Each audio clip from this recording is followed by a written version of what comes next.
They said it was mathematically impossible. Breaking this wooden dummy in under 10 strikes? Pure fiction. Why? Because in this VR universe, your real-world stats dictate your in-game power. Millions of hyped-up gamers threw everything they had at it. We are talking Olympic-level athletes, absolute physical specimens, all walking away humiliated. The consensus was unanimous. This tutorial challenge was completely broken, a developer's sick joke that no one could actually beat. Yet, the line to try stretched for miles. The bait was just too juicy. A state-of-the-art gaming capsule worth 50 million won, and a massive 5-point boost to every single base stat. Suddenly, the crowd parts like the Red Sea. Enter the final boss of reality, a walking mountain of muscle who looks more like a raid boss than a human being. Legend says this absolute unit wrestles black bears for cardio. Channeling every ounce of his monstrous strength, he launches a devastating right hook. Impact. But the dummy just wiggles, taking absolutely zero damage. Behind the screens, the developers are sweating bullets, practically praying for him to win. If this human tank fails, the player base is going to riot and nuke their ratings into oblivion. But reality is cruel. The heavyweight champion completely bounces off the wood, roaring at the heavens in pure, unfiltered rage.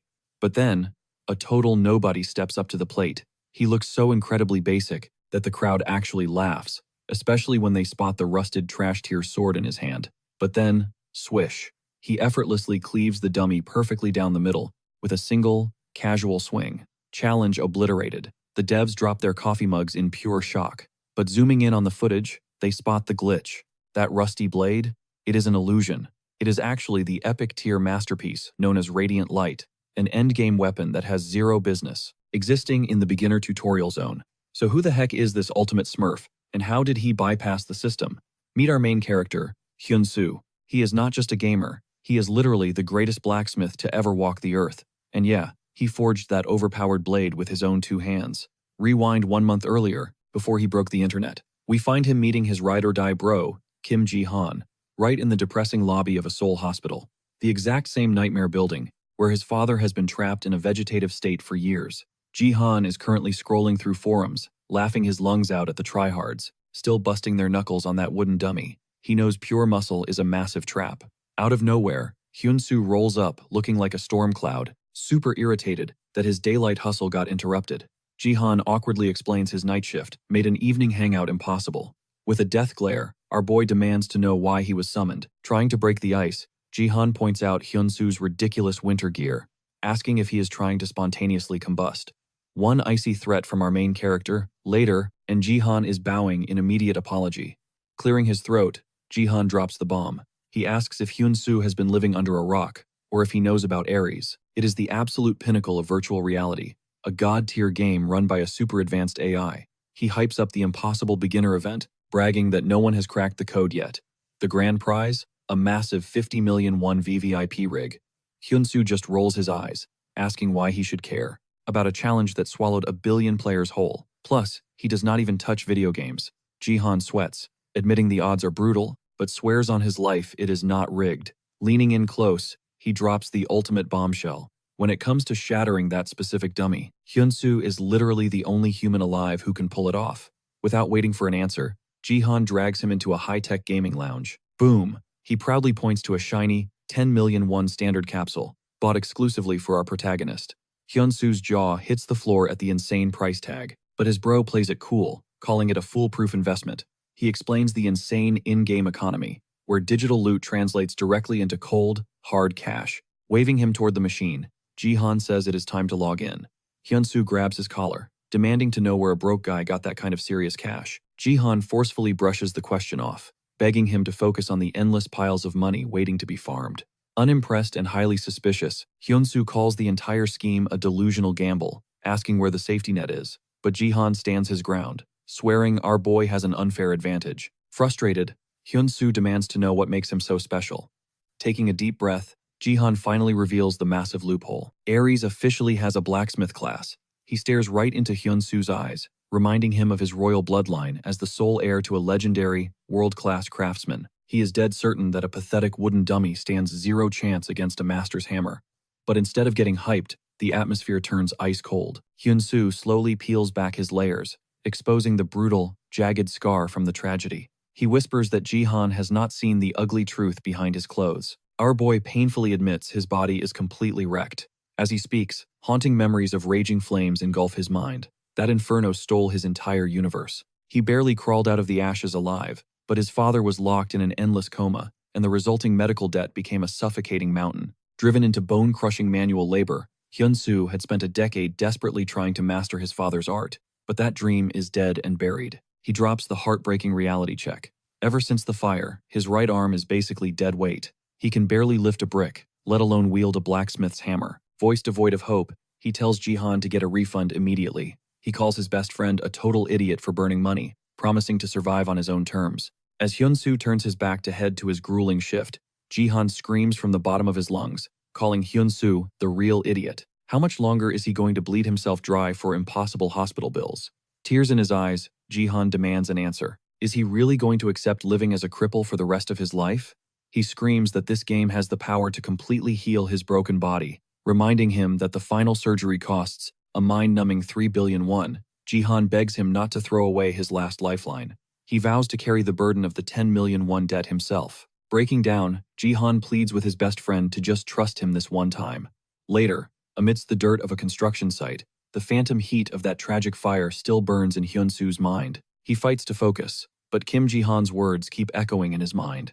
As he grinds away, the rhythmic clash of steel rings out deep within his soul, igniting a burning nostalgia. Pulled by destiny, our boy steps back into the virtual reality capsule room, knowing that metallic heartbeat guided his steps. Fueled by Ji-han's push, Hyun-soo finally takes the plunge into the virtual world. He makes a silent vow to his dad. He is going to make that hammer sing once more. The second he links up, glowing system prompts welcome him to the realm of Aries. For his player tag, he keeps it classic, Hyun-soo. Mid-character creation, the artificial intelligence scans his real-world body and zeroes in on his facial scar.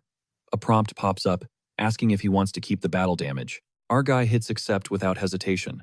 The loading screen shatters, dropping him right into the fantasy world. But the moment he spawns, two mind-blowing details hit him. That heavy scar on his face is completely wiped clean, and his crippled right hand is surging with 100% raw power. With his grip restored, a fire ignites in his eyes, ready to grind out that 10 million won mountain of debt. The spawn roulette drops him straight into the beginner zone of the barren wastelands, landing him right at the doorstep of Ren's forge. Peeking inside, he spots a veteran blacksmith, sweating bullets over an anvil. The old-timer is practically roaring, vowing to forge a blade that will absolutely crush his rival, his desperate swings echoing through the shop. But our main character cannot just watch, and bluntly calls out his garbage technique. The non-player character freezes, glaring daggers as he asks if this newbie just insulted his craft. Hyun-soo does not back down, doubling down that his hammering rhythm is a total joke. The forge master's jaw drops to the floor. He genuinely wonders if he is hallucinating this disrespect. Our boy says it with his chest. The whole foundation is trash.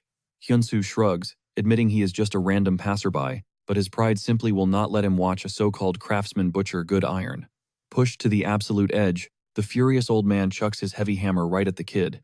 He dares our protagonist to step up to the anvil, promising to scrutinize every single swing. This is exactly the opening Hyun-soo wanted, since he needed a place to grind anyway. He lays down his terms. If he cooks up a masterpiece, he keeps the loot. In exchange, he guarantees to bless this veteran's eyes with some god-tier forging. The blacksmith scoffs at his insane ego, but smirks, secretly loving the crazy aura radiating from this rookie. But he drops a dark warning. Choking at the anvil will cost him dearly. Hyun-soo just nods, ice in his veins. It has been 3 long years since he last gripped a hammer. Beneath the cocky facade, a sliver of doubt creeps in about his own rustiness. But the instant metal kisses metal, absolute instinct takes over. A phantom shockwave runs up his arm, and our boy's aura explodes with unbreakable confidence. A euphoric rush floods his system as he reclaims his rightful throne at the forge. The old man watches from the sidelines, ready to laugh at a pathetic display. But within seconds, his mocking grin vanishes, recognizing a flawless, textbook stance.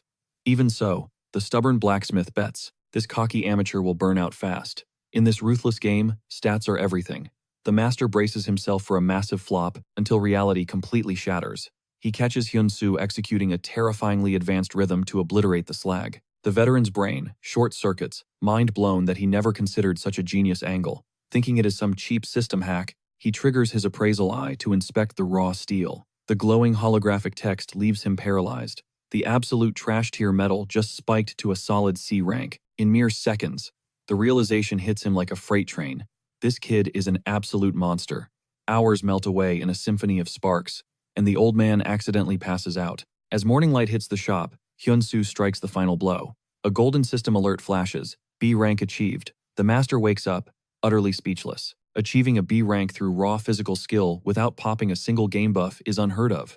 But our absolute madman is far from finished. Trembling with hype, the veteran realizes this insane rookie is aiming for the heavens. Seeing the kid's stamina bar flashing red, the fired up blacksmith throws himself into the mix as a support. Together, they synchronize their strikes until the refinement is flawless. They step back, absolutely mesmerized by the glowing drop, a flawless A-tier ingot, practically begging to be shaped into a rare class weapon. The veteran stammers that in decades of grinding, he has never even glimpsed a magic tier craft, let alone breaking into the rare domain. Shaking with pure adrenaline, he begs Hyun-soo to team up and birth an absolute legend. But our boy stays frosty, telling the old man to chill with the celebrations. The real hell begins now. They still have to carve the hilt and give this blade its killer edge. The old-timer lets out a booming laugh, swearing he has never encountered a player with this much drip. Hyun-soo just smirks, dropping the cold truth that he has breathed iron and fire since childhood. Suddenly, the old man proposes scrapping the current blueprint. He wants to up the stakes, reaching into his hidden vault to pull out the ultimate cheat code, a blindingly pure chunk of mithril, an ancient family artifact practically humming with magic. Hyun-soo is stunned, demanding to know why a random level 1 player is getting this supreme treatment. The veteran admits that just watching the kid's rhythm upgraded his own skills, and he is dying to see what a literal forging god can do with peak materials. The thought of manipulating legendary ore makes our main character's blood boil with excitement. The fail penalty would be catastrophic, but the flex is irresistible. The starry-eyed veteran actually asks permission to call him master. Hyun-soo cringes out of his mind, threatening to log out instantly if he ever drops that ridiculous title again. The blacksmith nervously zips his lips. Fast forward one grueling in-game month, and the mythic blade, Daylight, finally shatters its mold. Its stat window explodes with astronomical damage numbers that absolutely break the beginner zone scaling. Meanwhile, at the real-world game headquarters, the developer team is sweating buckets over a system-breaking anomaly triggered by a literal level 1. The head game master just smiles, highly amused by the chaos. But a fellow developer points out a massive catch. Kim Hyun-soo demanded absolute secrecy. The boss figures our guy has his own dark reasons for moving in the shadows. Meanwhile, the team leader tracks his digital footprint in-game. The screens flash as our main character casually strolls into the Advanced Hunting Training Center. Inside, an elite non-playable character named Relson glares at him like he is absolute trash. He barks that bloodthirsty monsters spawn here, and a pathetic level 1 player will just get slaughtered. He literally tells Hyun-soo to scram, telling him to go poke some low-level rabbits in the dirt instead. But our boy knows his hidden stats are completely busted, so he refuses to back down. Groaning in annoyance, Relson caves and points him toward the rusty practice blades. Hyun-soo smirks and shakes his head, bringing his own steel to this fight. You see, our protagonist literally spent an entire month grinding in the absolute lowest beginner zone. Normal players speedrun that tutorial garbage in 30 minutes flat, but his insane, borderline psychotic grind was no joke, as it skyrocketed his base stats to a godly level. And the absolute biggest flex? He is currently wielding the sole epic grade sword in this entire region. But here's the wildest part. Hyun-soo is still sitting at level 1, without a single class equipped. Back in the real world, team leader Kim Taek is sweating bullets over this massive anomaly. He seriously debates letting the god-tier artificial intelligence system, Aries, take the wheel. But a high-ranking executive just flashes a knowing grin. He knows a jaw-dropping legendary class is already primed for our boy. Cutting back to the game, Relson bursts into mocking laughter at the sight of Hyun-soo holding a custom weapon. The arrogant instructor calls it a total joke to gamble your future on a dead-end trash class like blacksmithing. Setting up the trial, Relson preaches that raw sword skills will always crush a piece of scrap metal. His relentless trash talk makes his affinity with our hero absolutely nosedive. But Hyun-soo is dead numb to the disrespect.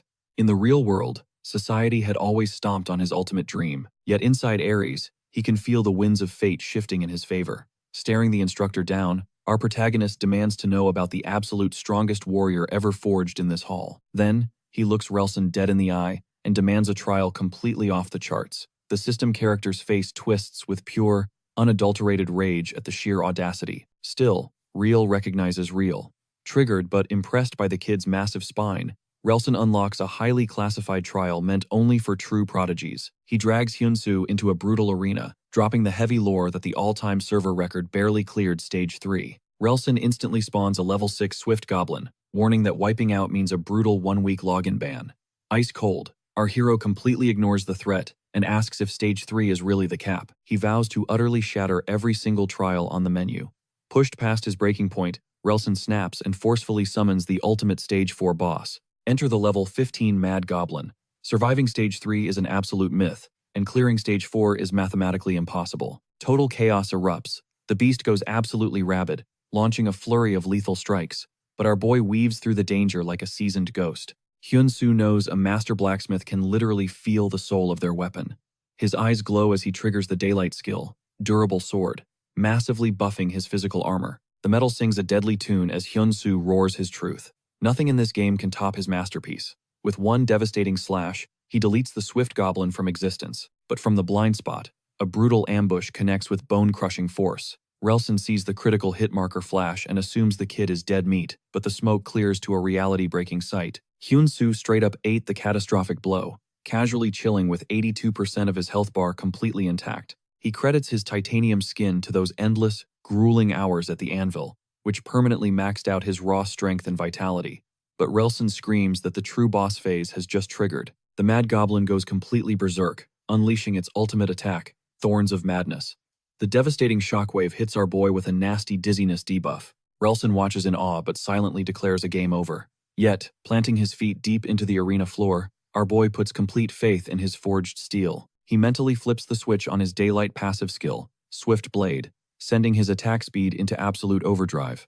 A blinding hurricane of slashes tears through the air, completely erasing the massive level gap. In the control room, the spectating developers are literally ripping their hair out in shock. Delivering a god-tier finishing blow, Hyun-soo turns the remaining monsters into digital dust. Relson's jaw hits the floor as he screams that the system just broke, bowing down to the kid's insane raw talent. Watching how perfectly the blade's true power was unleashed, the elite instructor is convinced this kid is a secretly trained swordmaster. But Hyun-soo drops a totally different truth bomb. He only lives by one golden rule. A master creator must conquer the very weapons they forge. Relson's eyes drift to the dense muscle and burn scars mapping the boy's arms, the undeniable proof of a psychopathic grind. He realizes he is looking at a true, living artisan. Swallowing his pride, the instructor formally apologizes for his toxic trash talk. Bowing to this supreme potential, Relson offers him the path of the legendary Mad Master. A golden system alert violently shakes the screen. It is the class advancement quest for the mythical, one-of-a-kind, Mad Master. The developer team is practically having a meltdown. This hidden class absolutely eclipses even the famously overpowered Mad Knight. Claiming it instantly crowns Hyun-soo as a server-breaking VIP user. The team leader wipes his sweat, realizing the game's fate is completely sealed. This destiny would crown our protagonist as the ultimate guardian of the realm. Relson practically begs him to click accept, hyping him up as the future king of all knights. But our boy coldly shuts the entire hype train down. He looks at the system prompt and declares that he is a blacksmith of the forge, not a knight of the sword. The absolute silence is deafening, flooring everyone from the virtual arena to the developer room. Suddenly, Relson breaks into a booming laugh of pure respect, amazed by this unbelievable stubbornness. Staring at his calloused hands, our hero smiles. He never thought he would embrace the iron and hammer again, yet destiny has dragged him right back to the anvil. The ultimate blacksmithing journey officially reboots right here. Relson nods, fully respecting that hardcore decision. He slides over a legendary recommendation letter, unlocking a hidden quest, and gifts our boy a cursed-looking chestplate. It is a rusty piece of armor, once equipped by an absolute madman of a forge master. The veteran hypes him up, challenging him to shatter the limits that broke everyone else. Fire burning in his eyes, our main character swears he will conquer it all. Behind the scenes, the devs are absolutely losing their minds. They realize Hyun-soo just crushed his biggest death flag, and his growth ceiling is completely broken. Now, our hero steps onto the brutal path to become the absolute god of the forge. Glowing blue system alerts violently spam his vision, flashing the end of the baby tutorial phase. The main questline just dropped. The true survival game is officially kicking off. But before our guy can even flex his new stats, the screen goes black. Bam! Force logged out. Snapped back to reality. Hyun-soo gets hit with a massive reality check. Towering stacks of utility bills and crippling hospital fees have left his real-world bank account bleeding out on total life support. Survival instinct kicks in. Keeping his family from going under is mission critical. Suddenly, his phone buzzes. It is Kim Ji-han, checking if he finally cleared the noob zone. Our boy casually mentions he just hit the starting village, and Ji-han absolutely loses his mind. He screams at Hyun-soo to sprint straight to the auction house, dropping the ultimate cheat code. In-game gold equals cold, hard, real-world cash. He confesses this massive money glitch is the sole reason he dragged Hyun-soo into the brutal world of Aries. Right before cutting the line, Jihan drops an absolute truth bomb. In his entire life, he has never witnessed any blades holding a candle to the divine masterpieces forged by Hyun-soo and his dad. He practically gambles his life on it. With that ultra-rare VIP capsule running at a god-tier 99.9% synchronization rate, the crafted gear is going to break the server. He practically begs our hero to drown the gaming world in his absolute god-tier creations. A massive wave of pure gratitude washes over Hyun-soo as the screen goes dark.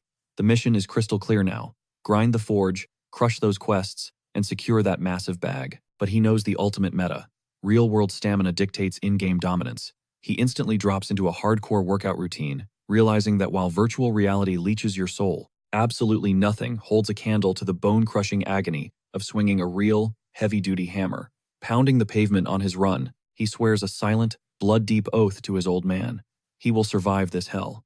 Diving straight back into Aries, our hero aggressively storms the auction hub. He officially registers his empire as High-End Forge. The second he secures that merchant tool, a golden notification pops. Boom. He just unlocked remote auction access from anywhere on the entire map. He pulls out his very first test blade forged in the dusty workshop.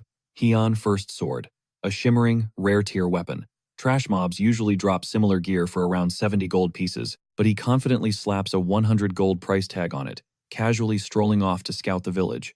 But out of nowhere, the server auction board practically catches fire. Sweaty tryhards spot this suspiciously busted new listing. A massive bidding war erupts instantly over the blade, violently shattering the 300 gold ceiling in seconds. The absolute market chaos grabs the attention of a scout from the powerhouse Golden Shield Guild. Panicking, he sprints to alert his vice captain, stuttering that the crafter is literally a level 1, absolute nobody with 0 class assigned. But somehow, this rookie just birthed an endgame tier slasher, using absolute garbage tier raw materials. The craziest part? The blade actually holds an insane enhancement slot. The vice captain is left totally speechless. Forging with trash loot normally guarantees a miserable enhancement fail rate. This proves the mystery blacksmith is an absolute genius at minimizing cost while maxing out raw damage. Scanning the stats, he declares, this weapon easily carries a player straight to level 50. Sensing the massive flex of recruiting a hidden genius, he smashes the buyout button without hesitation. Meanwhile, wandering the streets, Hyun-soo is low-key sweating, doubting if his warm-up trash will even get a single click. Ding! A flashy blue alert blinds his vision. High-End First Sword is officially sold out. Our boy just stands there, completely paralyzed by how insanely fast it went. Trembling, he checks the transaction log. His eyes practically bug out. The final bid locked in at a mind-melting 1,008 gold pieces. That absolutely obliterates his measly 100 gold asking price. His brain scrambles to do the real-world math. Holy crap, that is over 1 million Korean won sitting in his digital wallet. A massive tidal wave of pure euphoria and total shock crashes over him. Digging into the logs, Hyun-soo uncovers the mega whales who bought it. The legendary Golden Shield Guild. A private message instantly slides in, dangling a lucrative, exclusive monopoly contract, or a straight-up golden ticket into their ranks. Pulling up their stats, he sees they are a Titangent-level blacksmithing syndicate, boasting a godly 780,000 hardcore followers. Hyun-soo knows the brutal truth. Farming clout in this world is 10 times harder than just grinding mobs, and an army of subscribers directly equals infinite cash flow. Glancing at his own High-End Forge dashboard, reality hits hard. He is rocking a miserable 82 followers. But suddenly, his inbox basically explodes with desperate messages from rival power guilds thirsting for his talent. A smirk crosses our main character's face. He finally gets it. Aries is an absolute holy land for true craftsmen. Even if he is dead broke in the real world, he is basically a god in here. This is a realm where pure, unfiltered forging talent translates straight into cold, undeniable power metrics. Rejecting the easy path, he decides selling his soul to a guild right now is a total rookie mistake. Instead, he marches straight toward the towering castle of the Lord, fully hyped to carve out his own legendary legacy. Cut to the grand throne room. Lord Burns is absolutely losing his mind, pacing nervously next to his shady advisor, Bell. The noble desperately questions if reviving his shattered artifact is just a lost cause. Bell heavily sighs, warning that one tiny mistake will permanently delete the relic from existence. He pushes the narrative that they need the absolute most cracked restoration master on the entire server, but he immediately drops a massive hurdle. This so-called master is insanely toxic and ghosts literally everyone. The poor lord looks completely devastated. He is locked to his region and cannot abandon his post. Plus, this unique tier bow is the absolute last trace of his dead father's legacy. But wait for the insane plot twist. Bell is not some loyal servant. He is a filthy, level 100 con artist, perfectly cosplaying as a master forge worker. This snake has wasted an entire week grinding the trust meter of the Lord, entirely to pull off the ultimate heist. He smoothly volunteers to smuggle the bow to the capital for repairs, boldly demanding a staggering 300 gold up front for his services. But right before the deal drops, boom, Hyun-soo literally kicks the heavy oak doors wide open. "I can fix this bow right here and now," our boy declares. Bell immediately starts sweating bullets, his entire scam crumbling before his very eyes. Lord Burns squints, clearly doubting the kid. How exactly do you plan to repair a charred relic inside a castle without a proper forge? A quick nod to the guards triggers an identity check. The soldier steps up, confirming this is indeed the wild card dispatched by Instructor Welson. Intrigued by the sudden connection, the ruler demands to see his player specs. Standing tall before the absolute authority of Banan, our main character drops his stats. Name, Hyun-soo. Level, a whopping 1. Class, jobless. Hearing this, Bell absolutely loses his grip on reality. How dare a bottom-tier noob flex that kind of confidence in front of nobility? The desperate fraudster starts screaming his lungs out. He rants that weapon restoration is strictly endgame content, locked behind a level 80 blacksmith requirement. He points a shaking finger, accusing our guy of trolling the Lord. "Throw this trash out," Bell yells, but our boy just smirks and instantly shuts him down. He breaks down the weapon's true nature. This isn't some basic recurve bow. It is a genuine horn bow, a masterfully crafted composite weapon.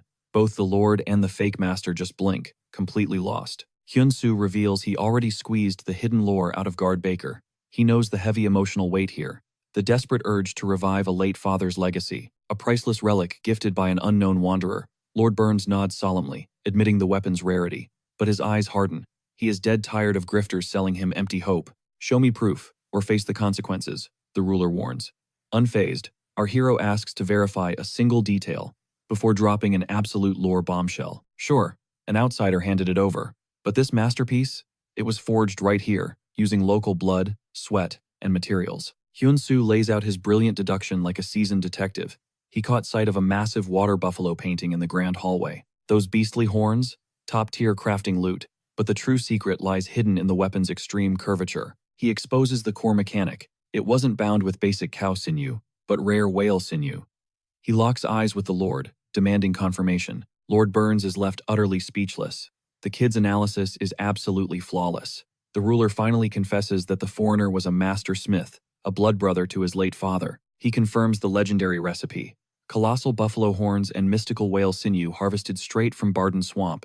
By fusing those ultra-rare local drops, that wandering artisan forged the most lethal bow Barden had ever witnessed. The Lord's respect for Hyun-soo's eagle-eyed appraisal skyrockets, especially since Bell, the so-called level 115 veteran, failed to notice a single thing. Fully convinced, Lord Burns officially triggers the hidden quest. Hyun-soo smirks and hits accept. The bounty? A massive 500 gold pieces. The Lord coldly orders Bell to get out of his sight. The disgraced scammer storms off, his eyes burning with venom as he swears brutal revenge on the kid who ruined his grift. "What do you require?" the Lord asks. Our boy instantly fires off his crafting grocery list: raw buffalo horns, fresh whale sinew, elite-grade timber, and masterwork tools. He radiates the aura of a true crafting god, displaying flawless knowledge of the weapon's anatomy. The system chimes, unlocking the secret blueprint for the sniper's horn bow. But suddenly, a glowing red penalty warning flashes across his vision. If the crafting success rate dips below 70%, the restoration critically fails. The legendary weapon will shatter into pixel dust, lost forever. Staring at the prompt, Hyun-soo's mind drifts back to childhood days, watching his own father shape bows. His dad's voice echoes in his memory, asking if the bloody calluses were worth the effort. Little Hyun-soo had beamed, saying the real magic was just building things by his side. The old man had sworn to pass down the ultimate blacksmithing arts once he grew up. But until then, he had to conquer the basics, feeling the soul of the raw materials. "I got this, Dad," our hero whispers into the quiet room. As the familiar, rough texture of the wood grounds him, an unshakable wave of confidence washes over his soul. Captivated by the kid's blazing determination, Lord Burns rolls up his sleeves to assist. The unlikely duo dives into a hardcore crafting montage. Our main character enters a flow state, carving the elite timber, while the noble awkwardly, but eagerly, supports him. Sweating bullets, Burns chuckles that this grunt work is brutal, his stamina bar practically flashing red. But witnessing the pure, unadulterated passion on Hyun-soo's face keeps him pushing forward. One grueling week later, the exhausted ruler asks if he should finally step back and handle his territory. But our boy stops him, requesting his help for the ultimate finishing touch. Hyun-soo reads between the lines. The Lord hasn't been hanging around for fun. He desperately needs to heal his father's memory with his own two hands. Lord Burns gives a heavy nod, confessing this shattered bow is the final thread connecting him to his dad. He looks at the kid, asking what drives his insane love for the forge. A soft smile breaks across our hero's face as he shares that his most precious childhood memories were forged in a workshop too. Two sons, bonding over the blood, sweat, and tears, required to rebuild the past. The daily grind intensifies. 20 solid days of relentless crafting blur past. Finally, the moment of truth arrives. The system erupts in golden light. The sniper's horn bow is reborn. It ascends to epic tier status, boasting absolutely cracked stats that humiliate the original design. Clenching the weapon, Lord Burns stares up at his father's monument, whispering a silent prayer to the heavens. Hyun-soo nudges him, challenging the noble to test drive the masterpiece. Burns draws the string back and fires. The arrow shatters the sound barrier. He gasps, realizing it doesn't just feel nostalgic, it feels infinitely deadlier. Roaring with triumphant laughter, he crowns it an absolute masterpiece. Instantly, a massive quest-cleared notification dominates the screen. The system goes crazy. Affinity with Lord Burns has hit maximum capacity. The insane crafting success rate smashed right past the 10% threshold. The ruler bows his head in deep gratitude, finally finding closure for his grieving heart. But giving a mere 500 gold, he realizes that is absolute pocket change for a miracle worker. Thanks to the critical success, the quest loot gets a legendary upgrade. Not only does he drop a staggering 2,000 gold pieces, but the Lord grants him unlimited VIP access to the castle's royal forge. Our boy's eyes light up like a lottery winner as he starts calculating his massive profits. 2,000 gold equals roughly 20 million won. That is a massive lifeline, enough to cover his dad's hospital bills for a long time. Staring with pure awe, the local lord hits our protagonist with a totally unexpected curveball. Has he ever thought about walking the path of the sword? Lord Burns suddenly drops a massive lore bomb. Long before ruling these lands, he was a master bladesman. He introduces Hyun-soo to the first swordsmanship, an ancient legendary art known for slaughtering endless waves of monsters. The noble admits that while Hyun-soo possesses the golden hands of a master crafter, he also senses the raw, untapped aura of a true warrior radiating from him. Backed by Instructor Welson's high praise and his own sharp instincts, Burns offers to pass down his ultimate legacy. He triggers a rare skill quest for the technique, promising Hyun-soo that with his relentless grind, clearing this trial will be an absolute breeze. This sudden mentorship is a total jackpot. Shifting into absolute overdrive, Hyun-soo grinds like a machine, forging his custom hornbow, breathing life back into the rusted Madmaster armor, and surviving hellish physical conditioning. He clashes blades with Lord Burns every single day until the technique is hardwired into his muscles.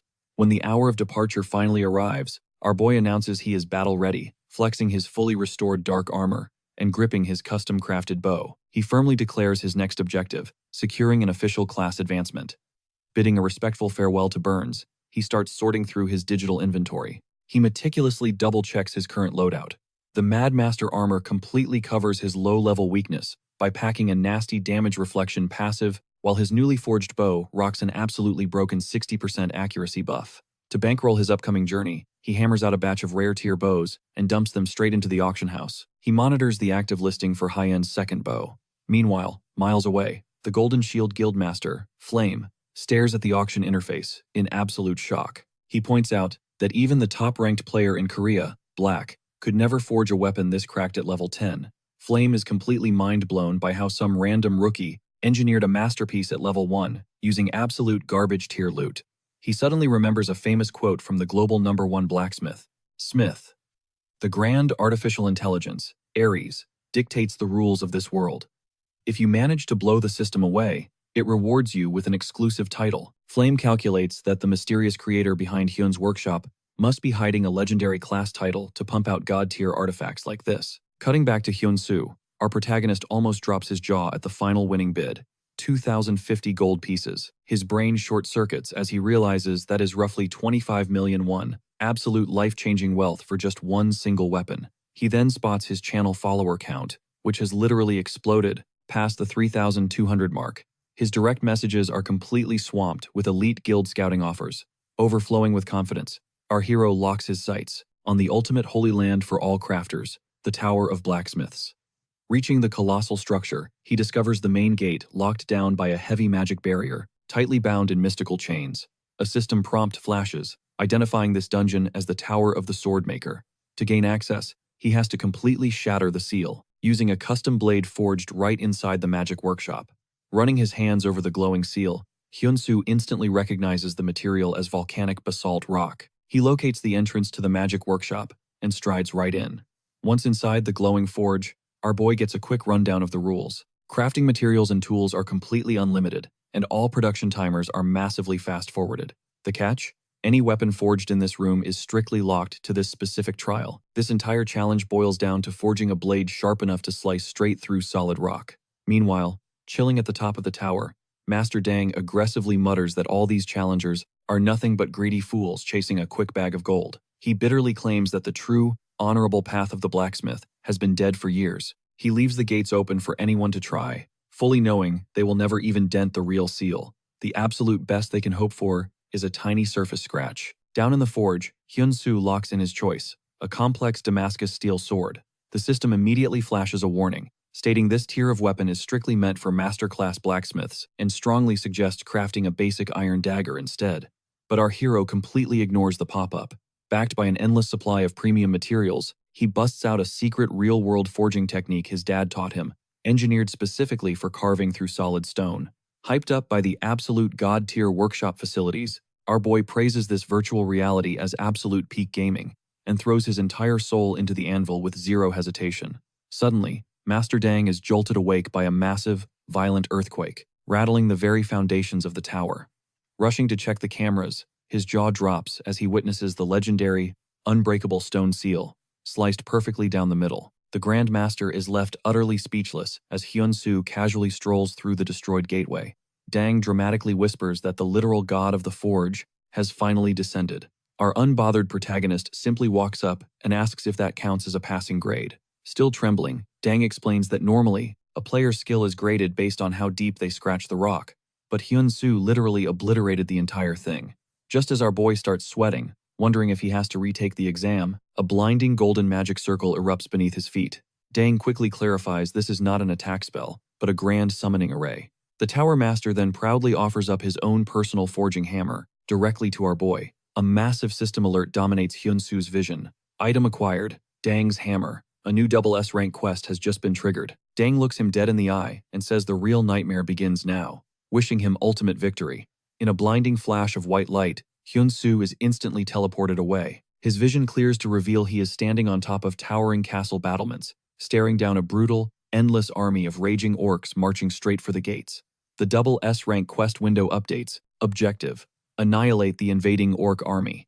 Our protagonist is completely baffled, trying to figure out how surviving a literal war zone connects to a crafting exam. Suddenly, the battered soldiers holding the wall spot Hyun-soo and completely lose their minds. They erupt into deafening cheers, hyping up the arrival of their supposed savior. The true nightmare of this quest finally clicks into place. Our lone hero has to somehow rack up a massive 70% battle contribution rate while competing against a full platoon of 50 hardened soldiers. Leading the vanguard is Squad Captain Hans, a terrifying level 48 warrior. Hans greets him with open arms, desperation clear in his eyes. The orc horde is pushing harder than ever, and the squad's equipment is literally falling apart. He practically begs our boy for a quick repair job, but the main character has to drop a massive reality check. He quickly clears up the misunderstanding. Since he hasn't officially awakened his blacksmith class yet, his repair stats are sitting at absolute zero. Blinking in sheer confusion, Hans gestures wildly at the massive hammer, but our hero casually brushes it off as a simple test prop. When the captain presses him about his battlefield experience, Hyun-soo drops the bomb. He is a complete combat rookie. The atmosphere instantly hits rock bottom. The veterans exchange dark looks, realizing they just scored a clueless liability to babysit instead of the heavy support they desperately needed. Barking orders, Hans tells the kid to tuck tail and hide up in the watchtower. But out of absolutely nowhere, a colossal battle axe comes spinning straight for the captain's head. In a blur of motion, our hero dashes forward, effortlessly deflecting the lethal blow like it is child's play. He demands a spot on the front line, knowing deep down that this bloodbath is his actual awakening exam. Utterly bewildered, but out of options, Hans nods and barks at him to get in formation. The suffocating gravity of a real war zone slams into our boy's chest, but an unshakable confidence burns in his eyes. He launches himself right into the meat grinder, literally erasing a level 10 orc from existence and triggering an instant level up. That brutal, sweat-soaked month of pure grinding is finally paying dividends. Nearby, a veteran soldier named Ben freezes in absolute shock, completely mind-blown by the savage power radiating from a classless player. But getting distracted in a deathmatch is a fatal mistake, and Ben suddenly finds himself cornered by the horde. Catching the crisis from the corner of his eye, our protagonist fluidly swaps to his hornbow and lets it rip. A streak of radiant light violently pierces the monster's chest, snatching Ben right out of the Grim Reaper's grip. A second beast lunges at him from the blind spot, but our boy's reflexes are god tier. He snaps a perfectly placed follow-up shot, watching his system flash with yet another glorious level up. The entire squad is paralyzed with awe. A single arrow from Hyunsu effortlessly folds even the most gargantuan beasts. He snaps Ben out of his trance with a sharp yell, warning the veteran that the horde has officially marked him for death. Rattled to his core, Ben realizes he is completely boxed in. Without missing a beat, our protagonist whips out his glowing daylight sword and triggers his rampage skill. What follows is pure, unfiltered carnage, as greenskins are mowed down in droves. Hyunsu's battle contribution abruptly spikes to 19%. Watching the massacre, Hans finally understands why the guildmaster trusted this mysterious kid with their lives. With this absolute unit fighting by their side, the captain knows they can pull off a miracle. Blood pumping with pure hype, he roars at his men to eradicate the invaders. Our hero finally feels the true brotherhood of the vanguard, while the system chimes in, confirming his epic rampage has severely buffed the squad's morale. As the chaotic slaughter drags on, his overall contribution score ticks up to 28%. He frowns, wondering why the gauge is crawling so slowly, when he is actively shredding through enemies like wet paper. But then, the dreaded red glow of a hidden quest triggers. A nightmare enters the chat, a terrifying level 51 orc warrior. Hans screams at the top of his lungs, ordering everyone to fall back. He immediately recognizes their mortal nemesis, and raw panic infects the entire front line. The captain realizes with a sinking heart that they pushed way too deep to retreat safely. But his brothers in arms are absolute legends. Gripping their weapons, they swear to hold the line, with Ben fiercely vowing to die before taking a single step backward. Hans roars the attack command, but our boy watches in horror as the squad blindly rushes into a massive death trap. Desperate to lay down suppressing fire, he draws his bow, only to get a brutal reality check. His glowing arrows literally ping off the monster's armor like harmless rubber. Hyunsu's eyes widen as he realizes this boss has skin forged from pure steel. Standard archery is entirely useless here, and a suffocating wave of despair washes over the vanguard. A frantic soldier begs to run for their lives, but Hans coldly declares that stepping back means instant slaughter. With an earth-shattering roar, the colossal orc warrior initiates a bull rush. In one sickeningly fluid motion, the behemoth's blade severs the captain's arm clean off. Crashing to his knees, the squad leader tragically realizes that winning this fight is mathematically impossible. Our protagonist watches, blood running cold, as Hans collapses into the dirt, crimson pouring onto the battlefield. Absolute hysteria rips through the ranks while the greenskins roar in bloodthirsty triumph. A vanguard fighter screams in sheer terror, sobbing that their broken blades cannot even dent the enemy's monstrous plating. The horrifying truth sets in. All their attacks are completely useless. Another veteran drops his weapon, utterly convinced they are all dead meat. But our hero steps up, screaming at the men that this mindless brawl is suicide. Taking absolute charge, he commands the survivors to form a tight defensive wall and fall back into the dense tree line, promising on his life that he will regroup with them momentarily. Trusting the kid's insane aura, the unit obeys, evacuating their bleeding captain. Stepping up as acting commander, Ben anchors the rear guard, organizing a desperate choke point against the horde. He shoots our boy a grim look, warning him that this suicidal stand will only buy a handful of seconds. With ice in his veins, our protagonist replies that 5 minutes is all he needs to flip the script. Ben flashes a bloody grin, swearing to hold the front line no matter what. Without another word, Hyunsu melts into the deep shadows of the forest like a ghost. Knowing standard projectiles are absolute trash against that walking tank, our hero decides to break out his ultimate cheat code, Dang's replicating hammer. It is a god-tier artifact capable of cloning consumable items and instantly deleting crafting timers. For the first time since the boss dropped, the scent of victory fills the air. Back at the choke point, the bleeding remnants of the vanguard fight like cornered beasts to hold back the relentless greenskin tidal wave. Refusing to yield a single inch, Ben stands his ground, fiercely determined to pay for those promised 5 minutes in blood. Just as the massive boss swings its blade to take Ben's head off, a devastating streak of blinding light literally rips the atmosphere apart. The projectile obliterates the monster on impact, dropping it instantly and pulling Ben right back from death's door. The veteran stands there, completely paralyzed by shock. Within seconds, a storm of lethal artillery rains down from the canopy, each shot vaporizing its target with terrifying, aimbot precision. The epic reveal drops. Our boy is speedcrafting and sniping these overpowered rounds from pure stealth. Furious at being camped, the colossal orc warrior roars into the darkness, completely losing its mind over this new tactic. While the monster thrashes in blind rage, our protagonist calmly knocks his next lethal payload.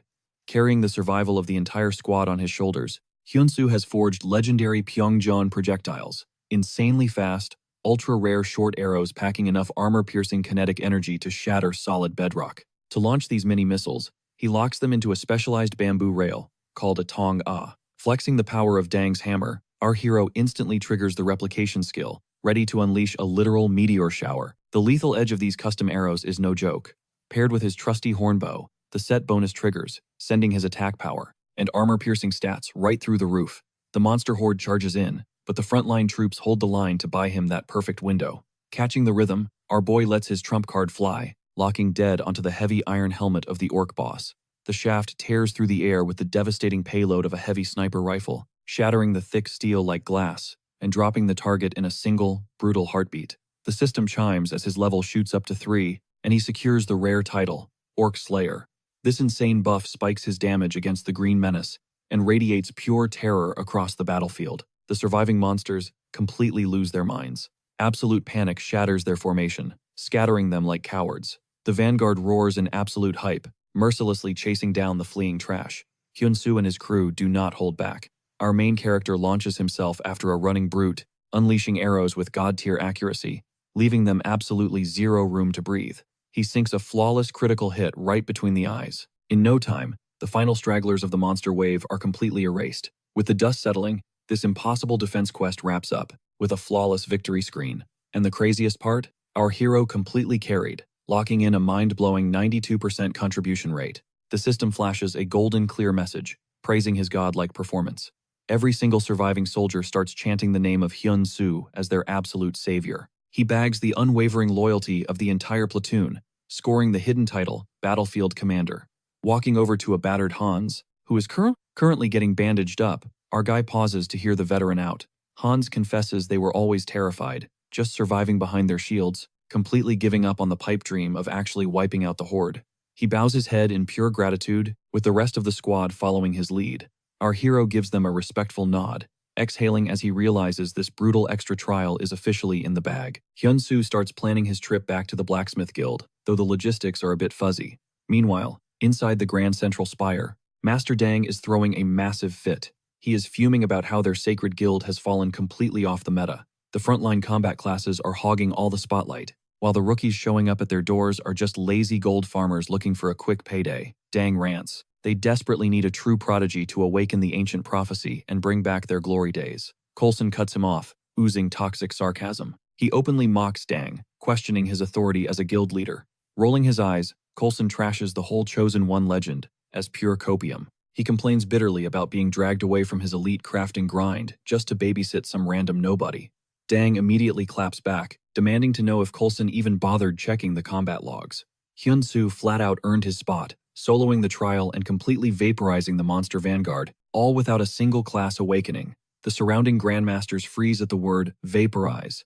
A classless newbie pulling off a raid-level wipe is simply unheard of. Dang stands his ground, stating the prophecy requires an heir with unmatched potential. The ancient blade will make the ultimate judgment. Right on cue, the massive iron doors blast open, and our main character strides into the legendary sanctuary. Dang greets him warmly, declaring his trial a massive success, which officially unlocks his elite access to the holiest ground of all crafters. He drops the absolute bombshell. Hyunsoo now has the right to pull the Sword of Prophecy. Fate will be sealed the second his hands touch the hilt. Our boy smirks at the thought of a fitting reward. Flashing back to the brutal double S rank quest he just cleared, he realizes a legendary job change is totally on the menu. Coulson steps up with a fake smile to offer his congratulations, praising his survival skills, but the vibe instantly turns completely toxic. He trash talks the custom ammo, calling it a garbage-tier bootleg, and writes off the entire raid victory as sheer, dumb luck. Coulson sneers, claiming that without carried gear, our boy would be total dead weight. He aggressively dares him to grab the mythical weapon, just dying to watch his beginner's luck finally crash and burn. Hyun-soo quietly scans the room. The system aura confirms these grandmasters are elite-tier heavyweights, the very pillars holding up the lore of Aries. Spotting that Coulson, the bowsmith master, is sitting at a massive level, 365. Our hero knows he is surrounded by absolute monsters. But fear? He feels absolutely nothing. He knows deep down that in a raw battle of hammering steel, stripping away all the flashy system titles, his pure talent would absolutely bury them. Our main character confidently steps up to the ancient relic. It pulses with a terrifying aura, blasting out a shockwave of raw mana that leaves the grandmasters gasping for air. Out of nowhere, the blade detonates in a blinding holy flash, completely swallowing the massive throne room. Hyun-soo braces himself, totally clueless about what kind of system glitch is hitting him as the light consumes his vision. As the blinding flare burns out, he is just standing there chilling, but the mythical relic is completely gone. Dang drops his jaw in pure shock. He bursts into manic laughter.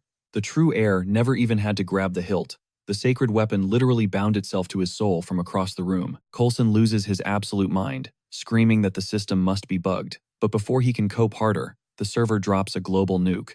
A world message flashes, declaring the very first god-tier class has just awakened in the realm of Aries. Coulson is practically frothing at the mouth. His ego shatters, completely unable to process how a random novice just snatched the ultimate crown. The golden text locks in. Hyun-soo has evolved into the one and only god of blacksmithing. Both our boy and Master Dang are completely paralyzed by the notification. This is not some standard legendary job.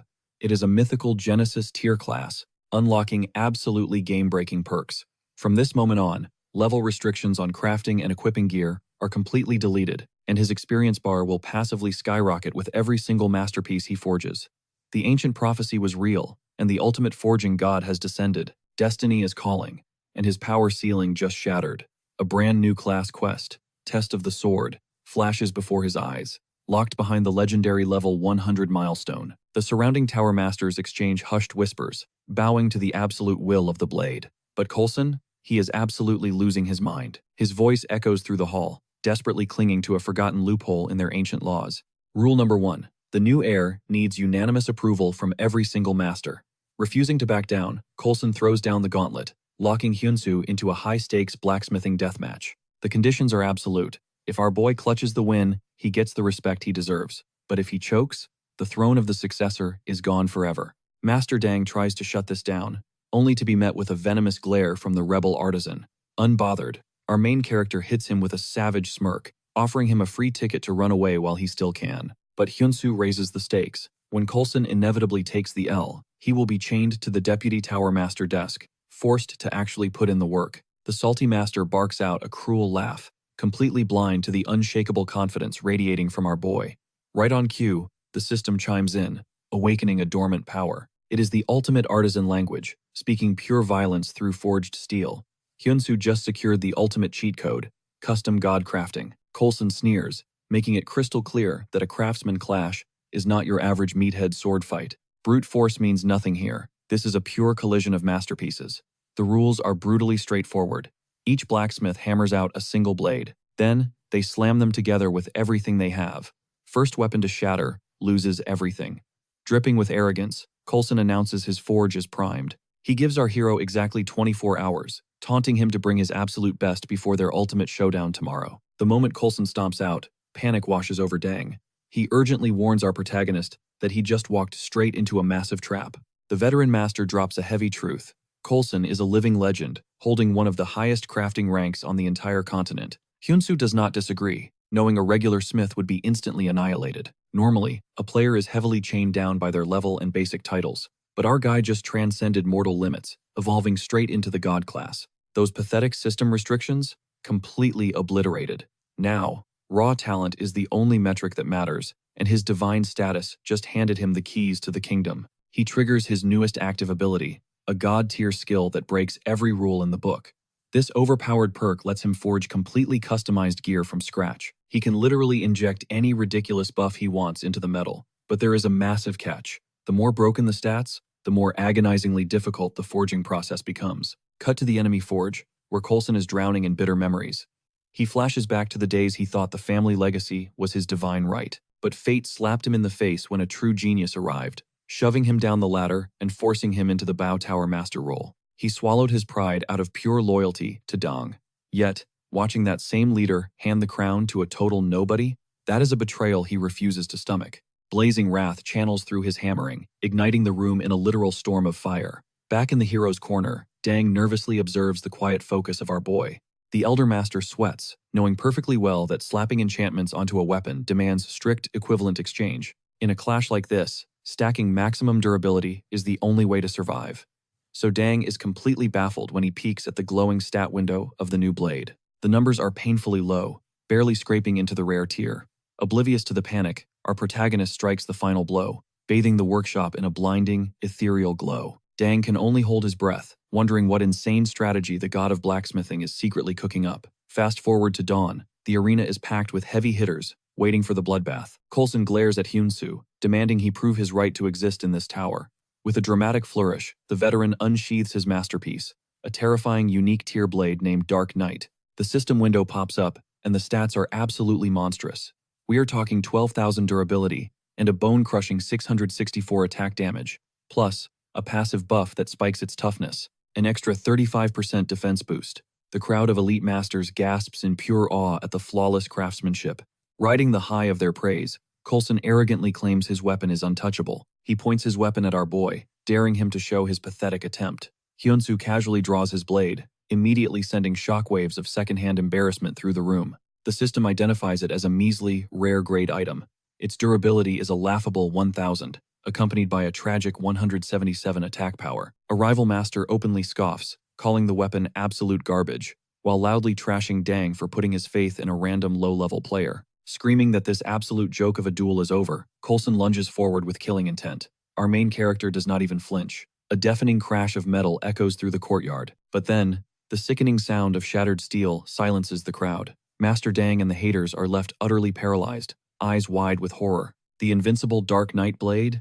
It is scattered across the floor in a million jagged pieces. Coulson drops to his knees, his brain completely short-circuiting. With ice in his veins, Hyun-soo drops a harsh truth. A weapon's true worth cannot be judged by a shiny color grade.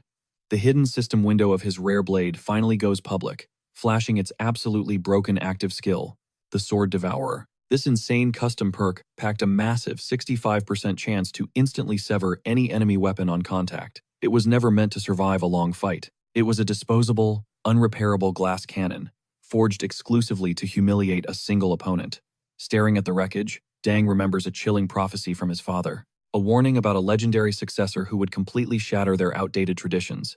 His mind drifts back to a young, passionate Coulson, who once dreamed of reaching this exact level of mastery. A quick flashback pulls us into the Midnight Forge, where our boy casually told Dang that winning a normal durability test would never earn these boomers respect. The only way to assert dominance was to forge an anomaly, a blade designed strictly to murder other blades. Dang thought he was losing his mind, but Hyun-soo proved that bending the laws of reality just requires god-tier talent and an ocean of sweat. Snapping back to the present, Dang finally grasps the absolute genius of this gamble. Our main character does not just dream up crazy ideas, he forces the system to make them real. Kneeling in the dust, Coulson trembles, finally whispering the mythical title out loud, God of Blacksmithing. Staring at his broken pride, he wonders if he will ever touch that realm of divinity. Standing victorious, Hyun-soo just looks down at his new deputy, flashing a dangerously calm smile. Shattering the concept of impossible, Coulson finally bows his head in absolute defeat. Our boy stares down the humbled grandmaster, casually dropping the fact that he is now looking at the literal god of blacksmithing. Right on cue, a glowing system prompt flashes, sealing his flawless victory. The stunned tower masters do not hold back, blessing Hyun-soo with a massive loot drop, a heavy chest overflowing with 500 gleaming gold coins. But the real jackpot is not the cash. They hand over an ancient, glowing scroll. It is the crafting blueprint for a mythic bow, an artifact ranked among the tower's 10 ultimate treasures. Coulson swallows his pride, admitting this godly schematic is way above his pay grade. He knows, passing this legacy to a rising legend is his only option. Dan steps up, his voice trembling with pure hype. He declares that the birth of a forge god will spark an entirely new era of absolute dominance. He pushes our hero to ascend to the very summit of this world. The divine evolution begins today. Bam, we snap back to harsh reality. Hyun-soo is clinking glasses with his day one, Kim Ji-han. His loaded bestie is absolutely losing his mind over the fact that our broke main character is actually treating him to beers. He hypes up our boy for unlocking a literal god-tier class, screaming that the whole situation is completely busted. Jihan confesses he only pushed him into virtual reality to keep his insane crafting skills from going to waste, but he never expected his bro to become a walking cheat code. With a proud grin, he points out that, after surviving absolute hell, our protagonist is finally holding the winning hand.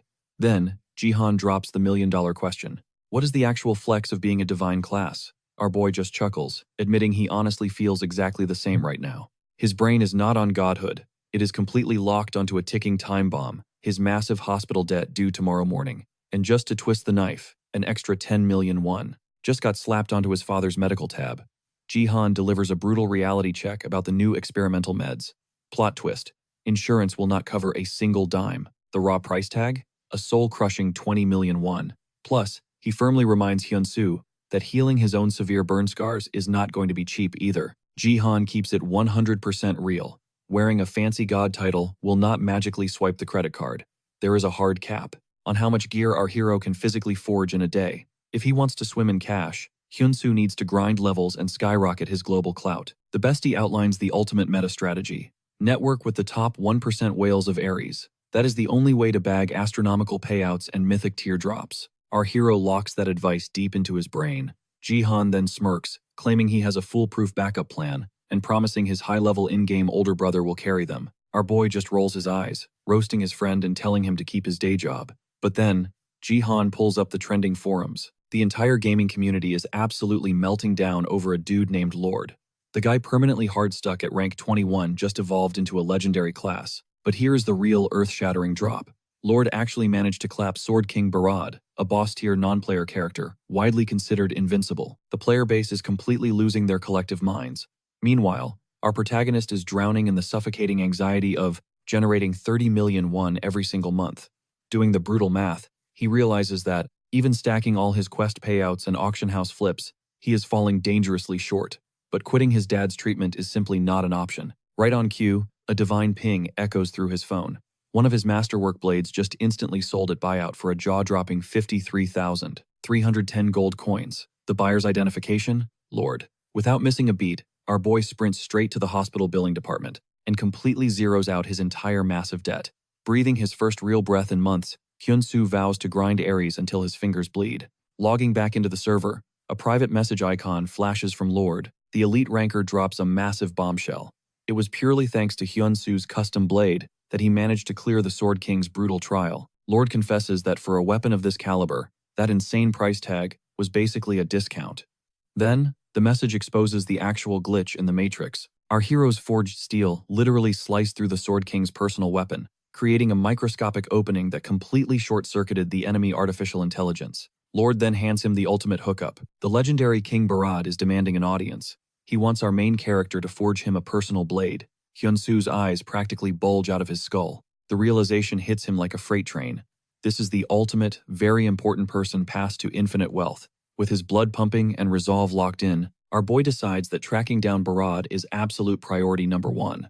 Meanwhile, we cut to a mysterious, sharp-dressed dude strolling into a rundown, real-world forge. In the shadows, he whispers that the clock is ticking, with only 1 month left on their secret pact. Cut back to our hyper-focused Hyun-soo. He is dialing up Kim Ji-han, who absolutely loses his mind at the insane idea of casually strolling up to a boss like Barad.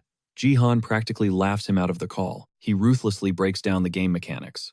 A shiny god title does not give you an all-access backstage badge. Normally, just getting within breathing distance of a high-tier non-player character, like the Sword King, forces a player to hit a minimum of level 200 with maxed-out server reputation. But luckily, his bestie has done the homework and found a massive loophole.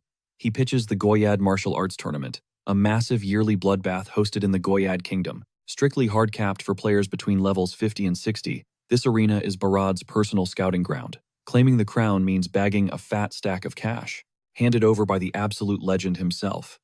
Ji-han lays it out, plain and simple. If Hyun-soo wants to bypass the insane level requirements and meet the king right now, winning this tournament is his one and only ticket. Remembering Dan's words to conquer the unknown, our protagonist immediately locks coordinates on his next battlefield. With fire in his eyes, our boy begins the epic trek toward the notorious Kasil region. As he walks, Dan's strategic warnings echo in his mind. Sandwiched right between the Prime and Goyad kingdoms, the Kasil territory is a literal meat grinder, a heavily fortified death zone constantly swarmed by infinite waves of the undead. It is the ultimate high-risk, high-reward farming spot, and our overpowered blacksmith is fully prepped to absolutely demolish the grind the second he steps foot in the zone. Centurion Render locks eyes with our guy, practically begging to know if he is the backup. Talk about literally perfect timing. The front lines are bleeding dry, and they need every sword they can get. The commander spills the dark history of the region, explaining how the undead waves are mutating out of control. Back in the golden days, the sacred Ramus bell would echo across the wasteland, wrapping the monsters in a massive debuff. But that divine artifact? Totally shattered. The commander grits his teeth, admitting the monsters caught them completely off guard. Even with stacked barricades, the undead sniffed out their weakness and started swarming the walls. Without missing a beat, Hyunsu asks the golden question. Can the Ramus bell be fixed? Render physically freezes. A crazy realization hits him like a truck as he stares at Hyunsu. Did Master Dang actually send you? Our main character just gives a casual nod. Render absolutely loses his mind, screaming about why he didn't drop that flex earlier, before practically dragging him to the captain's quarters. Enter Captain Ko of the Castle Knights. His eyes narrow as he asks if the legendary Dang actually vouched for this kid. Render aggressively nods yes. He hypes up Hyunsu, saying he is here to inspect the holy artifact, but Kao instantly shoots it down. Dang, already pronounced that bell, completely dead. The local lord dumped a fortune into secret repair missions, but even a level 290 Grandmaster called it a lost cause. Ko scans our boy from head to toe, demanding to know his current level. Hyunsu doesn't even blink. Level 13. Render's jaw literally hits the floor. The captain lets out a heavy sigh, dismissing our protagonist as total dead weight and telling him to go hide in the backlines. Ko lays down the brutal truth. If that undead legion breaches the main gate, this entire fortress gets wiped off the map. Boom! A terrified scout kicks the doors open. The eastern wall is falling. A nightmare wave of level 41 ghouls is blitzing straight for the gates. The panic is real. Ko barks orders, dragging Render to the front lines while warning Hyunsu to keep his mouth permanently zipped about the artifact. But our hero just smirks. If this is anything like the brutal orc raids, it is just free XP. A massive regional war quest flashes across his screen. Defend the gates and slaughter the horde. The undead tsunami crashes against the stone walls while the vanguard fights a desperate bloodbath. Render screams over the chaos. These rotting freaks are built like absolute tanks. Without divine magic, their HP pools are practically infinite. But then, Render's brain short-circuits.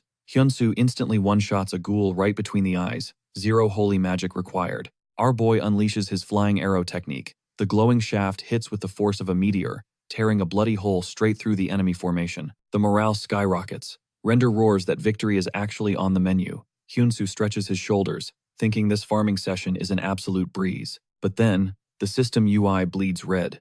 Phase 2 begins. A shadow eclipses the battlefield as a colossal siege ghoul raid boss enters the chat. Absolute terror grips the squad. They scream for Captain Ko, but he is drowning in enemies at the main gate. They are completely, totally alone against this titan. Render watches the stone cracking, knowing they are seconds away from a wipeout. Without hesitating, Hyunsu steps to the edge, declaring he is taking all the aggro. He casually dives off the massive fortress wall. The entire squad screams that he is throwing his life away. Hitting the dirt, our protagonist stands toe-to-toe with the rotting giant. He perfectly weaves through its devastating but sluggish strikes, locking its terrifying gaze onto himself. His gamer brain is calculating every angle. Kill the raid boss, save the wall. He flawlessly starts kiting the beast away from the defensive line, but the titan lunges with insane, logic-defying speed. Hyunsu barely evades the shockwave, instantly equipping his bow to unleash a point-blank flying arrow. The glowing projectile nails a perfect headshot, but it literally pings off like a plastic dart. Zero damage. A chill runs straight down Hyunsu's spine. The level gap is absolutely suffocating. The ghoul claps back with a catastrophic swing, instantly nuking our hero's health bar into the red zone. Sub 10%. Red warning lights flash across his vision. Death equals a forced logout penalty, but our boy's eyes burn with defiance. He refuses to take the L today. He spits out blood and dirt. The game's penalty system is totally ruthless, but the real-world stakes are way too high to fail now. If his avatar dies here, he gets locked out of the legendary Goyad martial arts tournament. His dad's mounting medical bills, his own physical therapy, his ultimate comeback as a master blacksmith. Every single dream shatters into dust. This virtual battle is his only lifeline in reality. Gritting his teeth, our protagonist channels every ounce of willpower for one final, desperate stand. He draws back the string and buries another shot deep into the Titan's flesh, forcing a guttural, earth-shaking roar from the monster. But the raid boss counters with a massive sonic shockwave. The impact shreds Hyunsu's health down to a terrifying 3%. Muscles screaming, he still readies another shot. Then, the ultimate nightmare happens. Snap. His bowstring violently breaks in half.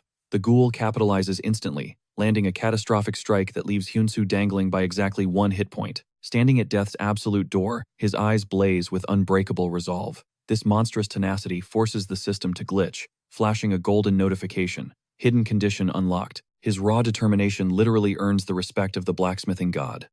A divine, ultra-rare skill awakens. Emergency god crafting. But the penalty terms are totally insane. He has exactly 20 seconds to forge a legendary weapon from scratch, and it will disintegrate into ashes after just 30 seconds of use. It is the ultimate do-or-die moment. He slams his hands down as the holographic timer starts ticking, 19 seconds on the clock. His hands move in a blinding blur, melting and hammering raw materials with god-tier speed.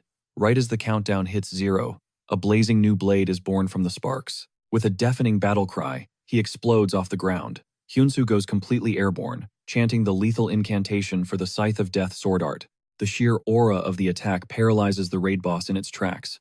In one flawless, cinematic strike, our boy drives the glowing steel straight through the Titan's corrupted heart. The colossal ghoul finally crumbles into dust. Our boy is running on pure fumes, but that sweet system notification flashes before his eyes, confirming the boss is officially eliminated. A massive tidal wave of experience points floods his screen, instantly rocketing him straight to level 38. Hyunsu lets out a heavy breath he didn't realize he was holding. Tournament qualification? Secured. His vision suddenly fades to black as total exhaustion takes over, with Render and the frantic soldiers sprinting toward his collapsing body. Fast forward, our protagonist slowly blinks his eyes open to a ceiling and heavy bandages. But the room is absolutely packed with soldiers, roaring his name like an absolute legend. A veteran steps up, his voice thick with emotion, declaring that Hyunsu is the only reason they are still breathing. Then, Captain Kyle walks through the crowd, bowing his head in pure respect. When asked how on earth he pulled off that miracle win, our guy keeps his cards close to his chest. Let's be real, the actual truth would sound completely unhinged. Kyle refuses to let him act humble, making it crystal clear that Hyunsu hard-carried the entire squad. But deep down in his own mind, the main character breaks down the real strategy. He knew those undead monstrosities had one fatal flaw, a massive weakness to holy aura. That sparked the idea of the Sword of the Four Symbols, an ancient blade practically designed to vaporize pure evil. Channeling the hammering techniques his father drilled into him, he used his god-tier skill to forge it mid-battle. Snapping back to reality, the captain insists on handing over a massive payout. A heavy leather pouch hits Hyunsu's palm, jingling with 2,000 shimmering gold coins. A massive, money-hungry grin instantly spreads across our hero's face. We are talking a cool 20 million won right here. This is the ultimate jackpot. Kyle suddenly gets serious, confessing he totally misjudged Hyunsu as just another weak rookie. The proud captain literally asks for forgiveness. Our boy waves it off like an absolute Chad, and boom, a system prompt confirms their affinity has maxed out. But then the atmosphere shifts. Kyle drops a super heavy formal request. He needs Hyunsu to perform a miracle and repair the sacred Ramesel. Sensing that divine energy radiating from the crafted sword, Kyle is convinced our blacksmith is the chosen one for the job. But Hyunsu politely pumps the brakes. He respects the offer, but he has a one-way ticket booked to the Goyad Kingdom for the tournament. That is when Kyle smirks and drops the ultimate bait. He mentions a treasure that would make any crafter drool. The local lord is sitting on a chunk of literal legendary metal. Fix the bell, and that mythic material is all his. Okay, now you have his attention. Kyle leads him straight to the holy artifacts chamber, dramatically unveiling a pathetic pile of shattered golden scraps. Hyunsu's jaw practically hits the floor. This thing isn't just broken. It is reduced to absolute microscopic dust. The captain looks at him with desperate eyes, asking if a revival is possible. Our guy admits this looks like a complete nightmare, but his gamer brain starts calculating a fix. Out of nowhere, a mysterious girl violently crashes their meeting. She aggressively declares the bell is completely beyond salvation. Even with her insane level of 290, her own repair attempts ended in total failure. Glaring daggers right into our protagonist's soul, she calls him a straight-up scam artist. Suddenly, the narrative flashes back to before this whole mess even started. We meet Nell, universally feared as team leader Kim, and she is dropping an absolute nuclear bomb on the Golden Shield Guild by announcing her immediate resignation. Flame, the guildmaster, looks like his soul just left his body. He desperately begs for an explanation, throwing all their years of blood, sweat, and tears in her face. Her response is ice cold. Her mental bandwidth is completely fried. Flame frantically tries to pull her back from the edge of walking out the door. He swears that if they can just lock down this rookie blacksmith named Hyun-soo, the guild will rise from the ashes. Nell immediately snaps, calling his crazy obsession the exact root of their downfall. She demands to know what kind of madman blows a 500 million won contract on some random nobody they have barely watched for a year. Flame aggressively counters, pointing out the kid sold his very first sword for a whopping 50 million won. He is convinced this guy is the golden ticket to the top rankings, but Nell mercilessly hits him with their traumatic past track record. Remember the last master blacksmith? Just a flaky freelancer who bailed. The guy before that literally stole their massive deposit and vanished into thin air. Oh, and the one who hit the jackpot and ghosted the entire server? She drops these failures like a devastating combo attack, warning him not to block her exit. Completely defeated, Flame finally lowers his head and caves. He softly promises that her seat will always be waiting if she ever changes her mind. Boom, we are snapped right back to the tragic present in Casil Village. Nell boots into the zone, only to find the entire settlement in smoking ruins. A wave of pure shock hits her at the sheer speed of the devastation. Her heart clenches. To her, Casil isn't just lines of code. These villagers aren't soulless NPCs. They are living, breathing people she genuinely cares about. She firmly believes that restoring the sacred Ramus bell is the only way to halt this nightmare. Driven by desperation, she heads to the chamber for one last inspection. But the moment she kicks the doors open, she finds Hyun-soo already hovering over the altar. Without skipping a beat, she immediately brands him a shameless con artist. Our boy tilts his head in utter confusion, asking who this random girl thinks she is. Nell puffs out her chest, flexing her overwhelmingly superior blacksmith ranking. Captain Kyle quickly steps into the crossfire, throwing his hands up to de-escalate the tension. He formally introduces Nell as the legendary expert he hyped up earlier. Turning to Nell, he presents Hyun-soo as the absolute unit who single-handedly slaughtered the ghoul army.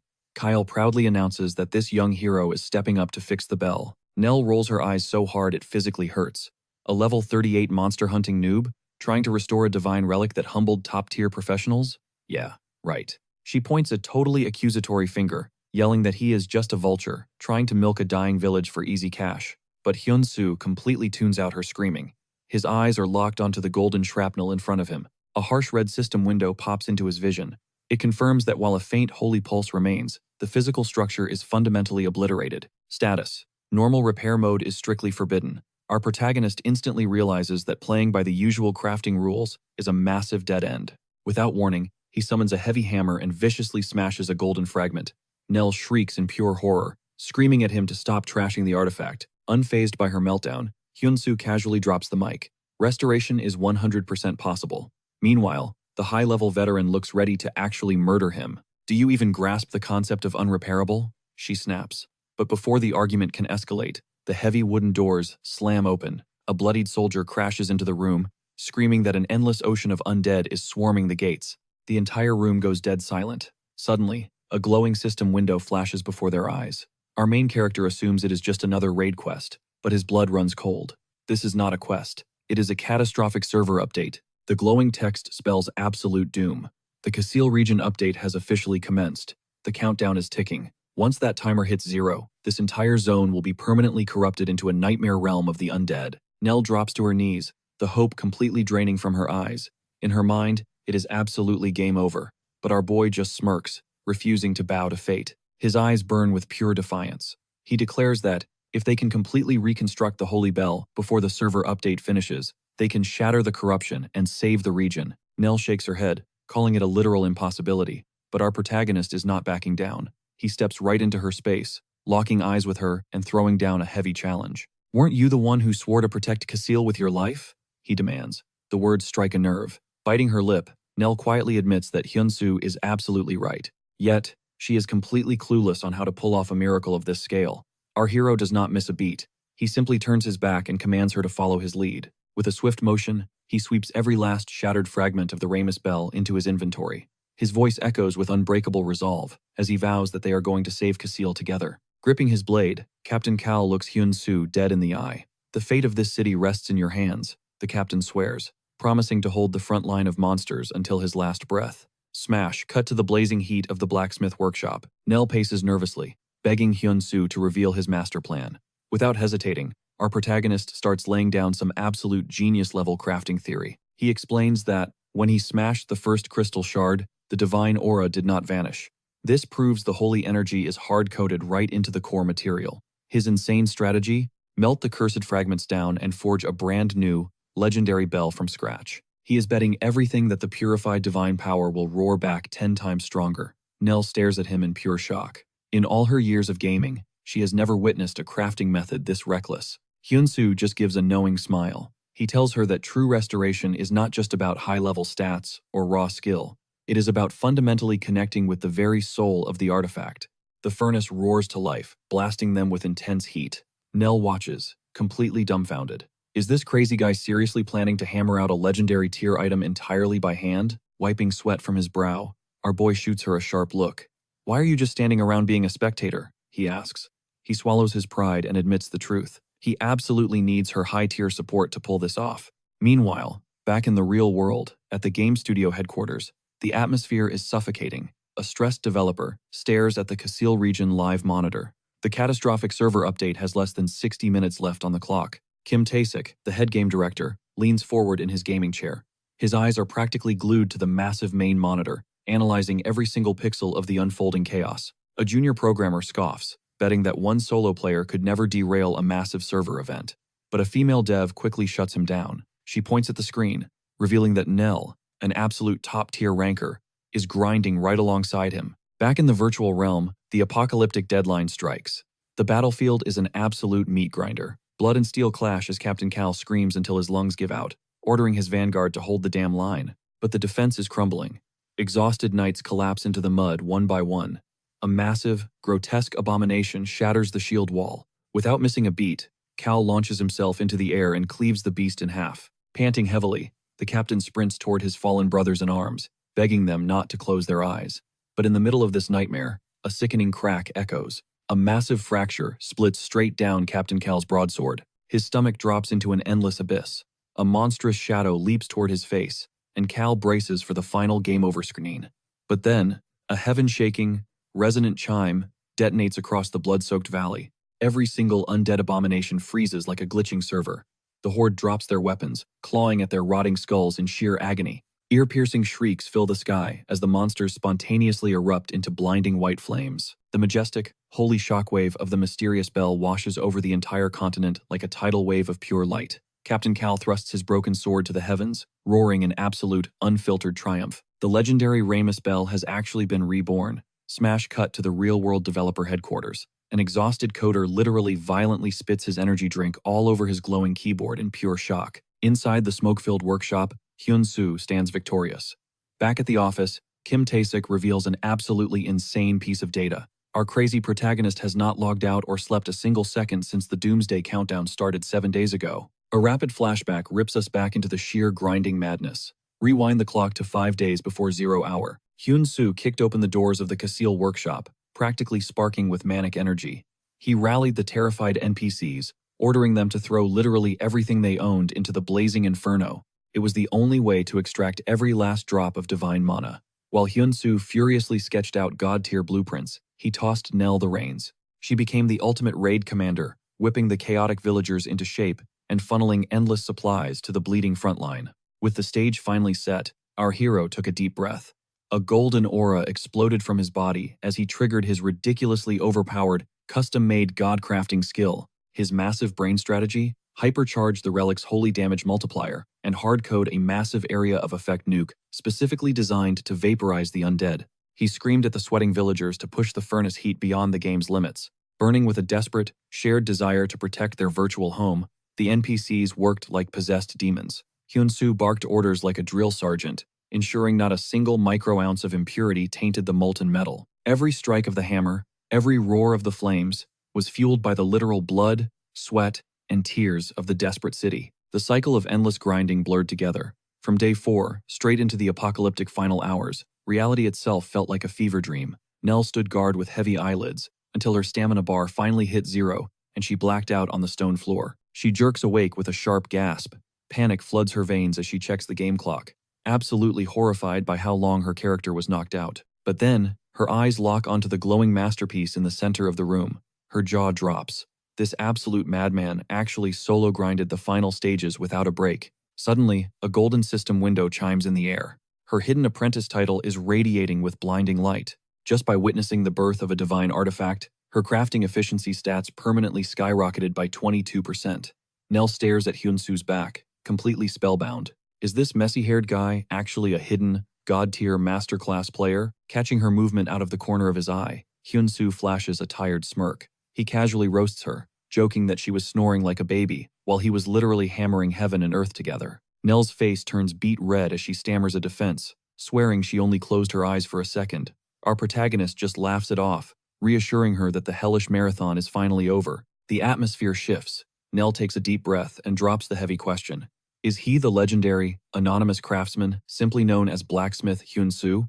Our boy does not hide it anymore. He gives a confident nod and presses his palm against the cooling metal of the divine bell. The massive relic hums with terrifying, world-class energy. In a flash of blinding light, his exclusive maker's mark burns itself deep into the golden surface. Nell is completely captivated by the majestic sight. Calling it beautiful is an absolute insult, she whispers in pure awe. This is a generation-defining masterpiece. Right on cue, a server-wide system alert triggers, officially classifying this absolute beauty as Hyunsu's second-ever custom mythic creation. The stat screen is utterly broken. It boasts an impossible infinite durability trait. An item the game itself deemed permanently destroyed has been reborn. Nell shivers, realizing that the tragic lore of the relic is exactly what feeds its overwhelming aura. She confesses, her voice trembling with emotion, that in all her days, gaming at the top percentile, she has never witnessed a miracle like this. Overwhelmed by sheer respect, Nell suddenly lunges forward and tightly grips Hyunsu's calloused hands. Please, promise you will stay by my side from now on, she begs, her eyes sparkling. Hyunsu completely freezes in his tracks. Hold up, is this a love confession? He asks, totally bewildered. Nell's face instantly explodes into a massive tomato red blush.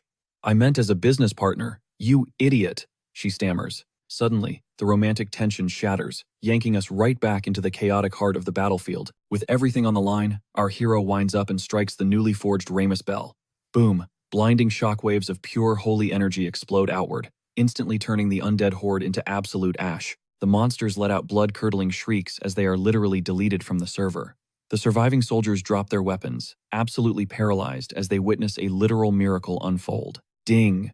The glowing system interface flashes, officially confirming the impossible. Hyunsu did not just craft a legendary artifact, he completely annihilated the undead apocalypse. By stopping the region update dead in its tracks, he just forced the game to generate a brand new storyline. We actually did it, our boy roars, throwing his hands up and praising the heavens for beating the clock. But the second the adrenaline leaves his system, his legs give out like jelly. He crashes hard into the dirt. Nell instantly sprints to his side, her voice trembling in absolute panic as she checks his vitals. A golden hologram pops up, announcing the quest is complete. But wait, there is more. A secondary window chimes in, revealing that the rewards have been massively upgraded thanks to his history-making performance. Meanwhile, the Aries online forums are basically catching fire. A massive thread drops, completely exposing the epic truth behind the Kassel region's failed update. Screenshots of the restored tower go instantly viral. Eagle-eyed players zoom in and immediately recognize our boy. Wait, isn't that the legend who crafted Hyunsu's first custom sword? The community absolutely loses its collective mind. He actually fixed the mythical Ramus bell. Within minutes, thousands of hardcore gamers smash the follow button on his creator profile. Ping, ping, ping. Hyunsu groggily opens his eyes to an absolute avalanche of system notifications. He rubs the sleep from his face, glances at his workshop dashboard, and his jaw drops. The follower count just shattered 111,655. He stares at the glowing numbers in pure disbelief, before a massive, cocky grin spreads across his face. Engraving his personal signature right onto the legendary bell was a total genius move. Now, every single player who steps foot in Kassel is going to see his brand. Hello, ultimate free marketing. A heavy knock interrupts his celebration. Captain Cal swings the door open, flashing a $1 million smile. Ah, the grand savior of our realm has finally returned to the land of the living, he booms. The knight straightens his posture, proudly announcing that by the decree of the regional lord, he has personally arrived to deliver the promised bounty. He drops an absolutely massive sack of gold coins onto the table. Our boy's brain short-circuits. Doing the real-world math, that payout translates to a jaw-dropping 330 million won. Cal chuckles at his shocked expression, insisting that only a true hero deserves a king's ransom. But he isn't finished. He slides a beautifully crafted wooden box across the table, a VIP gift straight from the Lord himself. The lid pops open, revealing a shimmering chunk of pure, legendary orichalcum. Hyun-soo stammers out his deepest thanks, but the seasoned knight immediately waves it off with a solemn shake of his head. "No, my friend. We are the ones forever in your debt," Cal replies softly. He points out that while every other outlander ran for the hills when the sky fell, Hyun-soo planted his feet and fought for their lives. The raw, unfiltered gratitude in the captain's eyes hits our hero right in the chest. In that quiet moment, Hyun-soo realizes something profound. The agonizing pain these NPCs endure feels exactly like the crushing despair he's battled in the real world. Packing up his epic loot, Hyun-soo announces he needs to head back to his original reality. The captain bows his head in absolute respect, wishing him a safe journey home. With his virtual pockets absolutely loaded, our boy knows it is finally time to take back his real-world legacy. He hits the menu, and his avatar dissolves into the logout sequence. Captain Cal and his loyal attendant stare quietly at the empty space where the hero just vanished. Outlanders truly are a mysterious bunch, aren't they? The captain whispers in awe. Cut to the buzzing streets of Gwangju the very next morning. Hyun-soo sits across from real estate shark Kang Hak-soo. The businessman casually checks his phone, only to freeze dead at a massive banking alert. The screen violently flashes. Deposit received, 330 million won.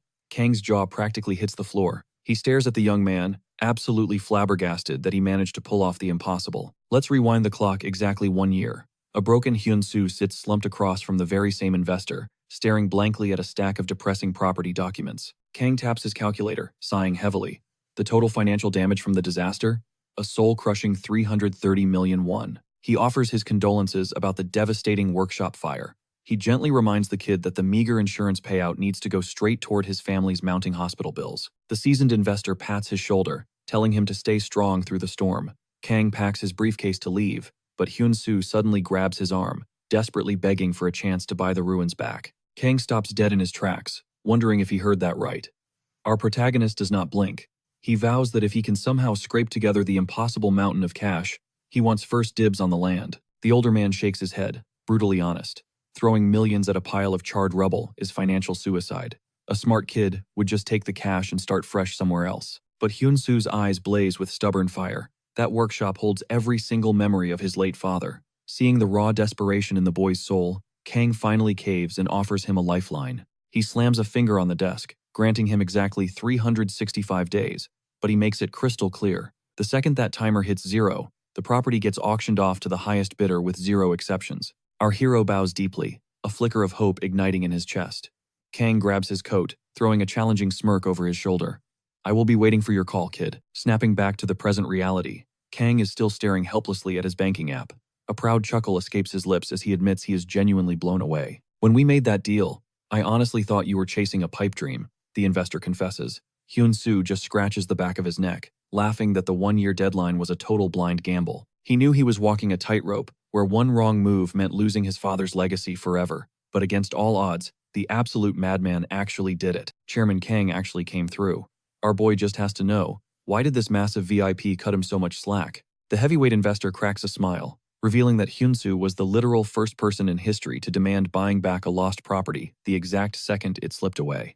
That raw, unyielding grit hooked him completely. Overwhelmed with relief, our protagonist bows his head, knowing that because of this single act of mercy, his father's sacred legacy remains untouched, but a debt of honor demands repayment. When Hyun-soo brings up the virtual reality sensation Aries, Kang completely loses it, joking that even his grandma is probably grinding levels. Dropping a massive flex, our hero reveals his true identity as a master blacksmith inside the game. Kang totally agrees that it matches his stubborn vibe, especially when Hyun-soo promises to forge him an absolute god-tier custom artifact. Stats do not even matter to the chairman, he just wants something dripping with exclusive aura. Our protagonist swears on his hammer to deliver a masterpiece that will break the server. Fast forward to a bustling in-game tavern, where Nell frantically waves him down. It is their first face-to-face since surviving that undead nightmare, and she instantly roasts him for being literally impossible to track down. He rubs the back of his neck with a sheepish apology, but she just laughs off the tension before slamming a physical resume right onto the wooden table.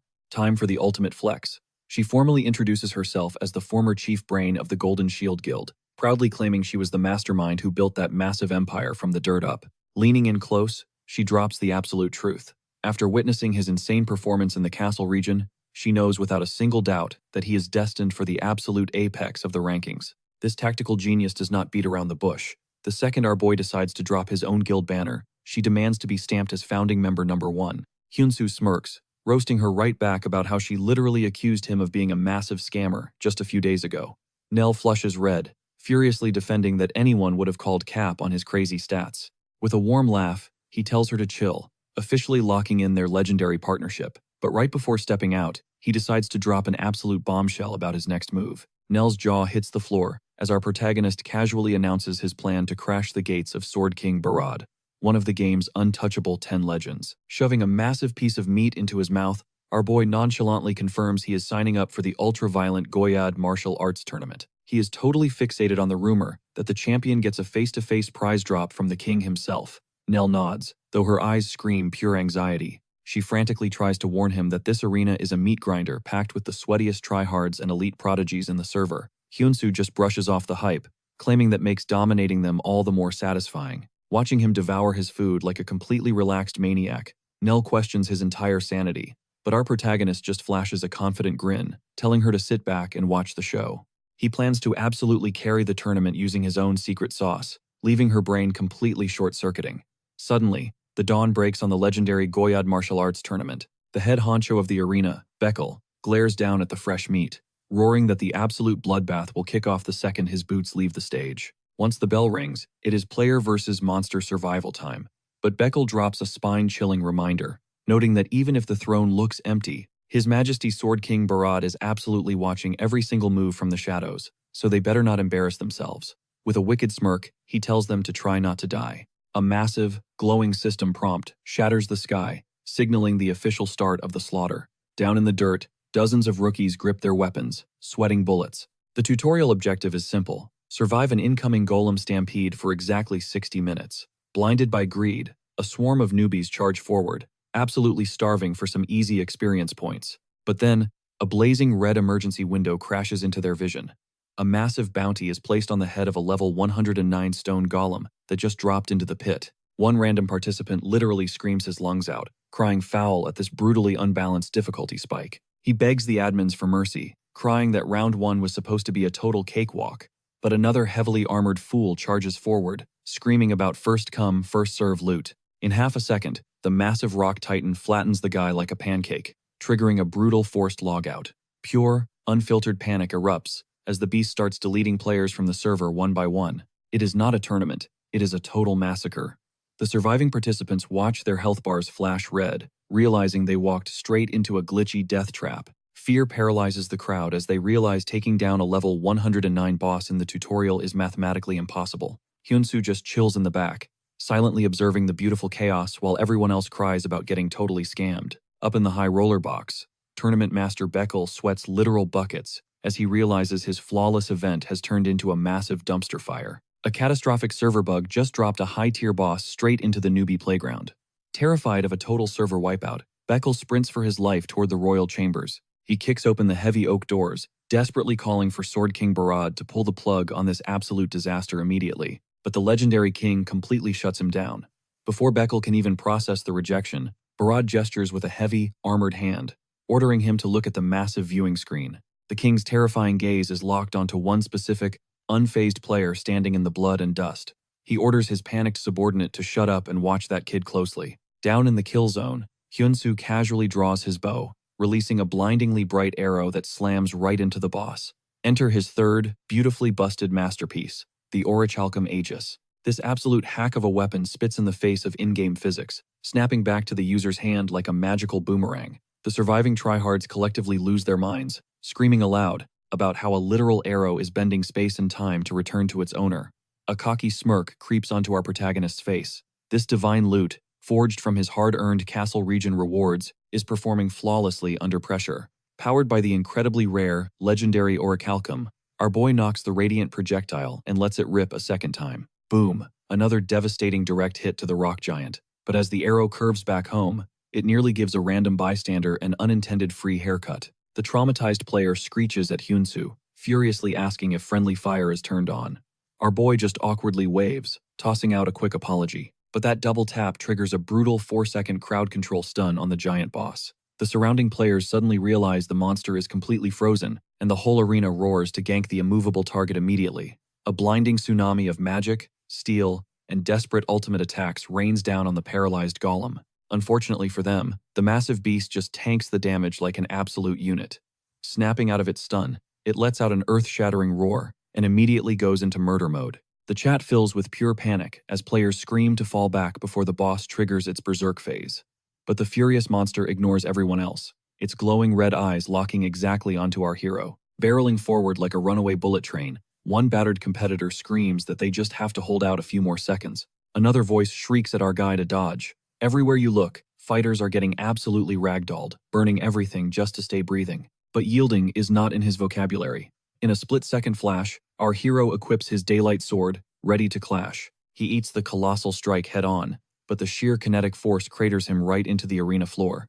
Up in the VIP box, tournament director Bekel practically begs Sword King Barad, urging him to pull the plug before this contestant gets deleted. But the monarch just leans in, his eyes gleaming with intense fascination. Then, the impossible happens. Flat on his back, Hyun-soo triggers his emergency god-crafting skill. The system loading bar maxes out instantly.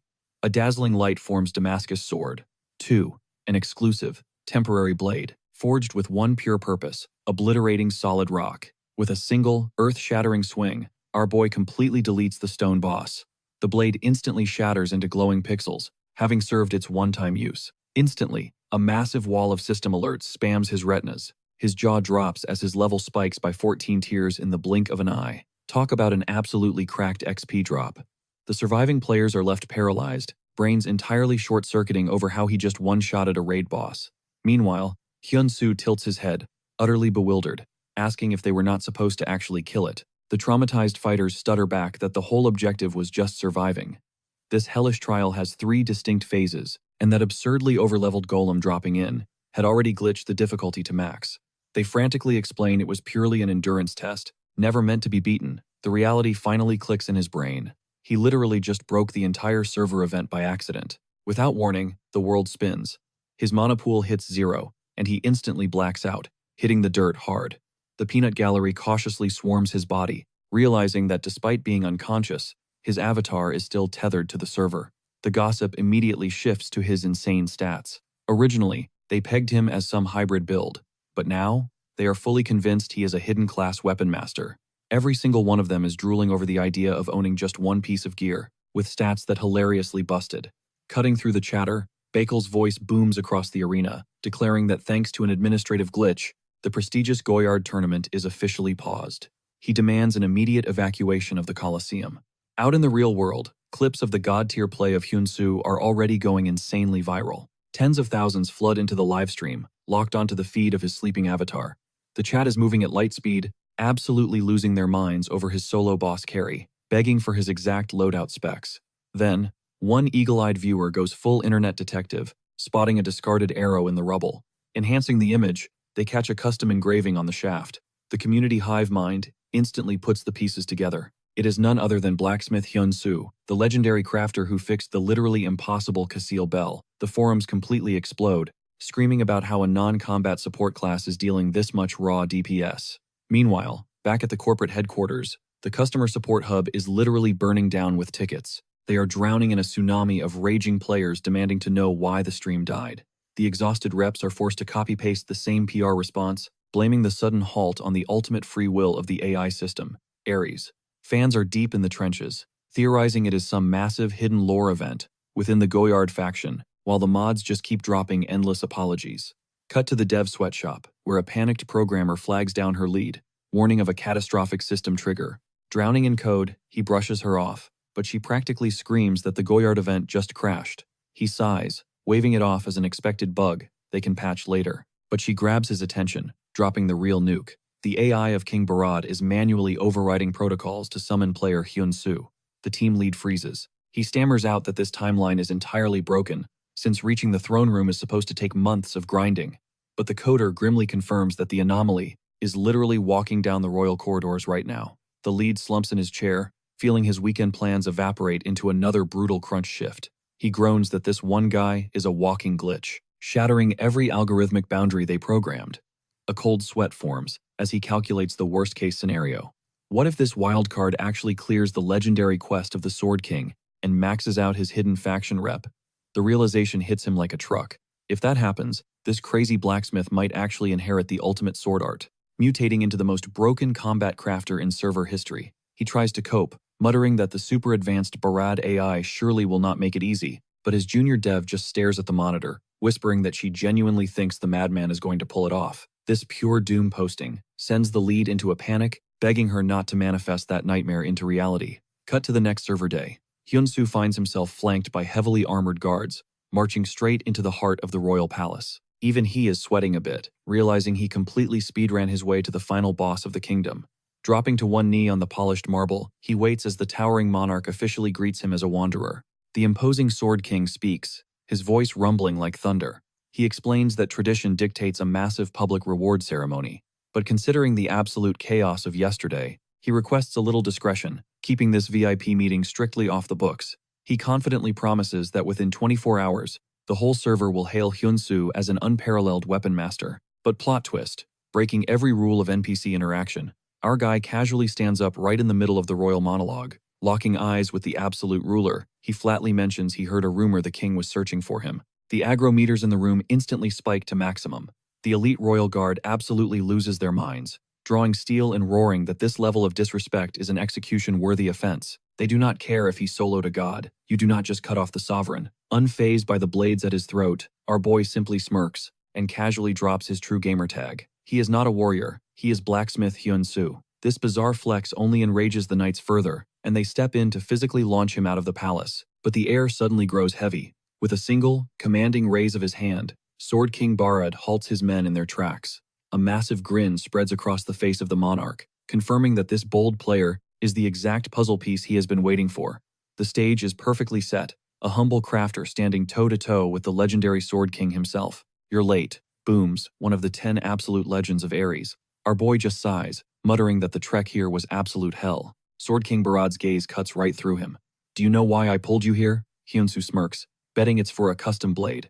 The king nods. Spot on. The monarch reveals a brutal truth. Every top-tier blacksmith in the kingdom, even the legendary Tower Master Da Young, has completely bombed this mission. So why should he place his faith in a total wildcard? The room's pressure is literally suffocating, but our hero stands tall, declaring he only brings one thing to the table: pure, unadulterated skill. Barad erupts into booming laughter. He totally eats up the kid's insane audacity, deciding right then and there to gamble on Hyun-soo's massive ego. With a snap of his fingers, the royal guards haul out the payload. A glowing chest thuds onto the floor. Inside lies a treasure beyond belief: 100-year-old cold iron. We are talking about an ultra-rare ore that has been soaking up sub-zero temperatures for an entire century. This bad boy boasts maxed-out fire resistance and crazy unique frost attributes. Hyun-soo just stares, completely hypnotized. The metal radiates an aura straight out of a legendary martial arts novel. The Sword King drops his ultimate demand. He wants a blade ranked epic tier or higher, and it needs to practically bleed frost. The stakes? If he nails the craft, Barad promises to grant him literally any wish his heart desires. But if he crafts garbage, our boy catches a lifetime ban from the Goyard Kingdom. Ding! The system chimes as the King's Commission quest window flashes before his eyes. The conditions are terrifyingly simple. Earn the monarch's absolute approval. The payout is mind-blowing, one blank check wish from an absolute powerhouse. But the fail condition is an instant, humiliating exile. Without missing a beat, our protagonist smashes that accept button, swearing on his pride that the king won't be disappointed. Fast forward to the royal forge. Hyun-soo can practically feel laser beams scorching the back of his skull. He whips around, only to lock eyes with a fiercely glaring knight. Meet Bella, the Goyard Kingdom's vice-captain, sitting pretty at a whopping level 301. Sure, he is the new guy in town, but having a high-level watchdog breathing down his neck is seriously creeping him out. Still, he cannot blame them for being paranoid. Bella coldly orders him to just pretend she is invisible. Hyun-soo flashes a cheeky, sarcastic grin. "Is my sweating that incredibly obvious?" She hits him with a deadpan. Yes. Internally, the vice-captain is seething, wondering who this cocky brat actually thinks he is. She grits her teeth, remembering that His Highness just bet the kingdom's entire future on this totally unproven outsider. For her, blowing this quest is absolutely out of the question. The invisible weight in the room is crushing our boy. But suddenly, ding-dong, a completely jarring doorbell sound rips through his game interface. Hyun-soo blinks in pure confusion, before realizing his real-world system alert is going off. Ripping off his VR headset, he cracks open his crappy apartment door, only to find his exhausted-looking landlady on the other side. She nervously admits that her husband just got laid off, and they are forced to put the building on the market. They need cold, hard cash, and they need it yesterday. She is bowing and apologizing like crazy, but Hyunsoo waves it off, telling her she has nothing to be sorry for. He just braces himself and asks for the deadline. The devastating answer? He has to pack up and vanish in exactly 2 weeks. The poor woman looks mortified, but our guy swallows his pride, thanking her for giving him a decent roof over his head. The second the door clicks shut, the reality hits him like a freight train. 2 weeks. His soul completely leaves his body. Sure, he has been farming a ton of gold inside Aries, but his real-world bills are literally dragging him underwater. His dad's medical debt is skyrocketing into the millions, and resurrecting his charred blacksmith workshop already drained a devastating 330 million won from his bank account. To make matters worse, he hasn't even dropped a single dime on his own burn scar treatments yet. Our hero absolutely faceplants into rock bottom, desperately wondering how he is going to avoid becoming homeless. Right on cue, his phone buzzes. It is Nell on the line. She chirps up, asking what he is up to, hyping up some 200 IQ strategy she just cooked up for his epic quest. But Hyunsoo weakly begs for a rain check, groaning that his brain is completely short-circuiting right now. Her gamer instincts flare up instantly, and she interrogates him until he totally cracks. He confesses that while the Royal Commission is insane, he is literally facing eviction in 14 days. Nell sighs in heavy frustration, loudly reminding him that this quest is his absolute golden ticket. She breaks down the massive stakes at play. Right at this very moment, the entire gaming community is furiously debating if the monster rookie who swept the Goyard tournament and the genius blacksmith Hyunsoo are actually the exact same player. She orders him to stay strictly off the radar for now, because the second he drops that bombshell reveal, it is going to completely break the internet. She fiercely reminds him that he holds a direct contract from Sword King Barad, arguably the most overpowered NPC in the entire server. Nell tells him to close his eyes and picture it. Picture the exact second the king unsheathes a legendary blade, stamped with Hyunsoo's own signature. That is the exact moment his market value shoots straight to the moon. That astronomical potential is exactly why she is going all in on his success. Our boy lets out a breath and genuinely thanks her. Her pep talk just slapped his gamer spirit right back into his body. He vows to grind like a complete madman to turn this around. Hyunsoo instantly dives back into the virtual world, only to be blasted by Bella, screaming at the top of her lungs. She is absolutely furious, violently demanding to know what took him so incredibly long to log back in. Hyunsoo blinks, totally bewildered, and asks what apocalyptic event just went down. Bella drops an absolute nuke on his head. His Royal Highness, the invincible Sword King, is currently trapped inside the dragon's nest. Hyunsoo's jaw hits the floor. Wait, trapped exactly where? Bella glares at him like he just sprouted a second head. She is absolutely flabbergasted by his clueless reaction, wondering how he can look so horrified when he clearly has zero idea where that zone even is. Hyunsoo just awkwardly shrugs, admitting he was just trying to read the room and match her intense energy. Bella snarls at him to cut the clown act immediately, because the clock is viciously ticking down. She frantically explains that the Flame Nest is the ultimate endgame zone, crawling with high-tier fire monsters. And buried deep inside lies the Ifrit Dungeon, a literal fiery hellscape where no player or NPC, except the monarch himself, has ever walked out of breathing. Our protagonist's brain completely stalls out. Why on earth would the overpowered king voluntarily march into a confirmed death trap? Our guy realizes the king charged in completely empty-handed. That is when Bella drops an absolute bombshell. The king's ultimate target for vengeance is lurking inside that very dungeon. Hearing the word revenge makes our boy freeze in his tracks. He never expected to uncover such dark baggage tied to the royal leader. Meanwhile, the camera cuts straight to the Flame Nest. Sword King Barad staggers onto the scene, bleeding heavily but refusing to fall. Standing before the massive dungeon gate, he knows the true nightmare is waiting on the other side. The king glares at his current blade, realizing it is absolute garbage against the approaching inferno. Thanking the heavens that his squad escaped alive, a grim reality sets in. Backup is still a brutal 3 days away. A bitter smirk crosses Barad's battered face. Deep down, he wonders if charging in without the blacksmith's masterpiece was a fatal mistake. Suddenly, a heart-wrenching memory hits him like a freight train.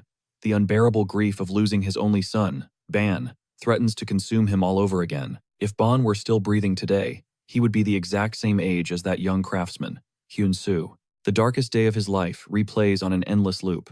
In the flashback, a blood-soaked Ban weakly calls out for his dad while fading on the cold dungeon floor. A desperate Barad screams, begging to know why his boy recklessly charged into this death trap entirely alone.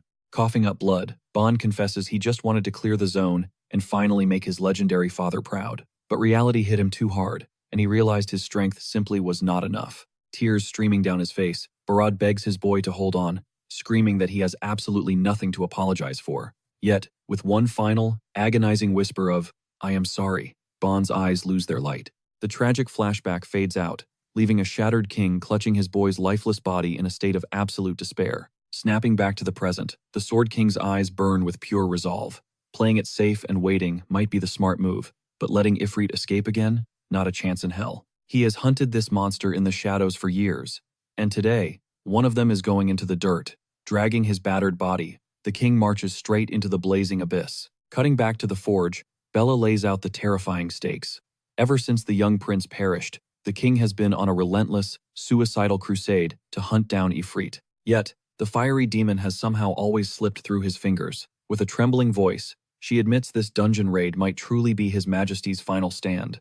Bella looks Hyun-soo dead in the eyes, confessing that putting her faith in a random craftsman feels completely insane. But if the king bet his life on this boy, she has to believe in him too. Swallowing her pride, the elite Goyad knight bows her head completely, begging our main character to pull off a miracle and save her liege. Boom! A glowing red emergency quest triggers right in front of him. A sword that can save the king. The clear condition is dead simple. Accept Bella's desperate plea. The payout promises massive reputation gains, but the failure penalty is downright catastrophic. If he messes up, it guarantees the absolute death of Sword King Barad. The mission objective stares him right in the face. Forge an ultimate weapon capable of altering fate itself. The heavy weight of the king's tragic backstory hits our protagonist right in the chest. He is instantly reminded of his own dark past, where his life was turned to ashes. Could he have survived that kind of soul-crushing loss without breaking? A fierce fire ignites in Hyun-soo's eyes as he tells Bella he is officially locked in. Wasting zero time, he fires up the forge. The rhythm of the hammer striking steel echoes loudly as he plunges the glowing metal into the cooling vat, analyzing the boss lore. Ifrit's hellfire is so overpowered it melts unique tier gear like absolute butter. The math is simple. He has to craft something that completely shatters the unique tier ceiling. Our boy zones in on the secret ingredient, the 100-year-old cold iron. His game plan? Maximize its frost properties until it becomes literally indestructible against heat. While he pounds away at the anvil, a golden system notification pops up. His mastery over the mystical ore has evolved to a whole new level. Suddenly, an epic alert triggers. The spirit of the blacksmith has awakened. The system recognizes that Hyun-soo is pouring his absolute soul into this singular creation, fusing pure passion, relentless drive, and deep empathy for the king. He unlocks the ultimate flow state. Our boy is completely dialed in, operating on a different wavelength, and the payoff is absolutely insane. The system officially declares the birth of our protagonist's very first legendary tier masterpiece. A massive shockwave of blinding light erupts from the anvil. Bella covers her eyes in pure shock, praying the miracle is complete. When the smoke clears, Hyun-soo is gripping a violently glowing weapon. A terrifying, freezing aura pulses from the blade, flash freezing the entire room's temperature instantly. With a badass smirk, he announces it is time to go rescue a king. Back in the blazing depths of the flame nest, a blood-curdling scream echoes out. Taking a devastating blow, Sword King Barad crashes to his knees in agony. Rising from the sea of hellfire, the ultimate dungeon boss finally reveals its true, terrifying form. Enter Ifrit, a monstrous level, 490 catastrophe. Spitting blood, Barad growls that he has waited an eternity for this exact showdown. With a primal roar, he charges straight into the jaws of death. Ifrit lets out an ear-piercing screech. The epic deathmatch between the legendary swordsman and the demon of ashes officially kicks off. The king somehow manages to parry the initial strikes, but the sheer kinetic force of the monster is totally absurd. He is getting violently pushed back. Panic sets in when Barad realizes the demon's blade is constructed out of concentrated magma.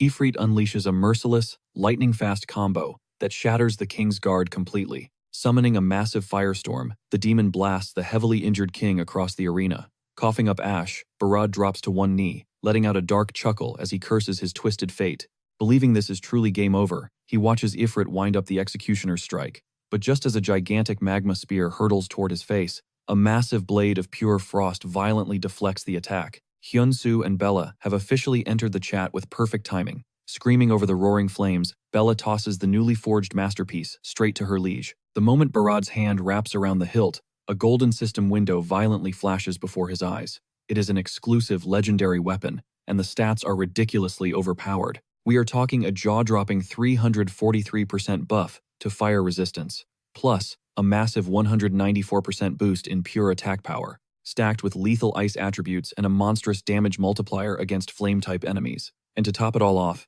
it comes equipped with a completely broken active skill. Unleash its true power, our hero shouts, hyping up the king.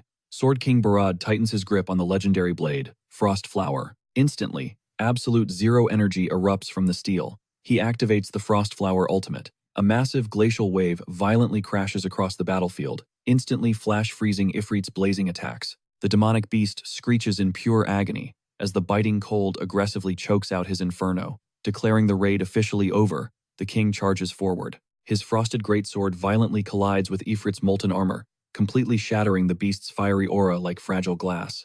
The demon staggers back, completely stunned. Without hesitation, Barad executes a devastating finishing strike, erasing the monster from existence. A glowing blue system window pops up, confirming the boss raid is a success. Sword King Barad finally lowers his weapon to catch his breath, but the nightmare isn't over. Ifrit's massive corpse suddenly starts glowing with a blinding, unstable light. Hyunsu stares in sheer confusion. Bella's eyes widen in absolute horror. She recognizes the ultimate white mechanic, a boss monster's self-destruct.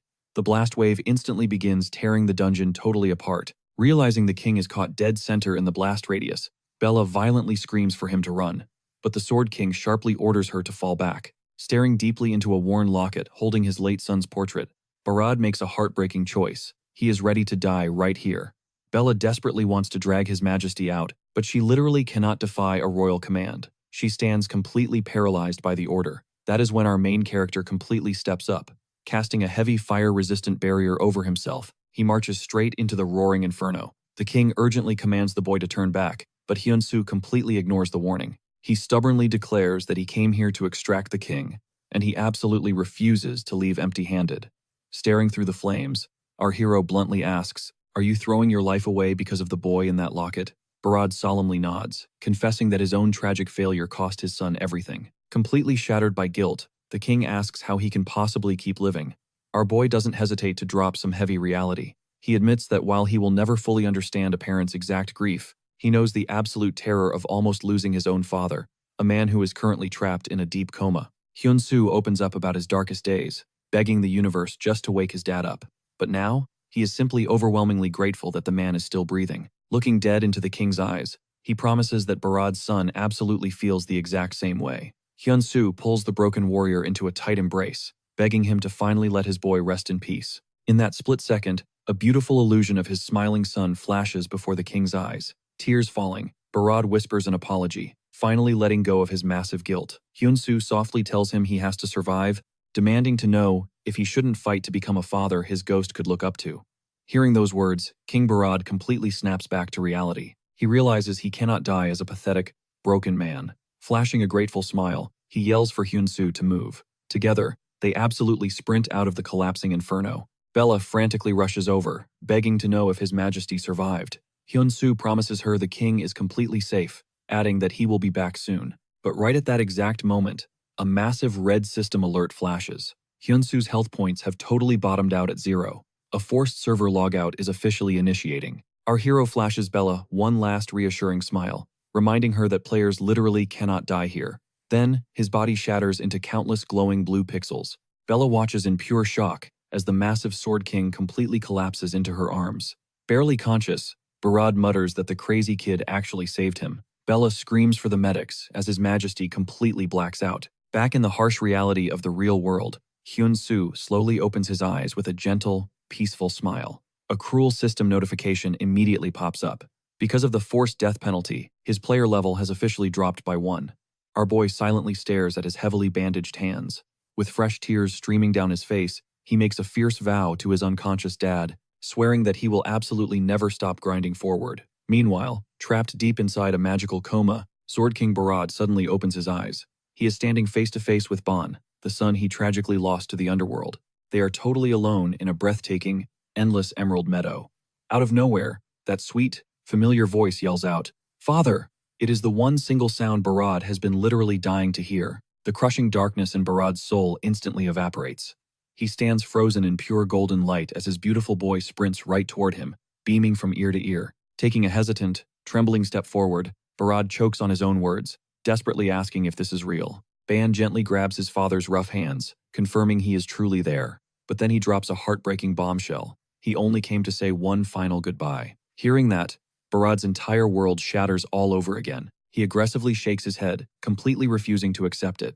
He grips his boy's hands like a total lifeline, absolutely terrified of losing him twice. Voice completely cracking. The desperate king asks what this final farewell actually means. Ban just gives him a warm, knowing look, repeating the exact same words Hyun-soo spoke in the fire. The boy gently begs his dad to finally find true happiness. He pleads with him to drop the massive guilt and start actually living again. As those beautiful words leave his lips, Ban's delicate body literally begins dissolving into floating golden embers. Barad violently screams his son's name in pure agony, but he is totally powerless to stop the magical fading. With a massive gasp for air, the king abruptly, violently jolts awake in his bed, cold sweat dripping down his face, still screaming for Ban. His two elite royal guards, who had been flawlessly watching over his coma for 3 straight days, totally jump out of their skin. They scramble to his bedside, absolutely panicking over his vitals. Slowly catching his breath, Barad forces himself to calm down. In a deeply grave tone, he reveals that his son just crossed over in a dream to finally pass on. He fiercely declares that this emotional miracle is entirely thanks to that brave kid. Without skipping a beat, he barks a royal order to track Hyun-soo down immediately. A few days later, inside a stunning, sun-drenched throne room, a royal knight officially announces Hyun-soo's arrival. Our confident protagonist smoothly strides in, drops a flawless bow, and politely asks how His Majesty is holding up. Barad flashes a surprisingly warm smile, assuring the boy he feels absolutely phenomenal, and waves for him to take a seat. The king's tone suddenly shifts, revealing he called this meeting for a very specific reason. Getting intensely serious, the royal warrior admits he knows the truth about players. He completely understands that outsiders like Hyun-soo literally cannot permanently die, always perfectly respawning at a crystal. But then he drops a heavy truth bomb. Immortality doesn't just magically erase the absolute terror of the Reaper. Getting your health points ripped to 0 still hurts like absolute hell. Locking his piercing eyes dead onto our boy, the king asks the ultimate question: why did you willingly burn alive just to save my life? Taking a deep breath, Hyun-soo prepares to drop his honest answer. Looking directly into the eyes of the sovereign, our guy explains that he saw a mirror of his own crushing burdens. He genuinely wanted Barad to choose life over despair. Those heavy words strike a deep chord. The monarch quietly repeats, "A burden like me," before curiously asking for the second reason. Scratching the back of his neck with a sheepish grin, our main character drops the wholesome act. He totally banked on a massive payout for saving royal blood. That absolute audacity actually makes Barad smirk. He praises our boy, noting that such a shameless answer takes serious guts. The sovereign leans in and declares that the incoming compensation is going to blow his wildest expectations right out of the water. With a grand wave of his hand, Barad presents Hyun-soo with a tightly sealed scroll, calling it the rightful payment for crafting such a masterpiece of a blade. The second our hero breaks the seal, that iconic blue system window violently flashes before his eyes.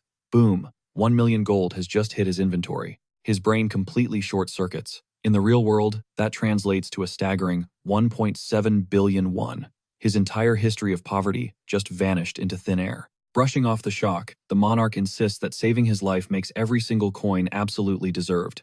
Overwhelmed with immense gratitude, Hyun-soo offers a deep, respectful bow. Gesturing for him to take a seat, the tone of Barad softens into genuine fatherly warmth.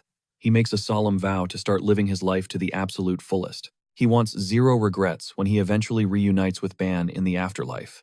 With a gentle gaze, he urges Hyun-soo to channel that same fierce energy for his own dad. The royal doors are permanently open for our boy, and Hyun-soo excitedly accepts the standing invitation to crash the palace whenever. Smiling brightly, Barad confesses that this encounter reignited his will to fight, asking if they can officially be called close friends. Right on cue, another holographic alert chimes. Ding!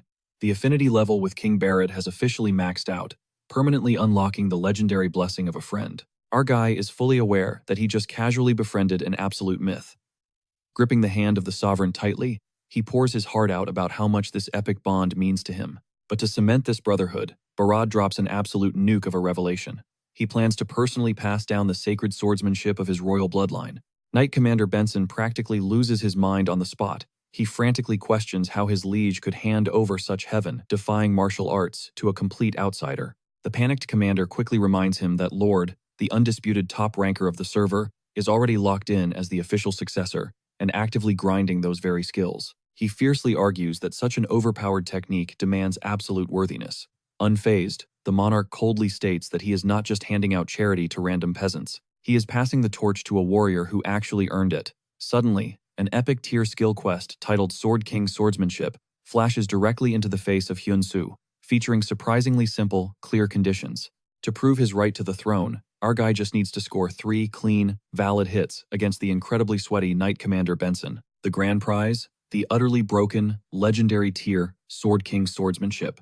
Stepping back, Barad declares that Benson himself will serve as the ultimate crash test dummy. He grants our protagonist exactly 2 days to gear up. Ripping off his virtual reality headset in the real world, Hyun-soo instantly drops a massive chunk of his newfound fortune to aggressively wipe out every single medical debt his dad owes. A suffocating weight finally lifts from his chest. Without looking back, our boy ditches his miserable, cramped apartment and immediately upgrades to a seriously premium crib. He even hits up his former landlady, pouring out his gratitude for her past patience while flooding her bank account with a ridiculously generous bonus. With his real life finally stabilized, our main character dials up his ride-or-die bro, Kim Ji-han, to drag him out for a legendary victory dinner. Fully expecting another sad bowl of convenience store ramen, the jaw of Ji-han practically hits the pavement when he pulls up to a 5-star, ultra-luxury steakhouse. Ji-han nervously jokes that after stuffing his face with such high-tier wagyu, he is officially ready to ascend to the afterlife.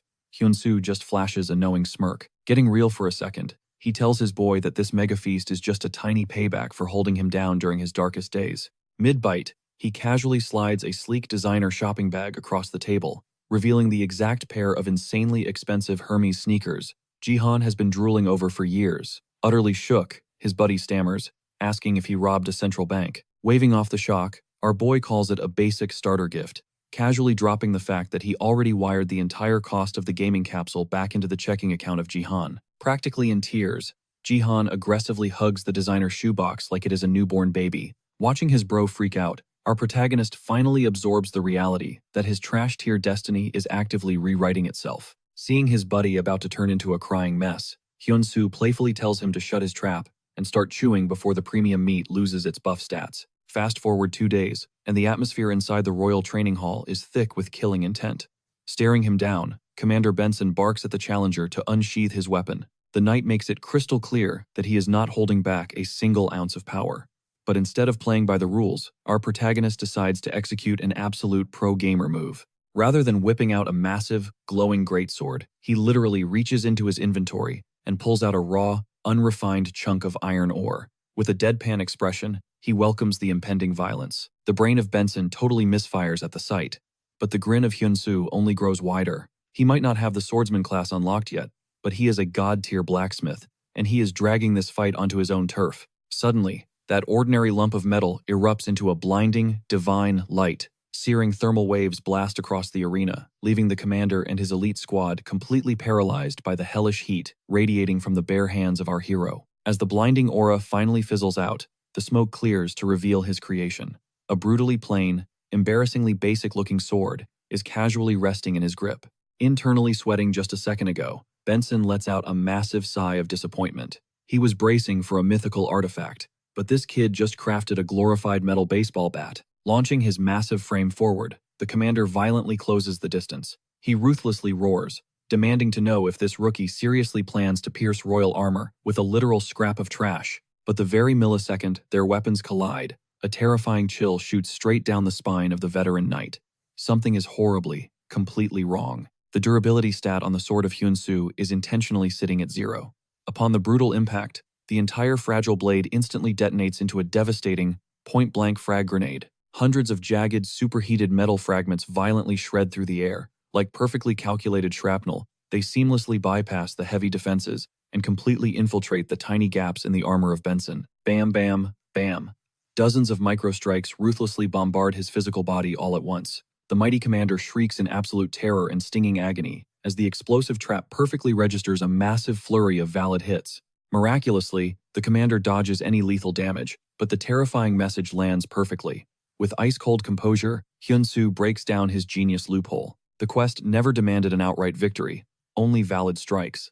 Suddenly, a flood of system notifications floods the screen, validating a mind-blowing 59 consecutive hits in just 1 split second. Our boy casually smirks, noting the rulebook never banned his shattered blade strategy. Completely shaken, Benson traces the endless scorch marks across his heavy plate. He openly confesses he never saw such a beautifully toxic strategy coming. Dropping his ego, he calls Hyunsu his lord and begs for his real identity. Cue the ultimate mic drop. Our main character confidently declares himself the absolute god of blacksmiths. The sheer weight of that title shatters the room. Benson and the elite knights instantly drop to their knees, treating him like absolute royalty. Sweating from the intense glazing, Hyunsu frantically waves for them to stand back up. Cut to a brutal 2-week training arc, grinding relentlessly under Benson and the mighty King Barad. Pushed to his absolute limits, he finally unlocks the legendary Sword King's combat mastery. On top of that, his blade mastery stats completely skyrocket. Thanks to his ridiculously low base level, he absorbs the massive experience points like a sponge. But there is a massive catch. He only manages to conquer the first 3 secret chapters: the Beast's Aura, the Raging Wave Sword, and the Piercing Sword's Cry. The king smiles, promising to unlock the final secrets once our guy actually levels up. Fast forward to the end of the hellish boot camp. Hyunsu pulls King Barad aside. Having proven his worth, it is time to cash in a major favor. He demands the legendary 100-year-old cold iron. Yes, the exact same mythical ore used to forge the monarch's very own blade. The king strokes his beard before dropping a massive reality check. He would hand it over in a heartbeat, except his personal weapon completely drained the royal treasury's final stash. Crushing defeat washes over our protagonist. His epic crafting blueprint is totally bricked, but catching his despair, the ruler flashes a knowing grin. A secret stash still exists buried deep inside the original source, the incredibly lethal frost mine. Barad challenges Hyunsu to mine the ultimate ore himself. Our hero sweats, seriously doubting if he has the stats to solo such a nightmare zone. But the king plays his trump card, ordering his fiercest knight, Bella, to join the raiding party. Bella instantly pushes back. Her sole purpose is guarding the throne, not babysitting a blacksmith. However, Barad promises this death-defying quest will push her past her own limits. Bowing to his absolute authority, she reluctantly packs her gear for the journey. Meanwhile, the king steps onto the grand balcony, proudly broadcasting his triumph over the impossible Ifrit tomb. Thousands of awestruck players and nobles roar in worship. The server chat goes totally nuclear, crowning Sword King Barad an absolute gaming god. But a few eagle-eyed veterans go full Sherlock mode. Zooming in on the majestic blade resting at his hip, they notice its chilling, god-tier frost aura. Spamming their evaluation skills, a single name pops up in the item description: Hyunsu, carved flawlessly into the legendary steel. The entire community completely loses their minds. Wait, isn't that the exact same tag from the tournament champion's mythical arrow? The forums instantly explode with wild theories about this mystery crafter. The hype train derails into total chaos. Nobody knows his level, his age, or even his gender. Soon, the most unhinged rumor goes viral. They are convinced Hyunsu is a sweaty, middle-aged neckbeard, endlessly grinding away in some dark basement forge. Cut back to reality, where our guy casually scrolls through his phone. Riding the king's massive clout wave, his channel's subscriber count just blasted straight past the 300,000 milestone. He laughs to himself. If the server found out the player versus player god and the legendary smith were the exact same dude, the entire game client would crash. To protect his peace, he chooses to stay happily off the radar. Right before stepping into the icy abyss, he fires off a quick direct message, reaching out to a very important person he desperately needed to repay. Scene shift to a luxury high-rise, where billionaire investor Kang Hak-soo steeples his fingers. He is obsessing over the world-first clear of the Ifrit tomb. In his eyes, that hellish raid was supposed to be mathematically impossible. Flashbacks hit him hard, remembering his own tragic wipes, watching his billion-gold armor melt away like cheap plastic. He grits his teeth in frustration. All the real-world cash means nothing without the god-tier gear to conquer the game. Suddenly, a golden ping interrupts his dark thoughts. It is Hyunsu, officially cashing in his promise to forge the ultimate armor set. Kang's eyes widen with pure manic joy. He instantly realizes his personal cheat code has finally arrived. He freezes for a split second, scrambling to remember the exact deal. And then, the memories perfectly lock into place, flashing back to their secret boardroom deal over a mythical artifact. Typing at light speed, the tycoon confirms he is locked and loaded to pay up. He double-checks the ridiculous item requirements, eager to finalize the massive commission right this second. But deep in his greedy heart, Kang seriously doubts if this kid actually has the raw stats to pull it off. Hyunsu confirms the crazy blueprints are totally locked in. Testing the waters, the rich whale casually asks for our hero's current player level. Our main character casually replies he is sitting at level 59. The billionaire's smile instantly vanishes.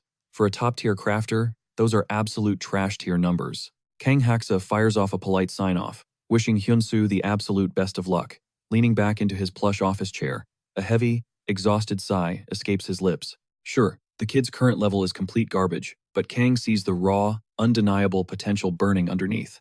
He's a diamond in the rough, making him a highly solid investment for the future. Right at that exact moment, a flashy headline grabs his attention. The gaming forums are blowing up, praising a legendary, unnamed blacksmith, known only as Hyun-soo. The article drops a massive bombshell. This mystery craftsman was the secret weapon behind King Barad's epic victory over Ifrit, the king's god-tier blade, forged entirely by his very hands. Kang actually considers sliding into this crafting god's direct messages for a custom commission.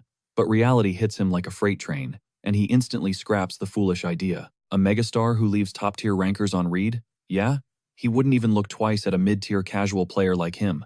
Still, a bitter wave of frustration washes over his face, especially with the brutal timer on his class advancement quest ruthlessly ticking down to 0. Swallowing his pride, Kang decides to ride it out with his current rookie connection, completely clueless to the absolute irony of the situation. The low-level beginner and the god-tier blacksmith, they are the exact same guy. Cut back to our main character, Hyun-soo. He and Bella finally touch down at the legendary frost mine, and his jaw instantly hits the frozen floor. An endless domain of pure, sparkling ice stretches before them, practically blinding him with its frozen majesty. Suddenly, the iconic system chime rings out. A holographic window declares him the very first player to step foot in this dangerous zone. The grand reward? A massive double experience points buff lasting an entire week.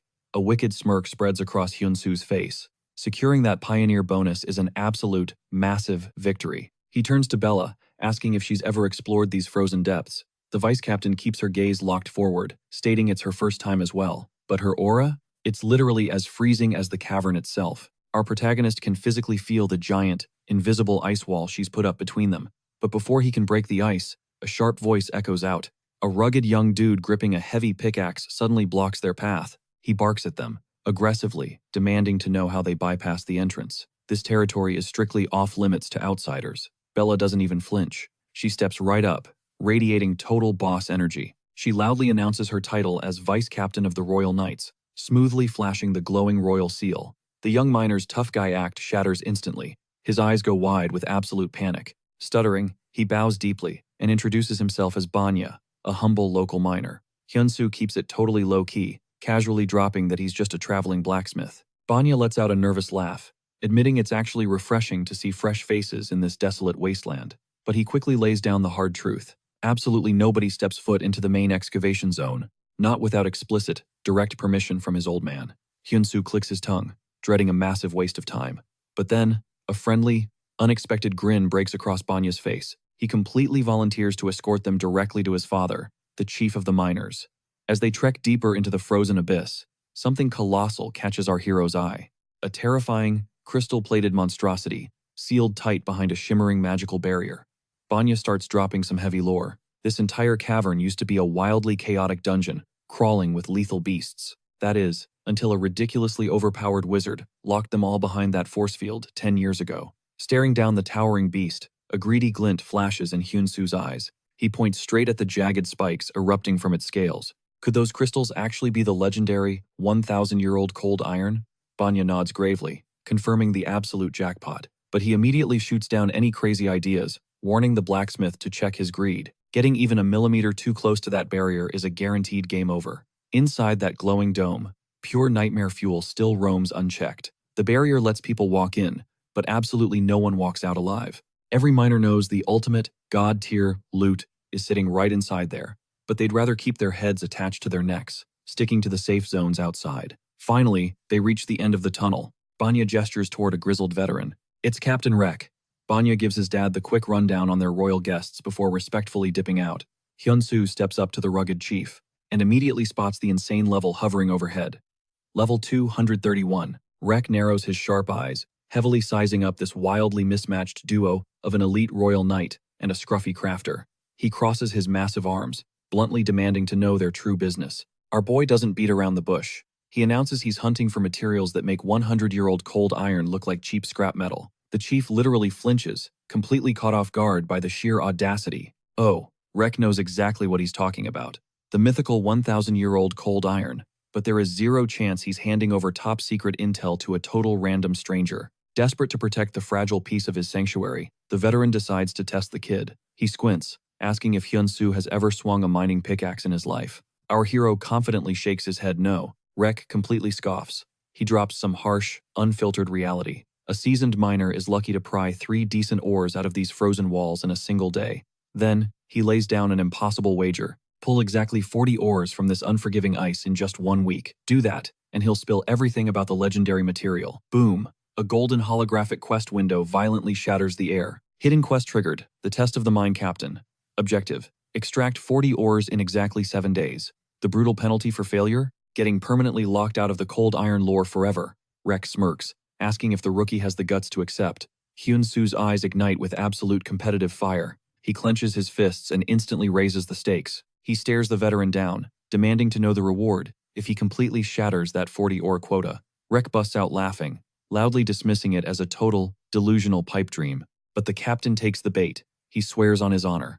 If this cocky kid actually pulls off a miracle, Rek will personally dive into the danger zone and harvest the legendary ore for him. But he sets one absolute condition: absolutely zero outside help from his companion.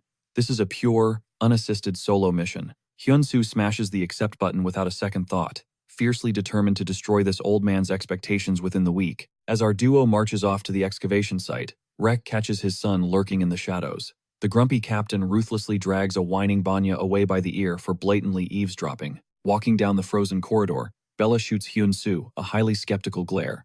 Why on earth would he actively provoke a level 200 veteran? In response, our hero just flashes a knowing smirk and reaches out his hand. He confidently declares that he never walks into a challenge unequipped. Flash! A ridiculously high-tier, glowing magical mining axe materializes into his grasp. Gripping the heavily enchanted handle, absolute madness swirls in his sparkling eyes. Watching this maniac obsess over a farming tool, Bella internally sighs. His Majesty has seriously allied himself with an absolute lunatic oddball. Fast forward exactly 7 days later, Captain Rek sits completely alone. He's utterly convinced the arrogant rookie either rage quit or froze to death. To a total novice, that quota was a guaranteed absolute failure. But suddenly, heavy footsteps aggressively echo from the black depths of the tunnel. A lone shadow breaches the light. Rek's jaw completely drops. It's Hyun-soo, dragging his feet, absolutely caked from head to toe, in thick black soot and grime. Recovering his shock, the captain throws a sarcastic sneer. He openly mocks the kid, joking that he finally looks like a proper dirt digger. But playtime is officially over. The timer has hit 0, and Rek strictly demands to see the ultimate receipts. Catching his breath, Hyun-soo holds up a single finger, asking for just a second. Rek chuckles internally, absolutely positive. This whole challenge was a pathetic bust. But then, our hero violently flicks his wrist, extending his hand. Boom! An absolute, massive mountain of premium ores crashes onto the cavern floor. The deafening clatter echoes through the mine, leaving the veteran captain completely paralyzed and staggering backward. Rek just stares at this massive, glowing mountain of loot, totally dumbfounded, while wiping the grime off his face. Meanwhile, Hyun-soo casually drops the bomb that he farmed a whopping 200 pieces in total. Tripping over his own feet in pure shock, the captain practically begs to know our boy's true identity, dead certain he is looking at some mythical, undercover mining god. Our main character just flashes a cocky smirk, effortlessly spinning his radiant axe. He flexes that he is literally just your friendly neighborhood blacksmith, right as a glowing system window bursts into view, flashing those juicy weapon stats. We are talking about a unique tier Damascus blade that moonlights as an axe, rocking an insane durability of 12,000 points and a base attack of 332.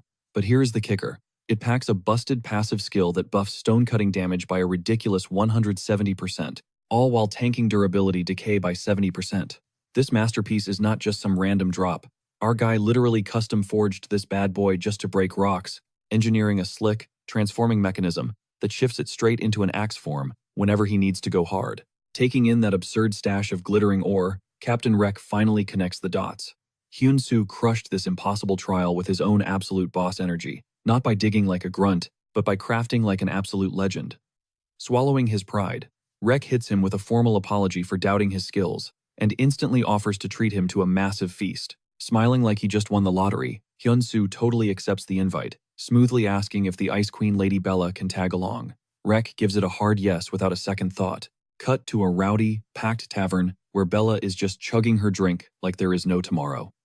Vanya and our hero are practically sweating, begging her to pace herself, but the vice captain stubbornly claims she is just vibing. Suddenly, a massive, muscle-bound miner shoves into Hyun-soo, getting all up in his face to see if the rumors of him solo mining 200 ores are actually legit. Our boy just chuckles and drops a solid yes, causing the entire tavern of miners to instantly mob him, desperate for the inside scoop on that legendary meteorite stash. Hyun-soo casually flexes that he somehow managed to rip out around 20 chunks of that ultra-rare material too. The whole room goes dead silent in absolute awe. Then, one guy brings up the crazy whispers about a mythical axe, begging for a sneak peek. Being the showman he is, Hyun-soo instantly summons his Damascus gear, flashing into his grip with a blinding, cinematic burst of light. He breaks down the specs, explaining how this beast was forged from scratch for one single purpose: absolute mining domination, skyrocketing his grinding efficiency by over 200%. Seamlessly snapping it right back into its lethal sword form, he hypes up how this mode cranks his stone, shattering power to the absolute max. While Hyun-soo totally geeks out over his own masterpiece, Bella just watches him, low-key entertained. She smiles to herself, realizing that once a blacksmith, always a blacksmith.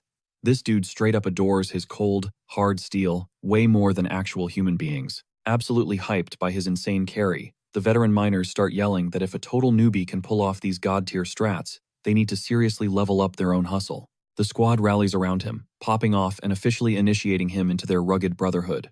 Fast forward, Rek guides Hyun-soo and Bella down into a creepy, uncharted abyss deep inside the caverns. The captain drops a massive lore bomb. This cursed spot is where the mythical millennial meteorite ore is actually sealed away.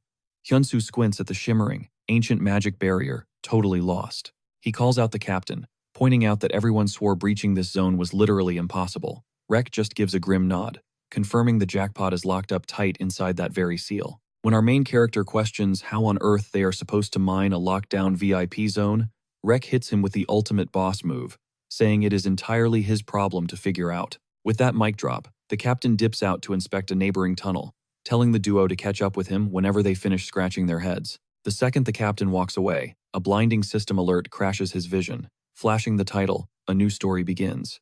Heart-pounding, Hyun-soo skims the ominous text, discovering a full century has passed since the great mage Phelan slapped down this very barrier, and now, the ancient magic is straight up decaying. The system warning is absolute nightmare fuel. The grotesque beasts locked inside have gone utterly feral, and this whole magical vault is going to shatter into pieces in exactly 3 minutes. Panic mode engaged, our hero screams out to Rek, desperately ordering him to freeze. Hyun-soo roars that the ancient seal is collapsing, and the whole crew needs to evacuate immediately. Rek just laughs it off, totally convinced the rookie is trolling him. But out of nowhere, the entire underground world violently convulses. The trio watches in pure, unfiltered horror as massive, jagged fissures rip across the cave roof. Boulders the size of cars come crashing down, and the entire tunnel system starts caving in on them. Finally waking up to the deadly reality, Rek goes full commander, screaming at the top of his lungs for an instant fallback. Terrified cries for backup tear through the suffocating clouds of dust. But these hardcore miners flat out refuse to run, way too loyal to ever abandon their brothers in the dark. Gripping his heavy axe, Rek rallies the remaining muscle to dive back into the rubble and save their squad. Trapped in this absolute meat grinder, Hyun-soo frantically calculates his next play. Out of nowhere, a bloody red quest window drops. It is an exclusive, hidden S-rank mission, handed straight to him for triggering this catastrophic event. The failure penalty is sickening, a total wipeout of the mining crew. His one and only objective is to desperately pull 96 trapped souls from the jaws of death, with his final payout scaling off the survivor headcount. Gnashing his teeth in pure fury, our protagonist is absolutely disgusted by how the cruel system treats these living, breathing people like disposable data. To him, this brotherhood is as real as it gets. Eyes burning with resolve, Hyun-soo rips his sword from his inventory and barks at Lady Bella to watch his six, in case a stray beast slips past his aggro. Caught totally off guard, Bella asks how he is not paralyzed by the sheer terror of this bloodbath. Our main character just flashes a fearless, cinematic grin, reminding her that players like him literally cannot die. Then, he drops his insane master plan. He is going to solo barricade the dungeon entrance, playing the ultimate tank to block every single monster from spilling into the upper floors. Squaring up against the shattering seal, Hyun-soo locks eyes with an ocean of raging, stone-skinned abominations. Reality hits hard. His trusty Damascus blade simply does not have the raw DPS to cleave through this massive mob. Refusing to fold, he makes a totally unhinged call. He is going to live forge an entirely new, overpowered weapon, right on the battlefield. to freeze this monstrous wave dead in its tracks. Popping his emergency god-tier crafting skill, he dumps an insane pool of mana and a massive horde of raw ore, forging a devastating greatsword of cold iron right at the exact millisecond the doom timer hits 0. The protective barrier finally shatters into a million glowing pieces. Bring it on! Hyunsu roars, planting his feet as the nightmare pours in. A level 113 stone troll, a level 107 stone orc, and a level 110 stone wolf barrel straight for his throat. He knows his freshly forged blade is a one-hit wonder, but with that sweet defense-piercing buff glowing active, our boy isn't backing down an inch. He makes a silent vow. Nobody gets past this line while he's still breathing. Gripping the colossal greatsword, Hyunsu explodes forward like a human missile. He instantly triggers his Froststorm skill. An absolute blizzard of raw kinetic energy erupts across the cavern. The freezing tempest locks the front line in solid ice, snatching a leaping stone wolf right out of the air, as brutal glacial spikes shred through its rocky armor, deleting the beast on the spot. But the cost of that god-tier attack is steep. His cold iron greatsword violently disintegrates into dust. Our main character just blinks at the useless hilt left in his grip, totally stunned. Sure, it was basically a suicide weapon, but a crazy thought hits him. Give him the right crafting materials, and this disposable nuke could literally change the game. But daydreaming will have to wait. The gate is still vomiting out endless waves of stone freaks, though his eyes dart toward the civilian sector. Deep within the suffocating darkness of the caved-in tunnels, exhausted miners are tearing at the rubble with bare hands to save their crew. Desperate shouts bounce off the dusty walls. They're screaming at each other to push harder, refusing to let their bleeding friends die in the dark. Agonizing cries for help cut through the chaos.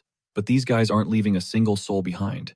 Their loyalty is absolutely unbreakable. One guy yells into the crevices, begging his trapped brothers to just hang on for a few more minutes. Right on cue, a blue system window chimes in. It drops a heavy condition. The final payout scales directly with the survivor count, basically daring Hyunsu to play savior. Watching these guys wreck themselves to save their squad, he grips his empty fist until his knuckles turn white. These aren't just random system characters attached to a quest log anymore. They're looking way too familiar. It hits him right in the feels, because it is exactly like when he threw his own life on the line for his dad.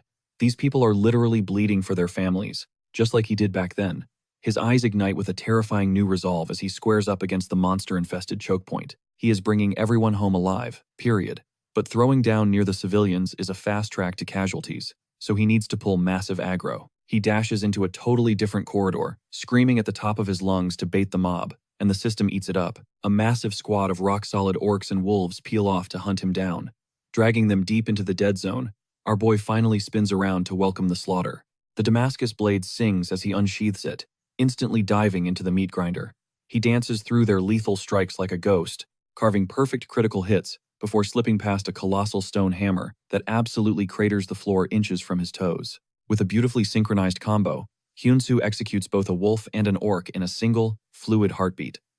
But another hulking brute winds up for a home run swing, and our main character literally cleaves its massive weapon cleanly in two, following up with a brutal finisher that drops the giant. Suddenly swarmed by a fresh wave of nightmares, he doesn't panic, he just flashes a savage grin.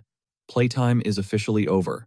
Channeling every brutal lesson drilled into him by the Sword King, he ignites his raging wave sword skill and launches himself into the absolute chaos. What follows is a mesmerizing hurricane of steel. His slashes manifest blinding azure shockwaves that literally shred the stone monsters into gravel. The horde is getting deleted, left and right. Mid-carnage, a notification flashes. The skill is stacking 10% bonus damage, skyrocketing to a nasty 140% on critical weak spots. He takes a split-second breather, mind absolutely blown. This technique isn't just strong, it is straight-up game-breaking.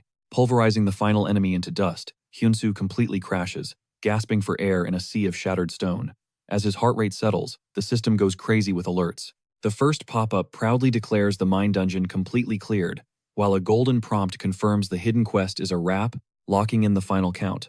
All 96 miners pulled out alive. He didn't just pass, he absolutely aced it. A tired but genuine smirk tugs at his mouth. The heavy weight of worry lifts off his shoulders, knowing the crew survived. But then, a super shady system notification forces him to double-take. It literally suggests that if he manipulates the narrative right now, he can squeeze a massive payout out of the mine captain. Our boy stares at the glowing text, totally bewildered by the system telling him to be a low-key scammer. He drags himself up, leaning heavily on his blade. Sure, Hyunsu genuinely feels that saving lives is the real win here, but let's be real, nobody walks away from free loot. A dangerously mischievous spark flashes in his eyes. The gears are spinning, and a wild plan is cooking. Meanwhile, outside the nightmare zone, Rek yanks a bleeding buddy from the debris. Facing his battered crew, he chokes back tears and roars that the nightmare is over. They all made it. An overwhelming wave of pure, unadulterated relief washes over the exhausted miners, as grown men literally sob and hug, convinced they had just cheated death. But while the camp is popping off, Bella frantically pushes through the crowd, desperately scanning for Hyunsoo. When she comes up empty, she pulls Rek aside with a heart-dropping update. It looks like Mr. Hyunsoo intentionally baited the horde and marched straight into hell by himself. Rek's eyes go wide with absolute shock. He whispers the name, Blacksmith Hyunsoo, as the colossal weight of that sacrifice finally crashes down on him. Without hesitating, Rek bellows for the entire camp's attention. He drops the bombshell. The crafter, Hyunsoo, solo tanked the entire monster wave just so they could escape. The whole mine goes dead silent. One guy stammers out, asking if he really just pulled a suicide mission. Suddenly realizing why their escape route was magically monster-free, Rek's knuckles turn white around his axe handle. As their captain, the guilt of letting a kid take the fall is eating him alive. He warns the group that the danger is far from over. He rallies every able-bodied miner to charge straight into the dungeon. The workers ignite with fierce resolve. Torches blazing, Rek and Bella lead the rescue squad deep into the pitch-black abyss. Their desperate shouts echo through the caverns until someone finally spots him. Hyunsoo is slumped hard against the cold stone, looking like he just went through a meat grinder. Panic sets in as the crew scrambles to his side. Rek frantically asks if he is holding on, while Banya screams in absolute terror at his battered state. Bella slides in first. She drops next to our guy to check his pulse, mentally roasting him for pulling such a reckless stunt. But wait, her eyes widen. His heartbeat is perfectly normal. He is faking this whole near-death experience. Standing up, she turns to calm the frantic crowd. She opens her mouth to expose Mr. Hyunsoo and his flawless health, but right then, he snatches her wrist. With a sly whisper, he begs her to play along, completely shutting down her attempt to ruin his act. He drops a pathetic groan and staggers to his feet. Turning on the waterworks, Hyunsoo swears he is hanging in there. He dramatically sighs that the battle was absolute hell, but he wiped the floor with every single monster. Shifting his exhausted gaze to Rek, he weakly asks if the crew made it out alive. Rek instantly grips his hands, tears streaming down his rugged face. The captain pours out his endless gratitude, drowning in guilt for leaving our boy behind in the bloodbath. Rek absolutely crushes himself with shame. He sobs that they only offered basic food and shelter, while this total stranger threw his life on the line to shield them. Hyunsoo dials up the humble hero act. He softly replies that Rek and Lady Bella welcomed him like pure blood, and after seeing their unbreakable bond, stepping back was never an option. He drops a sweet line about being overjoyed that the crew survived, then forces a dramatic cough just to seal the deal. Rek calls him a beautiful, foolish friend, swearing on his life that no one will ever forget. The ultimate sacrifice of blacksmith Hyunsoo. Off to the side, Bella is sitting there, absolutely losing her mind. She literally just checked him. He was at max health a second ago. Rek practically scoops our hero up, ordering the boys to carry their savior to safety, refusing to let him speak another word. Suddenly, a slick system window flashes before him. It declares that the mine, captain, and 95 workers have locked him in their memories forever. As Rek carefully supports his weight, our boy smirks internally. Everything is falling perfectly into place. His masterclass in milking the drama is a flawless victory. Bella squints hard at this ridiculous performance. Hyunsoo casually locks eyes with her and throws up the most shameless, sneaky thumbs up. Meanwhile, Rek is practically howling with joy, vowing to deck him out in absolute luxury. Trailing behind, Bella is boiling with rage. It finally hits her. She just got completely played by a master scammer. Cut to later, our guy stretches out in a cozy bed. He flexes, bragging about the amazing sleep he just had. Bam! Banya kicks the door wide open, screaming his idol's name. The frantic kid desperately asks if Hyunsoo is finally conscious, then literally sprints away to alert the mob. Our boy blinks in pure confusion, trying to process how long he was actually knocked out. Before he can think, the captain bursts into the room. Rek hovers over him, sweating bullets about his recovery. Our guy waves it off, insisting he is perfectly fine, and smoothly flips the question back to their safety. Rek proudly reports the crew is unharmed, but begs Hyunsoo to just chill and recover. But then, remembering the blacksmith's tight schedule, the captain freezes up. He awkwardly admits the timing sucks, but drops a massive bombshell that needs to be shared. Hyunsoo snaps to attention, totally hooked, and tells him to drop the news. Rek spins around, throwing the door wide open. The entire mining squad floods the room. Rek declares that starting today, every single swing of their pickaxes belongs to Hyunsoo. Our boy is completely blindsided. He stammers, trying to process this insane flex. The captain firmly states this is their absolute vow of gratitude. Since he put his life on the line, they are putting their skills to work. The crew roars their promise to dig up that mythical millennial cold iron he desperately needs. Mind blown. Hyun-soo asks if they are actually serious. Rek locks eyes and nods. A genuine smile breaks across Hyun-soo's face. He plays the humble card again, but accepts their massive gift with open arms. Thinking the hype train is over, he is totally caught off guard when Rek waves the crowd back to clear the floor. The captain reveals one last hidden agenda. He pushes his son forward to speak like a man. Banya looks like he is about to pass out, trembling before swallowing his fear. He steps up to Hyun-soo, instantly correcting himself to call him savior. The rookie drops a hyper-formal introduction, slams his head in a deep bow, and begs for the absolute honor to serve Hyun-soo. While Banya is planted on the floor, golden system alerts explode across our boy's vision. The screen violently announces that worker Banya is pledging eternal loyalty. Wait, it reveals the kid has the hidden potential to become a legendary tier miner. A glowing prompt practically begs him to accept this broken follower. Our main character is totally paralyzed by the shock, muttering the word follower like a broken record. Boom! The scene aggressively cuts to the game company's VIP management department. A female developer is having a total meltdown. She is crying that this massive server crisis is happening right when her boss took a vacation. She screams at her monitor that player Hyun-soo has shattered the game logic again. Staring at the data in pure horror, she cannot comprehend the glitch, because this dude does not own a guild and literally has zero territory. Collapsing onto her keyboard and gripping her hair in despair, she realizes a straight-up legendary non-player character just bonded to a solo player. She grabs her coffee, knowing she is doomed to pull another miserable all-nighter. Cutting back to the aftermath, Hyun-soo frantically tries to pull the kneeling boy to his feet. He insists he's just an ordinary guy, but Banya is stubbornly glued to the floor. The young miner looks up with absolute reverence. He witnessed the entire bloodbath, watching our protagonist swing that legendary Damascus axe like an absolute god, throwing his own life on the line. That reckless sacrifice for a bunch of strangers? It completely shattered Banya's worldview. He declares that our hero's sheer willpower commands nothing but his absolute loyalty. Tears streaming down his dirt-streaked face, he pledges his pickaxe to Hyun-soo's cause. He begs to be taken in as a humble servant, ready to strike bedrock until his hands bleed. Staring into those desperate, burning eyes, Hyun-soo feels the crushing weight of the kid's pure sincerity. Panic flashes across Banya's face as he stammers out a question. Is he too weak? Too useless? Our boy immediately shuts that self-doubt down. The problem isn't the miner's skill level at all. The bitter truth? Hyun-soo simply isn't ready to wear the crown. Without a proper guildhouse or territory, he can't protect anyone. He asks the boy to just hold on, to give him enough time to build an empire from scratch. He promises to send word the second their stronghold is ready. Hearing this, the darkness in Banya's eyes is instantly replaced by blinding hope. A gentle smile crosses our hero's face as he extends an official invitation for the future. The moment those words drop, Banya practically launches himself off the ground in pure ecstasy. Suddenly, that familiar, beautiful blue glow illuminates the cavern. The system chimes in, officially registering Banya as a loyal subordinate.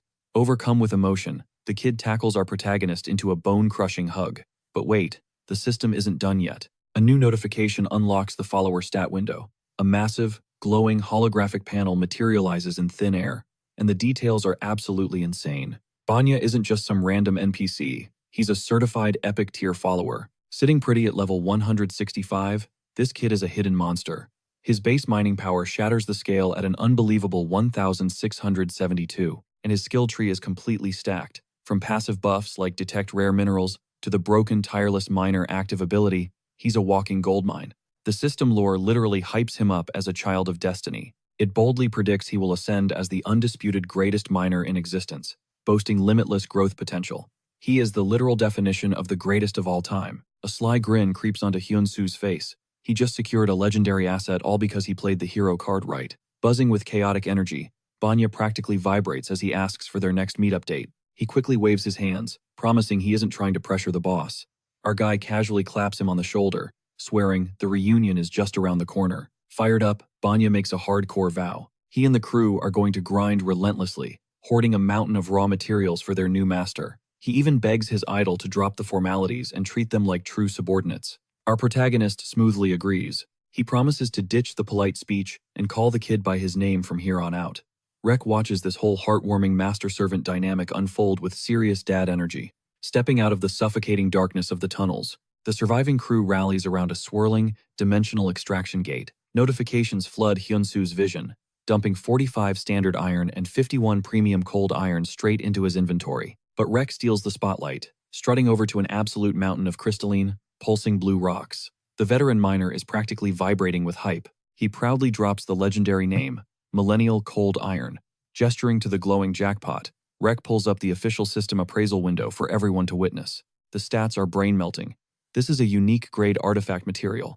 Just looking at it requires a master craftsman at level 300 or above. Forging this beast is ranked at extreme difficulty, but the payoff? Absolute god-tier buffs. We are talking a massive 91% base fire resistance. It literally forces any ice ability to evolve into the unique tier, grants a wild 150% sharpness multiplier, and casually tacks on a 58% raw damage spike to all skills. Oh, and the cherry on top? Infinite durability. The lore text makes sure to rub it in, stating that this specific vein has been marinating in the Earth's core for 6 millennia. It basically turns high-end cold iron into absolute garbage by comparison. Hyunsu is literally drooling over this treasure hoard. Catching his starstruck expression, Bella leans in close. She whispers a rare compliment, noting how insanely proud he must be to pull off this impossible heist. He nervously shushes her, sweating bullets that the NPCs might hear, and realize he completely finessed them. Rek circles back, his voice thick with overwhelming gratitude. The old veteran confesses that unearthing this mythical ore was a pipe dream he thought he'd take to the grave, and he lays all the glory directly at Hyunsu's feet. Our guy soaks up the praise like a total boss. Side by side with his tsundere companion, he marches toward the shimmering exit. He tosses a final salute to the blood-stained crew. The miners desperately try to stall his departure, swearing his name will forever be legend in these caves. Right as his boots touch the portal's edge, Banya comes sprinting through the dirt, sobbing uncontrollably. Hyunsu pivots on his heel. He plays it incredibly smooth, claiming he almost forgot a parting gift. With dramatic flair, he shoves his overpowered Damascus axe right into the kid's chest. But internally, our capitalist king is scheming. He knows exactly what the system buried in that item's code. Every single time Banya swings that blade, a percentage of the loot gets magically teleported directly into Hyunsu's inventory. It is the ultimate infinite passive income glitch. Oblivious to the rental fee trap, Banya is completely paralyzed by the sheer weight of receiving his idol's signature weapon. He drops to his knees again, screaming his eternal loyalty to the heavens. For a split second, our hero actually feels a tiny twinge of guilt for exploiting such a pure soul. Meanwhile, in the background, the rest of the crew is throwing the ultimate underground rager. Stepping into the warp gate's blinding light, Hyunsu thinks back to Bella, calling him a straight-up scammer. Yeah, he loves money, but he still put his own neck on the chopping block against impossible odds, completely winning over an entire faction. Just before the teleportation kicks in, he shoots Bella a smug look. Breaking character, she mutters under her breath that his crazy stunt was, admittedly, totally badass. Completely caught off guard, he demands to know if she just complimented him. She locks eyes, fiercely confirming that yes, he actually did good. Fast forward a few days, and the camera pans to a literal hellscape known as the Salamander's Den. Flames scorch the earth around a massive, blazing dungeon entrance. Slumped outside the inferno, the heavy-hitting real estate tycoon, Kang Hoksu, looks like he's ready to rage quit life. He lets out a soul-crushing sigh, completely broken by the relentless bad luck. He has thrown millions at this raid, wiping more times than he can even remember. Grinding his teeth, the whale investor realizes a harsh truth. Not even an elite rank 11 craftsman could forge the exact fire immunity gear required to survive this nightmare boss. Just as despair takes over, a system messenger bird cuts through the smoky sky. He groans, automatically assuming it's another tragic raid failure report. The digital bird touches down right on his boot, but instead of bad news, a golden notification pops up, stating, Hyunsu dropped a care package. Kang blinks, repeating that familiar name in pure confusion. His brain instantly does the math. The kid is barely pushing level 59, so whatever is inside this box has to be low-tier garbage, right? He chuckles, appreciating the rookie's hustle, and taps the accept button. But the second that holographic unboxing animation finishes, his jaw hits the dirt. His eyes practically bulge out of his skull. Is his screen glitching out, or is this actually real? Kang Hak-soo does not even hesitate, absolutely slamming that accept button. A brilliant light flashes as the item materializes right into his grasp. It is a custom-forged shield from Hyun-soo, radiating that unmistakable glow of a unique tier artifact. Instantly, the system window pops up. The stat window rolls down, and his jaw practically hits the floor. Gripping the heavy metal, Kang instantly realizes the absolute god-tier talent our main character possesses. His eyes trace the intricate serpents carved into the face, a clear nod to Medusa. That is when it hits him. This beast is modeled straight after the Aegis, the legendary divine shield of the gods. Calling it a masterpiece feels like a massive understatement. Suddenly, a red system alert flashes above him. The quest timer is ticking down with less than 2 hours left. Kang smirks, realizing our guy is literally built different. He never fails to drop the most insane surprises. A fiery determination ignites in his eyes. With this overpowered gear equipped, he vows to completely obliterate this dungeon once and for all. He rises to his feet and marches straight toward the glowing portal, charging headfirst into the Salamander dungeon. Cut back to the royal capital. Nell flashes Hyunsoo a grateful smile. Because of his massive carry, she has finally made it to the grand reception hall of the Goyad Kingdom. But our humble king brushes off the praise, giving all the credit to Mr. Beagle for his clutch support during their journey. Shifting the vibe, Nell asks a more personal question. She wants to know how he has been holding up offline. Hyunsoo sighs, confessing that ever since he cleared the frost mine, he has been stuck at the hospital, watching over his dad. Nell's expression softens with pure empathy. She can only imagine the heavy toll that takes on him, both physically and mentally. Gently, she asks the tough question. Has there been any miracle, any sign of his dad waking up? His voice drops as he reveals that his father is still trapped in a deep coma, but there is zero chance he is ever giving up hope. Letting the heavy moment pass, Nell tactfully steers the conversation toward their upcoming guild. Hyunsoo nods, ready to get down to business. Her strategy is crystal clear. Keep the roster incredibly tight and elite for now. Their ultimate mission is simple. Turn him into the most legendary creator this server has ever seen. A literal god among blacksmiths in the entire kingdom. Nell drops some hard truths. Teaming up with high-ranking whales right out of the gate is a massive trap. It would only drag down their true potential. She hypes him up, stating that the ultimate cheat code for a new guild is creating an absolute superstar, and he is going to be that shining idol. Curious, she asks if he has scoped out any top-tier players for their founding squad. Hyunsoo instantly name-drops his day one bro, Kim Ji-han, the guy who dragged him into this chaotic game in the first place, though he awkwardly admits his friends list is looking pretty empty. Nell just laughs, promising they will build an unstoppable found family together. Suddenly, a light bulb goes off in his head. There is exactly one more player who belongs with them. Intrigued, Nell asks for the guy's gamer tag. Hyunsoo freezes. He literally has no idea. He nervously explains that the guy never bothered to drop his in-game name, but he goes by Mr. Kang in the real world. Nell raises an eyebrow. That name rings absolutely zero bells. What level is he? Hyunsoo's sweat drops, admitting he only knows the dude's real-life profession and literally nothing else. Nell is totally baffled. How can he blindly invite a total random into their elite core group? But our boy passionately defends his mysterious contact. He explains that back when he hit rock bottom, Kang completely sacrificed his own gains just to give Hyunsoo a second chance at life. That man is a literal lifesaver, and his loyalty is unquestionable. Nell's eyes narrow slightly. Does this guy run his own company? Hyunsoo nods, confirming he is a legit executive. Nell lets out a heavy sigh. She warns our innocent crafter that he is totally clueless about his own massive value in Aries. She drops a harsh reality check. This corporate shark might just be grooming him, using him to build a massive in-game monopoly, or worse, hijack their entire guild from the inside. But our protagonist refuses to buy it, shaking his head with zero hesitation. He stands his ground. Kang is built different, and he would never stab him in the back. The trust is absolutely unbreakable. Nell backs down just a bit, but she lays down the law. She gets the final veto power, and an in-person vibe check is totally mandatory. Hyunsoo easily agrees to her terms. Nell locks eyes with him, delivering one final, dead serious warning. Do not let anyone know he is the legendary blacksmith Hyunsoo yet. Cold sweat instantly drips down his face. He awkwardly scratches his head, confessing he literally engraved his signature onto the care package he just shipped. Nell stares at him like his brain just blue-screened. Meanwhile, plunging deep into the Salamander dungeon, the blistering heat is absolute torture. A massive, scaly lizard beast violently lunges at Kang Haksu, but he smoothly raises his brand new aegis. Boom! With a terrifying flex of brute force, he literally pulverizes the monster into digital dust. Kang is moving like an absolute demon, completely blown away by his impenetrable new defense stats. This gear is a complete cheat code. It flawlessly incorporates every insanely specific detail he asked for. Flipping the heavy metal around, he notices something crazy. Deeply carved into the steel is a glowing signature, the name Hyunsoo. Kang just chuckles, wondering how many more times this kid is going to shatter his expectations. How in the world is he supposed to pay back a debt this massive? But before he can blink, a colossal fiery claw erupts from the boiling lava. It absolutely sends him flying across the cavern like a rag doll. The raid boss has arrived.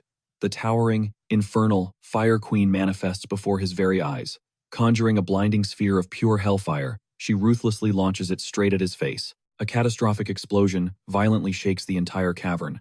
Toxic, suffocating smoke floods the battlefield. But as the ash settles, Kang is standing tall. His divine tier artifact tanked the entire hit. The raid boss's demonic voice echoes off the molten walls. She is actually impressed. A mere human actually survived her ultimate strike? Her fiery eyes narrow as she demands the name of the legendary craftsman who forged that shield. She unleashes a relentless storm of blazing meteors, but Kang goes into the zone, perfectly parrying and dodging every single blast. The furious boss shrieks a bone-chilling threat. Spit out the name, or she will break the system to hunt down his real-life body. Dancing through the flames, Kang realizes the gravity of the situation. If this sentient nightmare actually crosses over to the real world, his gaming career is officially over, but his loyalty is absolute. He would rather delete his account than snitch on his boy. Locking in, he blasts off the ground, vaulting right over the flaming titan's head. The boss just sneers at his suicidal bravery. If he wants to die that badly, she will happily oblige, winding up for a fatal swipe. Crash! The devastating blow connects right onto the Aegis. Kang braces himself, totally fine with going down to protect his guildmate. But suddenly, a terrifying red alert blinds his UI. The Fire Queen just triggered her ultimate execution skill, Death Hand. The catastrophic shockwave crushes Kang into the bedrock. Standing over his broken form, the demonic boss mocks his loyalty. Is he seriously throwing away his life over some shiny pixels? His health bar violently blinks in the critical red zone. Gasping for breath, Kang smirks. This is not just some ordinary drop. It is an absolute masterpiece. This masterpiece belonged to Hyun-soo.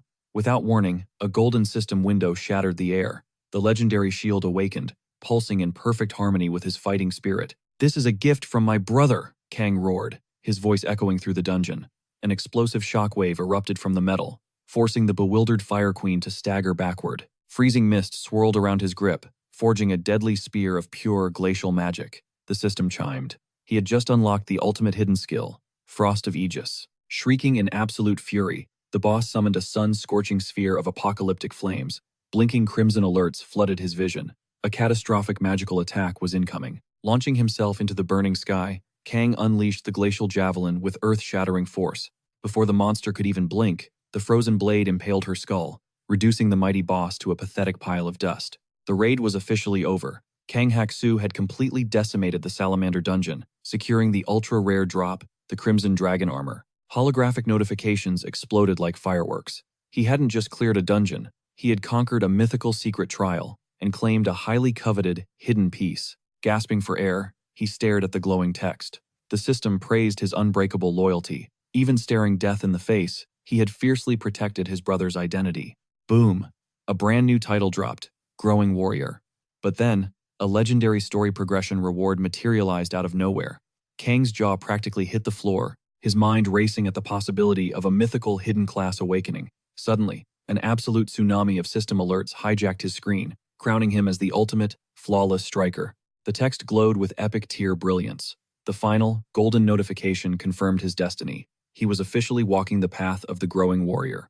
This wasn't just any class. It was a god-tier evolution tree, capable of reaching the 10th rank of legends, forged purely to shield everything he held dear, against any threat imaginable. Kang was absolutely mind-blown. This power resonated perfectly with his soul. The entire dungeon had been a massive hidden quest all along. As the fiery battlefield warped and dissolved into pixels, a sleek menu popped up. Noticing his solo player status and instantly pitching top-tier guild invitations, he swiped them away. He desperately needed a serious chat with Hyun-soo. Fast forward, and Kang is strutting into the local tavern, dripped out in his awe-inspiring new crimson armor. Every single head turned, jaws dropping at the insane aura radiating from him. Our main boy waved down his boss over the escalating murmurs of the stunned crowd. The whispers grew frantic, everyone assuming this absolute unit was a high-ranking ranker just from his flawless equipment. Lurking in the shadows, Nell locked eyes on the newcomer, guessing this tank had to be Bark. Scanning the ridiculous stats of his artifacts, she instantly knew this guy wasn't playing around. Her internal alarm bells rang, reminding her to stay on absolute high alert, especially considering Hyun-soo's warning about this guy's ruthless business instincts. Ignoring the crowd, Kang marched straight up to Hyun-soo and bowed his head in deep gratitude. Without holding back, he confessed that our overpowered protagonist was the sole reason he survived that hellish raid. He let out a breathless chuckle, admitting he never in a million years imagined Hyun-soo was the mastermind behind that god-tier shield. Panic flashed in Nell's eyes as she dashed forward, terrified he would expose everything right there in public. But Kang was no rookie. Feeling the heavy weight of dozens of eavesdropping stares, he smoothly pivoted, dropping a bag of coins for the bill and signaling for a super-secret VIP escape. They slipped into the hyper-exclusive Goyad Kingdom lounge.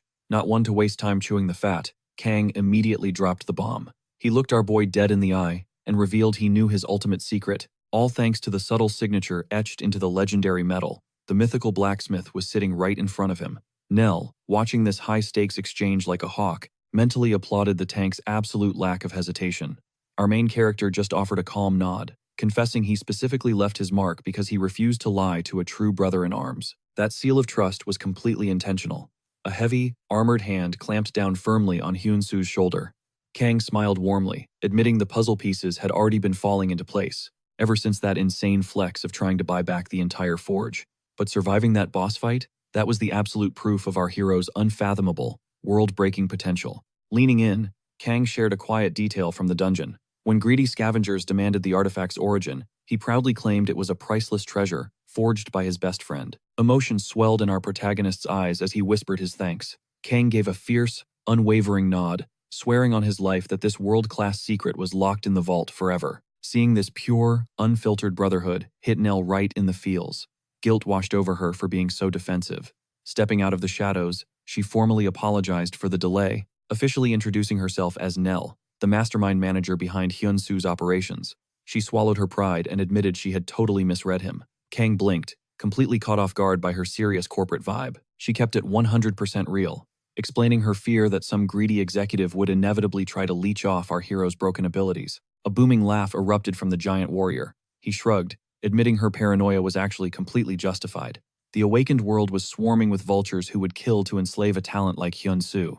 He dropped his voice, revealing his own scrapped blueprints to launch a guild, refusing to ever use their friendship as a cheap ladder to the top. But looking around now, seeing that our guy had already built a loyal, ride-or-die squad, his heart was totally at peace. Without missing a single beat, our protagonist threw out the ultimate curveball, an invitation to join his elite crew. Kang's eyes went wide with pure shock. Hyun-Soo's gaze burned with absolute conviction, declaring he wanted his brother by his side so they could obliterate the rankings and conquer the apex together. A savage, unstoppable grin stretched across Kang's face as he instantly accepted the offer. Vowing to become the ultimate, impenetrable shield for our hero, he finally formally introduced himself to the team. Bark drops his stats. Level 3, 111. Class, Growing Warrior. He casually flexes that a legendary tier might actually be in his future. Nell literally gasps, her jaw dropping at the sheer mention of a legendary awakening. Stepping up, Hyun-Soo casually drops his own intro. Level 80. Class, God of Blacksmiths. Kang is absolutely mind-blown. They lock hands in a solid handshake. Our MC admits their guild name is still pending, but he is fully hyped to dominate together. Kang flashes a grin, instantly dubbing him the boss man. Nell just watches from the sidelines, completely satisfied. Kang snaps them back to reality, warning that their meal is about to turn into literal ice blocks. But business comes first, and he refuses to leave his debt unpaid. He flicks open his system screen and fires off a direct transfer. Our guy tries to wave it off, playing it cool, until his eyes practically bulge out of his skull. 400 million won just slammed into his bank account. Completely paralyzed by the insane flex, he demands to know why Kang dropped a whole fortune on one single shield. Kang just chuckles. To him, taking a god-tier artifact without dropping serious cash is straight-up daylight robbery. Pivoting the conversation without missing a beat, he asks what their next guild move is. Nell immediately takes the floor, eyes gleaming as she reveals her master plan. Priority number 1. Turn blacksmith Hyun-Soo into an absolute superstar. Kang instantly catches the vision. He praises the high IQ strategy and leans in, practically begging for the juicy details. Nell lays it out. They are going to hijack a live stream, featuring the most visually blessed, zero controversy, ultimate eye candy player in the game. And that player is none other than Hyun-Soo himself. Our boy completely freezes. Did she really just call him gorgeous? He prays this is some kind of elaborate prank, but their deadpan stares confirm this is 100% happening. A cold sweat drops down his neck. This is going to be a massive headache. You see, ever since Aries went global, Purium Corp teamed up with media giants, absolutely flooding every single screen with game content. Back in the golden days, AJ Internet Broadcast Station was the undisputed king of ratings, ruling the live in-game streaming world.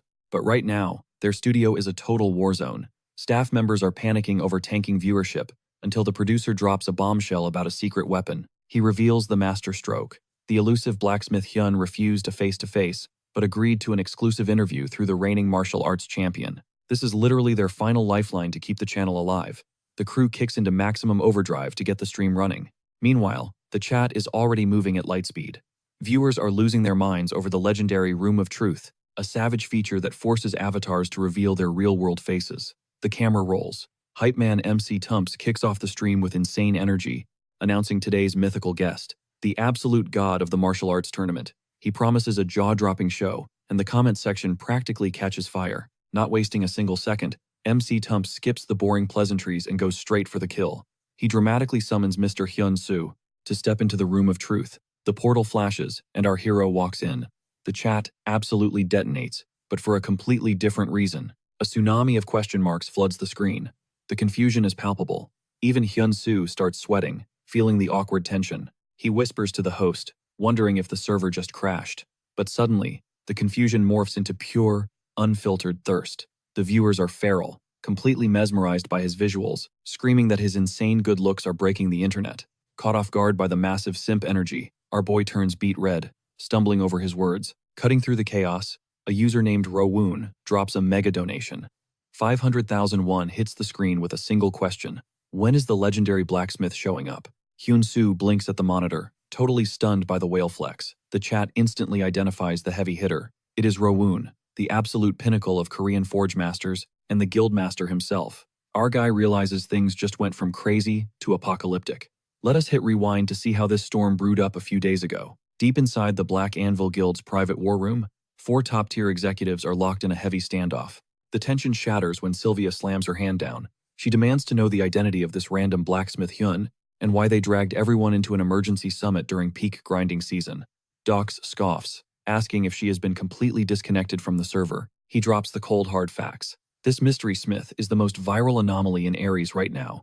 The dude literally achieved god status overnight after forging a divine blade for the Sword King. Bharat Vaughn waves it off with supreme arrogance.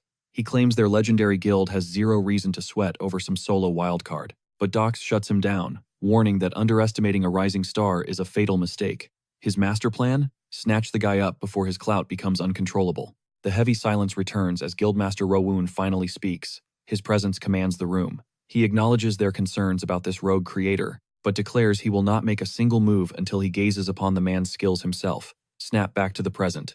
Hyun Soo is locked onto the glowing stream chat. That glowing super chat from Rowoon is impossible to ignore. 500,000 won, just demanding the blacksmith to step into the light. The viewer count is spiraling out of control. Even our usually chill MC is low-key hyperventilating at the massive cash drop. MC Tumps literally leaps out of his chair, bowing to the mega donor. He screams into the mic that an absolute titan has crashed their stream, hyping up Rowoon as the overlord of the #1 domestic crafting guild and the second highest ranked blacksmith in the entire server. With ultimate showman energy, he jokes that a VIP sighting like this is priceless, practically bullying the chat into emptying their wallets to keep the hype train rolling. But out of absolutely nowhere, boom! A fresh 100,000 won super chat violently crashes the screen. Straight from Blacksmith Hyun, the pinned message is a total mic drop. He declares he will grant the interview right here, right now, using Hyun Soo as his proxy. Tumps completely loses his mind, roaring at the camera, screaming that the legendary creator has descended from the heavens. Our hero just smirks, completely composed. He finally sees Nell's absolute genius. With one calculated donation, she just tricked millions into believing our boy. To prove he and the blacksmith are totally different entities, MC Thumps steers the stream back on track. He asks our boy to drop a proper introduction. Hyunsoo casually leans in, stating he is 23 and currently full-time grinding the game like an absolute tryhard. But the moment the host asks about his relationship status, Hyunsoo shyly admits he wouldn't mind a girlfriend. Boom. The chat instantly explodes with donations, a tidal wave of viewers volunteering as tribute to ride the hype train. Flipping the script, MC Thumps drops his voice into this super dramatic register. It is time to interrogate the man of the hour, the mysterious blacksmith Hyun. Sweat drops. Our protagonist suddenly remembers Nell's golden rule. Keep the illusion alive at all costs. He taps his ear, totally faking a secure comms line with the phantom blacksmith. Putting on an Oscar-worthy performance, he nods at the imaginary voice. He relays the message back. The guy is a master forger, sure, but his age? Completely classified. Height? Weight? Hyunsoo pauses for his fake earpiece buddy before announcing that those stats are strictly off the record too. The chat immediately turns incredibly salty. Viewers start spamming complaints about all the gatekeeping, kicking off a wild speculation war over the creator's real-life stats. Panic sets in. MC Thumps leans over, whispering frantically to our hero. He is terrified this highly anticipated broadcast is about to crash and burn. Reading the room, our boy feels the tension. He knows he has to pivot instantly to keep these viewers from clicking away. Grabbing the mic, Hyunsoo boldly declares that words are cheap. Blacksmith Hyun prefers to let his masterpieces do the talking. MC Thumps blinks, totally confused, and asks if Hyunsoo is talking about himself. Our protagonist quickly covers his tracks, insisting the words came straight from the earpiece. Catching the vibe, the host smoothly recovers. He hypes up the crowd, announcing he actually prepared a killer segment just to showcase the legend's forging skills. Slapping a holographic panel, he reveals the ultimate fantasy collaboration event. Hyunsoo and the elusive blacksmith Hyun are joining forces to conquer a brutal time attack dungeon. The rules? Simple, but absolutely savage. The invisible blacksmith has exactly 10 days to forge 3 game-changing artifacts. And our hero? He has to obliterate the dungeon relying solely on that new gear. Instantly, the livestream chat gets flooded with massive skepticism. Keyboard warriors immediately start doing the math. Pumping out 3 usable items in that ridiculous time frame is basically a suicide mission. Even a top-tier server ranker would be sweating blood just to craft basic, common-grade trash under that kind of pressure. Behind his professional smile, MC Thumps is internally screaming with joy. This high-stakes drama is exactly the fuel his dying channel needs. Out of nowhere, a heavy hitter named Rowoon drops a 1,000,000 super chat with a spicy challenge. The whale lays out his terms. 1,000,000 for a rare drop, 3 million for an epic, and a jaw-dropping 10 million if a unique weapon hits the screen. He officially slaps this massive bounty on the table. MC Thumps audibly gasps at the insane cash pool. But Rowoon is not done. If they choke, they have to leak the top-secret specs of the legendary blade forged for Sword King Bharat. The host completely loses his mind over this god-tier content. On the other side of the screen, Rowoon sits back, eagerly waiting to see if this duo are actually frauds or the real deal. Tapping his fake earpiece one last time, our protagonist stares dead into the camera. Blacksmith Hyun accepts the challenge. Fast forward to the aftermath. Nell scrolls through the explosive forum threads, while our boy finally catches his breath. She smirks, noting the entire internet is losing their minds over him, and asks how the sudden clout feels. Seeing his eyes glaze over, Nell is not having it. She grips his shoulder, snapping his focus right back to the brutal reality of their situation. She demands to know what kind of game-breaking gear he is actually planning to pull out of the forge. Our hero just gives a confident smirk, saying he is still cooking up a masterpiece. He casually explains his baseline is a rare tier item, but since that whale Rowoon decided to test him, he is about to flex on the entire server by aiming straight for a mythical unique grade artifact. Nell crosses her arms, pointing out that the forums are no longer viewing this as a simple dungeon run.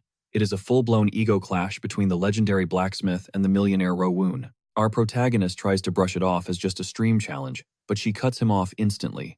The narrative has already shifted, and the internet has officially turned this into a bloody versus match. She lays out the stakes. If he completely destroys this mission, forget the bounty money, his street cred will literally rocket to the moon. The top-tier guild, Black Anvil, will definitely be knocking on his door. Hyunsoo swallows hard, asking about the worst-case scenario. Nell hits him with the cold truth. If he chokes, his hype train derails instantly, and his legendary status drops to absolute 0. That is all the fuel he needs. Our boy shoots to his feet, eyes burning with absolute resolve. He thanks Nell for the reality check, then literally pushes her toward the door so he can lock in and start the real grind. Left standing in the hallway, Nell blinks in disbelief, wondering if this absolute madman just kicked his own manager to the curb. The 10-day timer hits 0.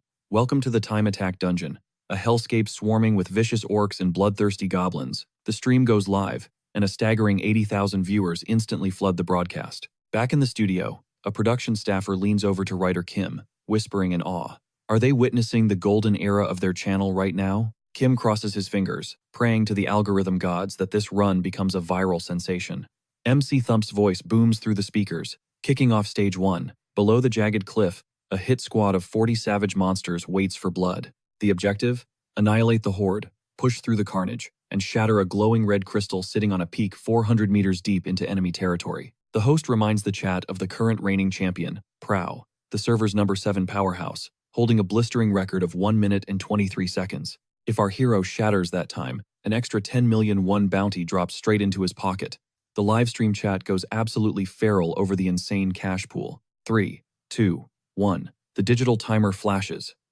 Hyunsoo stands at the edge of the abyss, his eyes locked onto the sea of monsters below. A confident smirk crosses his face.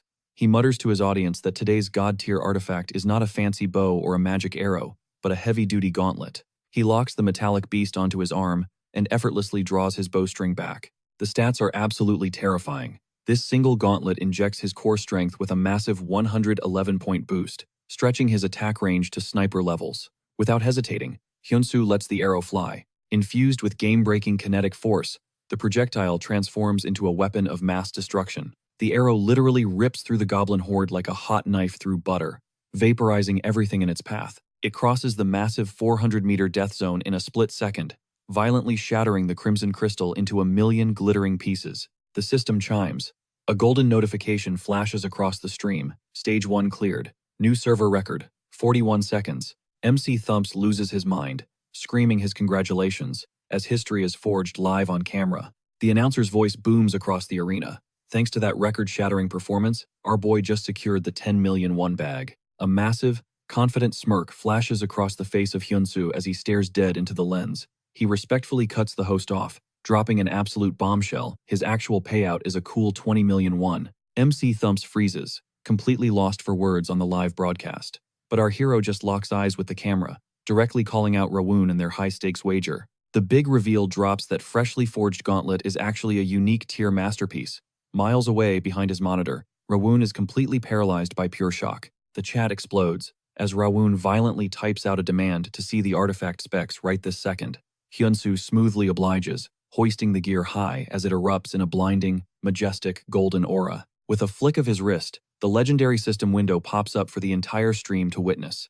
The glowing text confirms the impossible, a genuine, unique grade treasure. Defeated but deeply impressed, Rawoon instantly drops a massive 10 million won super chat. Our protagonist flashes a wicked grin, shouting out the whale for funding his wallet. But the hype train is just leaving the station. Hyunsu declares that the mysterious blacksmith wants to launch a live, high-stakes auction for the god-tier gear right here, right now. Smelling a massive opportunity, Rawoon barks orders at his guildmates to monitor every single microsecond of this stream. Back in the dungeon, our hero slams the invisible gavel to open the bidding war. He drops the starting price at a staggering 10,000 gold. Instantly, the normally chaotic livestream chat flatlines into dead, absolute silence. A bead of sweat rolls down the cheek of Hyunsu. He panics internally, wondering if Nell got way too greedy and totally botched their master plan. But just as doubt creeps in, a massive 15,000 gold bid crashes onto the screen. The floodgates burst open, and the chat transforms into an absolute war zone. The price skyrockets past 40,000 gold in the blink of an eye. Hyunsu delivers a deep, theatrical bow, soaking in the digital applause for his unseen blacksmith persona. While he is internally screaming over the insane profit margin, he plays it cool, directing the high rollers to slide their final offers straight into the shop inbox. MC Thumps grabs the mic, hyping up the millions of viewers as the dreaded second trial officially kicks off. He reminds the chat that the legendary auction is still wildly raging in the background. He tells the fans to stay glued to their screens for the next epic gear drop. But down in the brutal depths of the dungeon arena, things are getting dangerously real. A colossal, level 121 Cyclops blocks the path. The Titan swings a mountain-sized stone club, but Hyunsu explodes into the air like a launched missile, aiming straight for its single eyeball. The beast tries to swat him like a mere fly, and the casters scream that our boy is totally finished. Yet, with gravity-defying agility, he lands flawlessly on the monstrous weapon. Using the club as a springboard, he vaults higher, bringing his blade crashing down with devastating force. The ancient stone weapon violently shatters into a million jagged pieces. Without wasting a single microsecond, our protagonist unleashes a blinding flurry of slashes, carving the behemoth from crown to heel and completely deleting it from existence. The viewer count absolutely explodes, as fans lose their minds over him one-shotting such a beefy tank. Wiping the monster dust off his shoulder, Hyunsu turns back to his audience. He purposefully lowers expectations, casually dropping a message from the blacksmith that this second gear drop is honestly nothing to write home about. But the chat is already foaming at the mouth, spamming demands and accusing him of expertly baiting them for views. He pulls out a massive greatsword, but the system window flashes a pathetic normal grade rating. Millions of viewers collectively scratch their heads at the absolute downgrade. Comments flood in, roasting the massive quality drop between the god-tier gauntlet and this incredibly vanilla blade. Our boy just chuckles nervously, scratching the back of his neck. He openly admits it is a massive letdown, but deep down, he is raging, spamming his overpowered gods. emergency crafting skill triggered a brutal unwritten cooldown penalty. The system literally nerfed his creation by 2 whole tiers. He internally curses the unfair game mechanics, fuming that the devs left out such a crucial warning. Watching the train wreck unfold, Rawoon crosses his arms, confidently declaring that the blacksmith just got incredibly lucky with an insane random generation roll on that first craft. Suddenly, his smartphone buzzes with a high-priority call from the guildmaster himself. The big boss demands a status update on the stream, making a shocking executive decision. Even with that trash-tier second drop, the master wants to lock down the anonymous blacksmith at all costs. Rawoon instantly pitches an absolutely mind-melting signing bonus of 2 billion won. The guildmaster greenlights the insane budget without hesitating. Rawoon thinks throwing that kind of cash is totally overkill, but securing top-tier talent is worth the massive gamble. But Rawoon suddenly freezes, his eyes locking onto a tiny, easily missed detail on his monitor. The fine print on the vanilla sword literally states it suffered an unintended system penalty. He glares at the pixelated text, his brain struggling to decode the hidden lore behind the item. Cutting back to the main stage, MC Thumps screams into his mic, sending the hype off the charts. He praises our hero for absolutely steamrolling the second trial like a true boss. Then, the arena lights turn blood red as he introduces the terrifying final stage. This is not going to be some easy tutorial run. A massive wave of nightmare-inducing, boss-level abominations is about to spawn into the arena. The objective is simple, but deadly: survive the onslaught and capture the flag at the peak. But blocking his path is an absolute unit of a level. 138 werewolf boss. This alpha predator is legendary for its practically impenetrable armor. The host grimly warns the viewers that the survival rate for this bloodbath sits at a miserable 20%. Even the reigning champion barely crawled out of this nightmare alive. Hearing the grim statistics, our protagonist casually shrugs off the impending doom. He completely wipes his frustration over the nerfed sword from his mind. His eyes sharpen into deadly focus, locking entirely onto the brutal gauntlet ahead. The casters joke about ordering a massive feast for what is guaranteed to be a grueling survival marathon. But completely ignoring the meta strategy to play it safe, our boy loudly declares that running away is absolutely not in his vocabulary today. The millions watching are totally baffled by his insane confidence as he readies his mysterious final weapon. He promises to ruthlessly hunt down every single monster on that hill. Suddenly, a chaotic storm of deep blue energy spirals into his hand, condensing into a lethal, glowing arrow. The live chat laughs it off, calling his flashy magic an absolute bluff. But the ground violently shakes as an endless tide of bloodthirsty wolves spawns in, roaring with pure murderous intent. Without a flinch, Hyunsoo draws back his devastating energy arrow and lets it rip. The projectile instantly pierces an alpha, right in the eyeball, while the rest of the pack fiercely lunges forward. But before their claws even graze him, the embedded arrow violently detonates like a massive bomb, completely wiping the entire monster wave off the server. Smirking through the smoke, our hero gives a cold, satisfied nod. Glad that this item was crafted correctly, the chat explodes. They demand to know what just happened and beg for the stats on the weapon.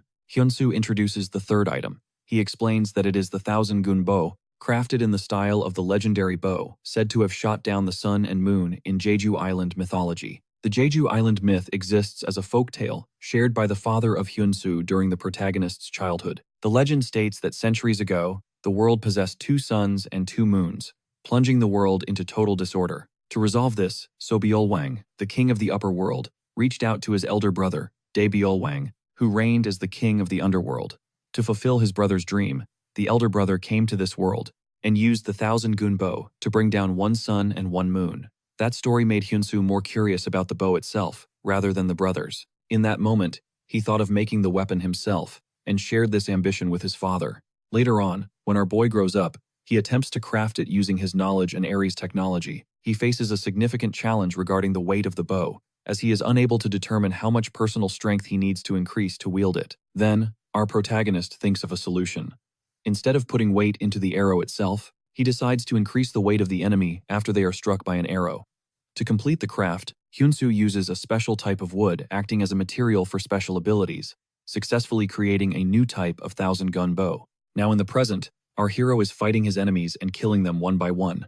Moving forward, Hyunsoo kills 10 werewolves, which appears amazing to the host, who cannot believe he eliminated all these werewolves with a single arrow. The chat goes crazy over the feat, claiming it is their first time experiencing such a thing. Suddenly, our boy finds the atmosphere inside the forest suspicious. As he tries to understand the change, a group of werewolves charges toward him from the dark. No trace of fear appears on the face of our hero as he prepares to attack, but then, his body begins to tremble. Hyun-soo cannot understand the reason for this, so the system explains that his body is giving a fear response due to the roar of a powerful predator. The system also announces the start of a new story. King of Werewolves, Fenrir's fragment of level 178, is descending. Whoever hunts it down will receive plenty of rewards. Looking at the screen, the host appears terribly scared, while the chat discusses Fenrir, who is famous as a legend in Aries.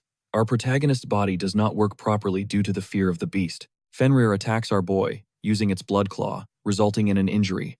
The system announces a bleeding effect due to the previous attack. Between the fear and the bleeding, the physical abilities of our hero worsen. Seeing his strength decreasing, Hyun-soo uses his items and gains a strength stat of 111. At this moment, Fenrir uses Claws of Destruction on our protagonist, which seems quite dangerous. Looking at the situation, the audience and the host worry about Hyun-soo and wonder if he will survive this attack. After making the strike, the werewolf stands looking for our boy, who has just vanished out of nowhere.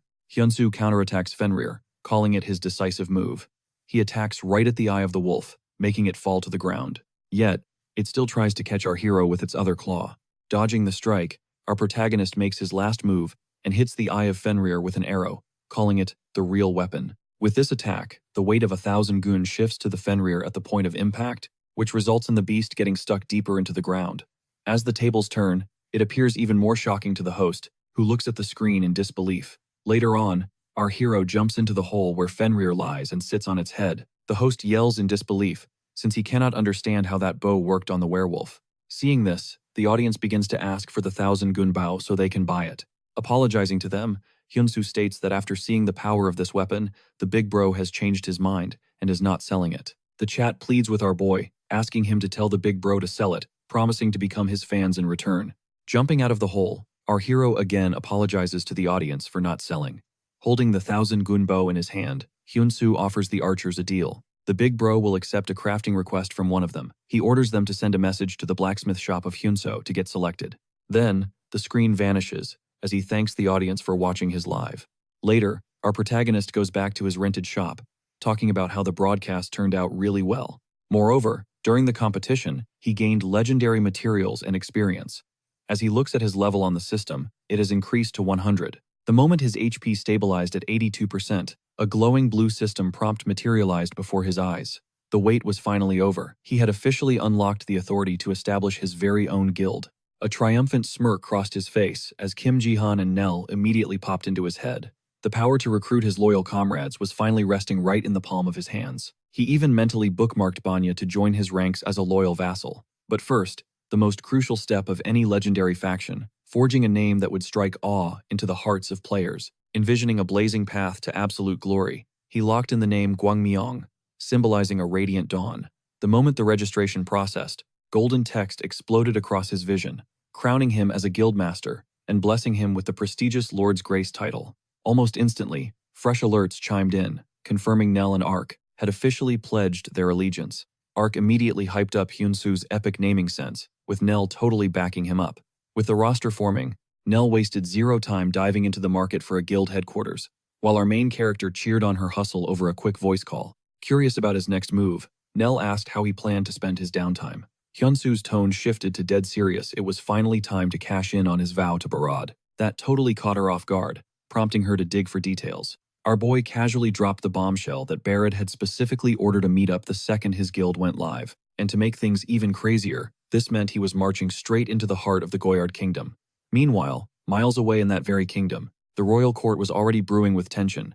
A snobby advisor desperately tried to convince His Majesty to slam the gates shut and ban Hyun-soo from stepping foot on their turf. But the king simply brushed off the panic, declaring with absolute authority that he never made reckless moves, telling his anxious servant to chill out, all while casually stroking the massive, terrifying werewolf resting loyally by his throne. Cut back to our protagonist, whose phone suddenly buzzed with an incoming call from the broadcasting station. The representative on the line was absolutely buzzing, showering him with praise because his recent stream had completely broken the internet and practically begged him to make a comeback appearance. But the real shocker? The broadcast had raked in a mind-blowing 37 million won. The rep crunched the numbers, explaining that after the platform took its cut, a massive 25 million won was heading straight into our boy's bank account. Oh, and they were tossing in a 10 million won bonus? just because Hyunsu had totally shattered the previous records regarding the legendary blacksmith Hyun. The station rep then asked how they should split the payment. Playing it cool, our hero insisted they just wire the entire chunk to him, promising he would personally hand over the blacksmiths cut off the books. With the lucrative deal sealed, they exchanged quick goodbyes and hung up. Frozen in place with a half-eaten sandwich dangling from his hand, Hyunsu just stared at his glowing screen, his jaw practically hitting the floor as the reality of securing 25 million won washed over him. As if his luck was glitching the system, another notification popped up. His masterfully crafted gauntlets had just been snatched off the market by a wealthy couple. Doing the quick math between the massive broadcast payout and the high-tier gear sale, our boy realized he had just bagged a staggering 100 million won. He was officially rolling in dough. Riding this ultimate high, he immediately fired off a text to his manager Nell, telling her to log in before throwing on his own headset. Moments later, his avatar digitized right in the heart of the bustling intermediate zone's town square. Surrounded by a sea of players, a familiar voice pierced through the chaos. It was Nell, sprinting toward him at full speed while screaming his name. She dropped an absolute nuke of an update. The massive Black Anvil Guild was literally throwing a blank check at him to join their ranks. And the hype train didn't stop there. Hyun's Forge had exploded overnight, skyrocketing to a massive 400,000 subscribers. On top of that insane milestone, they had officially broken into the top 50, snatching 49th place in the national blacksmith rankings. Grabbing him by the shoulders, she shook him like a rag doll, desperately asking if he was even processing this crazy flex. Letting out an awkward, dizzy laugh, our protagonist humbly deflected the praise, insisting that she was the mastermind who steered their ship to success. Catching herself totally geeking out, Nell quickly let go and apologized for the aggressive hype. Regaining her professional composure, she switched topics, checking if he was locked and loaded for his dangerous trek into the Goyard Kingdom. Flashing a confident smirk, Hyunsu assured her that his inventory was fully stacked. He went on to reveal how he had flexed his forging skills to craft some god-tier items. By recycling that trashed equipment he looted earlier, he knew bringing top-tier tribute was the ultimate cheat code to winning Barad's absolute trust. Nell nodded in total agreement, impressed by his big-brain strategy, and they quickly dove into theory crafting about the looming hidden quest. Watching her analyze the situation so perfectly, our hero's expression softened, and he genuinely thanked her for always having his back. Caught completely off guard by his sweet words, a bright shade of crimson rushed to her cheeks, and she froze, just staring into his eyes for a long, quiet moment, totally lost for words. Blinking in confusion, Hyunsu rubbed his cheek, cluelessly wondering if he had dirt on his face. Snapping out of her trance, she frantically waved her hands and denied it out of pure embarrassment. Desperate to change the subject, she reported that the hunt for their ultimate guild headquarters was still coming up empty, but swore she would grind the market until she secured the perfect spot. Flashing her a warm, gentle smile, our boy thanked her for always going above and beyond. Cut to the grand halls of the Goyard Kingdom, where Barad was casually stroking a fearsome beast. Stepping out of the shadows, Marquis Valo, the terrifying puppet master who truly controlled the kingdom, sneered and asked if taming mutts was his new obsession. Never breaking eye contact with the magnificent, snow-white wolf resting at his feet, Barad kept his voice completely leveled as he explained that these apex predators were a rare drop from a high-level dungeon raid. Feigning respect, the Marquis offered a hollow congratulations on His Majesty's victory, before swiftly pivoting to the real issue, the controversy of letting Hyunsu breach their borders. He scoffed, arguing that welcoming a basic, no-name blacksmith into their elite sanctuary was an absolute insult. But Barad's aura instantly grew heavy. He coldly reminded the Marquis that this so-called average blacksmith was the sole reason he was still breathing, shutting down any further objections. The Marquis opened his mouth, ready to weaponize the kingdom's sacred traditions, but the heavy tension was shattered when Barad noticed his fearless beast whimpering in sudden terror. Right on cue, a trembling servant rushed in to announce the arrival of their highly anticipated guest. The heavy oak doors slammed open, and the very second our hero stepped into the throne room, the arrogant Marquis was struck completely speechless. A suffocating, mountain-crushing aura radiated off the newcomer, leaving Valo paralyzed by the impossible reality that a mere craftsman could project such terrifying power, while our boy confidently strode up to Barad, offering a respectful greeting. The overwhelming tension instantly vanished as the two legends sat down at an elegant table, casually sipping tea like old war buddies. The mighty white wolf of Barad cowers behind its master, absolutely terrified, while our hero's legendary helmet simply rests on the table. Blown away by this insane glow-up, Barad points straight at the headgear. He asks if this masterpiece is the source of such an overwhelming aura. Hyunsu casually drops the lore, revealing this is the legendary helmet and cloak of Fenrir. He explains that it does not just wildly multiply his base stats, but it also radiates the pure, terrifying dominance of an alpha wolf. Totally hooked, Barad demands to know if our boy forged this beastly gear himself. Keeping his ultimate flex low-key, our protagonist humbly claims he merely repaired the ancient relic.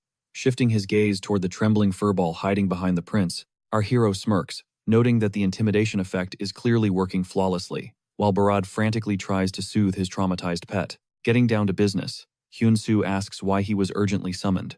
Staring out into the horizon, Barad drops a heavy lore bomb about Balas, a once glorious kingdom of master blacksmiths. What used to be a paradise of clashing hammers and blazing forges has now collapsed into absolute ruin. This catastrophic downfall is sending shockwaves across the borders, sparking vicious political wars among the surrounding nobles. The prince sighs, revealing he already dispatched countless elite experts to fix the mess, but every single one of them fled in pure terror without uttering a single word. But after witnessing our main character's god-tier crafting skills, Barad is betting everything that Hyun-soo is the only one who can pull this territory out of the abyss. Right on cue, the glowing blue system screen pops up with the official quest details, leaving our boy deep in serious thought. Sweating just a little bit, he openly confesses that bringing an entire fallen city back from the dead is totally outside his skill tree. Barad just gives him the ultimate deadpan stare. Seeing this, our hero quickly pivots, declaring that he is still fired up to save these fallen craftsmen and rebuild their legacy from the ground up. Fast forward to the dead of night,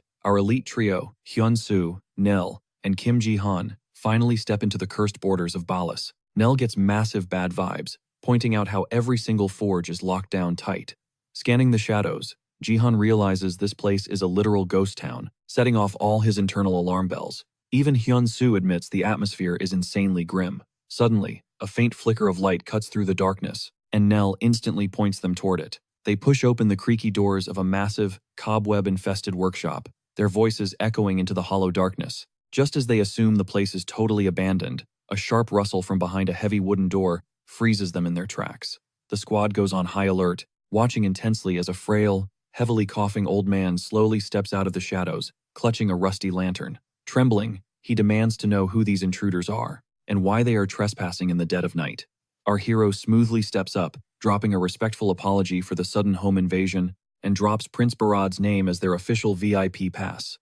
Hearing this, the desperate old man immediately interrogates them, asking if they are lapdogs for the infamous Enro Merchant Guild. Having zero clue who those villains are, Hyun-soo simply flashes the glowing royal decree to prove their innocence. Dead silence hangs in the air. Giving the guy some breathing room, our protagonist slides the golden document forward, calmly stating they can wait all night if they have to. The trio backs off, giving the terrified local some much-needed space.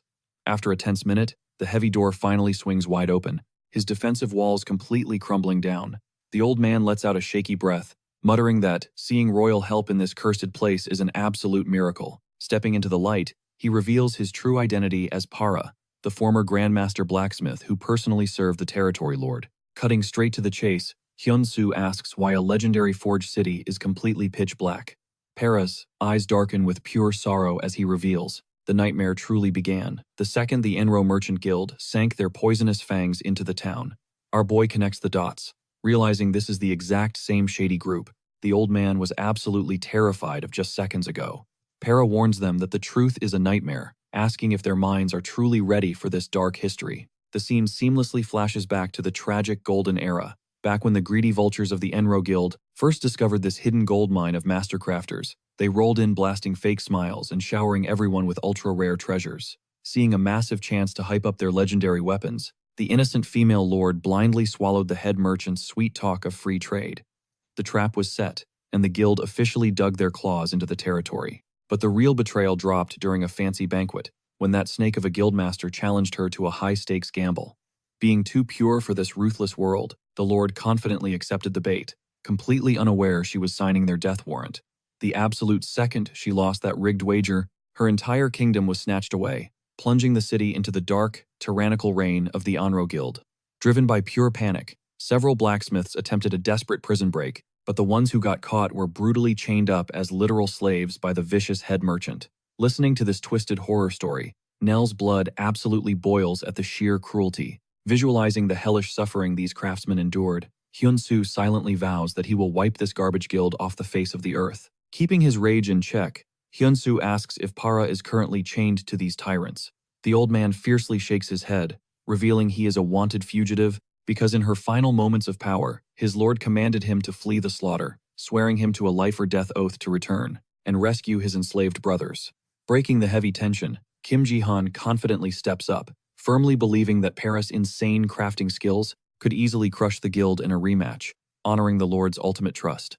But instead of getting hyped, the old man drops his gaze, drowning in a sea of absolute despair. He then whispers a name that sends chills down his spine: Baksu. This absolute scumbag of an examiner for the guild is a totally ruthless monster, yet ridiculously overpowered in his craft, guaranteeing that Para will inevitably be hunted down and destroyed. Shakily pushing himself up from the wooden chair, with pure, unfiltered terror consuming his soul, Para violently sobs that his spirit is completely shattered, and he just cannot keep running from the nightmare anymore. Turning his back, he tosses them a grateful nod for hearing him out, warning them to bounce before the Enderal Merchant Guild crashes the party. But our boy isn't just going to walk away. He springs to his feet, pressing a hand over his heart in a massive show of respect, making it crystal clear he is ready to throw hands for this guy's cause. He proudly declares his own identity as a fellow blacksmith, refusing to just stand back and watch his brethren suffer.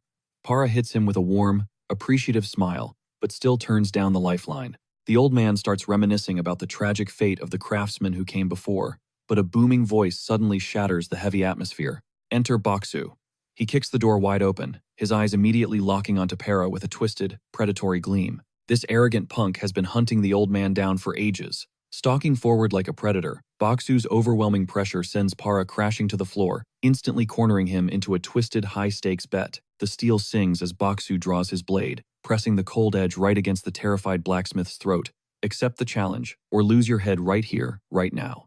Only then does the intruder finally notice our squad chilling in the room, shooting them a deadly glare as he sneers, asking if this is Para's pathetic new backup. With a flick of his wrist, Baksu rips open the glowing system interface, flexing a holographic blueprint of the ultimate blacksmithing empire he plans to build. His ego is absolutely off the charts, bragging that his elite skills and deep knowledge make him an untouchable crafter. Nell and Kim Ji-han instantly snap, screaming at the arrogant intruder. They fiercely tell him to back off and drop this madness. But Ji-han quickly runs a level check through the system, and his blood runs cold. Para's stats are a total joke compared to this monster. Smirking down at his victim, Baksu lays out the ultimate ultimatum: beat him in a forging duel, or die.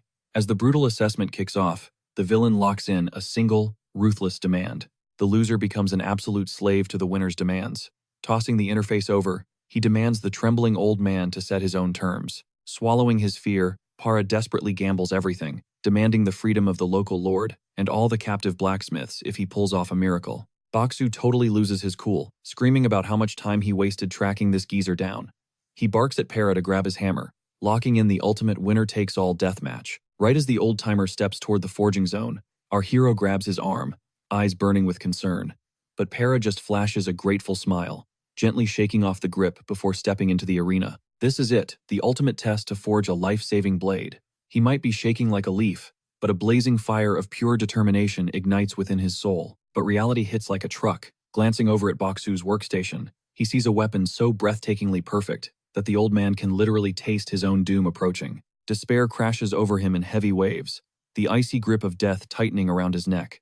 Just as he is about to shatter, the desperate faces of the captive lord and his fellow villagers flash before his eyes. Cue our absolute Chad of a main character. He starts hyping the old man up from the sidelines, barking out pro-level instructions to crank that forge's heat to the absolute max. He orders Para to read the fire's glowing colors like a book, knowing that pushing the flames to their breaking point is the only way to clutch this impossible victory. Suddenly, a golden system alert violently pings in front of Para. The notification declares he is receiving direct guidance from a literal master blacksmith, revealing our hero's true name, Hyun-soo. The old man's jaw drops to the floor as the realization hits him like a lightning bolt. Meanwhile, back in the real world, absolute chaos erupts in the developer control room as a developer screams at his monitor. He is tearing his hair out over Hyun-soo crashing the event. This guy poured his blood, sweat, and tears into coding the ultimate boss non-player character, Baksu. And now his masterpiece is getting totally derailed because a player decided to carry the old man. Catching the panic, a female developer raises an eyebrow, questioning what the big deal is. She honestly thought Baksu was just some mid-tier encounter. Sweating bullets, the frantic developer drops a massive lore bomb. Baksu is hard-coded to become the continent's future. 11th legend. Worse yet, This dev specifically designed him to be an absolute menace, arguing that a world filled with only shiny, righteous heroes is just plain boring. They desperately needed a dark, legendary threat to spice up the game. Realizing the gravity of the situation, the female dev whips her head around to face their boss, Leader Kim. She nervously asks if this unexpected player interference is going to break the game's entire balance. Stroking his chin, the veteran leader commands his squad to hold their fire and just watch the madness unfold. Back in the virtual world, Hyunsoo is spitting absolute straight fire, micromanaging Para's hammer strikes to keep the metallic pressure absolutely flawless. His guidance remains razor-sharp all the way through the final grinding and polishing phase. Finally, the intense hammering stops, and the two rivals face off. They both present their glowing, freshly forged blades. The system chimes in with a world-shaking announcement. Para just crafted an artifact hovering right on the edge of the legendary tier. Nell and Jihan look like their souls just left their bodies. Jihan's brain short-circuits, realizing there is zero chance the old-timer pulled this off by himself. It was all thanks to Hyunsoo's god-tier backseat gaming. Without him, Bakshu's insane talent would have absolutely crushed the old man. Then, the system officially crowns Para as the undeniable victor. He actually beat the future legend, leaving the official examiner totally paralyzed in disbelief. Staring down at his glowing creation, tears prick the old blacksmith's eyes. He never dreamed he could forge a literal masterpiece in his twilight years. This epic upset triggers a massive chain reaction. The captured lord is officially getting her lands back, and the chains of oppression shatter for every enslaved craftsman. Clenching his jaw, Bakshu bitterly tosses his newly forged weapon into the dirt, swallowing his massive pride to accept the loss. But the drama is not over yet. Marching straight up to our main character, Bakshu unsheathes his personal, terrifyingly powerful blade, demanding a one-on-one showdown right here, right now. Hyunsoo just tilts his head, looking more puzzled than intimidated by this angry non-player character. Back in the real world, the development team is having a collective panic attack over Bakshu's rogue behavior. They have no idea why their future villain is picking a fight with a player. The panicked creator sprints over to Leader Kim, terrified of the outcome, knowing perfectly well that Bakshu's current stats are absolute trash, compared to the absolute beast that is our main character. Leader Kim shuts down any hope of a villainous victory, bluntly stating that Bakshu is walking straight into a slaughterhouse. There is zero reality where a future legend defeats the current god of blacksmiths. Sweating heavily, the developer begs to know if Hyunsoo might take it easy and spare his precious villain. But Leader Kim and the female dev immediately burst his bubble. Our boy does not know the meaning of holding back, glaring intensely at the glowing monitors. The original creator watches in pure dread as his prized creation approaches doom. Leader Kim casually drops the final verdict. Hyunsoo is a total wildcard who shatters every expectation they throw at him. Bakshu just made the biggest mistake of his digital life. With his sword tightly gripped and his ego blazing, this arrogant rival is about to find out exactly why you never mess with the main character. Hyunsoo runs his eyes over the blade. Not a bad weapon, he smirks inwardly. But Bakshu isn't playing around. The corrupt guildmaster lays down a brutal wager. If our boy loses, his right arm gets chopped clean off. Hyunsoo doesn't even flinch. Staring dead into his enemy's eyes, he sets his own price.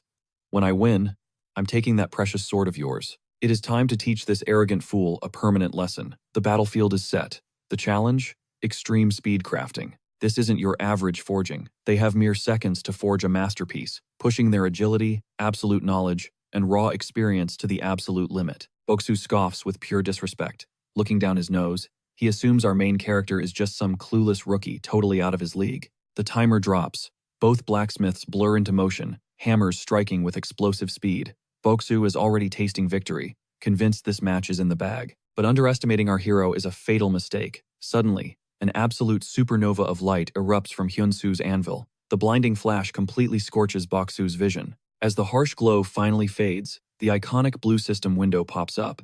The notification echoes through the room. A legendary guardian sword has been successfully forged. Bakshu just stares in pure shock. He only managed to scrape together a pathetic unique grade weapon. Defeat crushes him instantly. And by the sacred laws of the system, his ownership over his prized blade is completely wiped out. The system doesn't hesitate. In a flash of data, the sword vanishes from the loser's grasp and materializes right into Hyunsoo's waiting hand. Veins pop on Bakshu's forehead as pure rage consumes him, but Hyunsoo just stares down coldly. Your days of terrorizing the weak?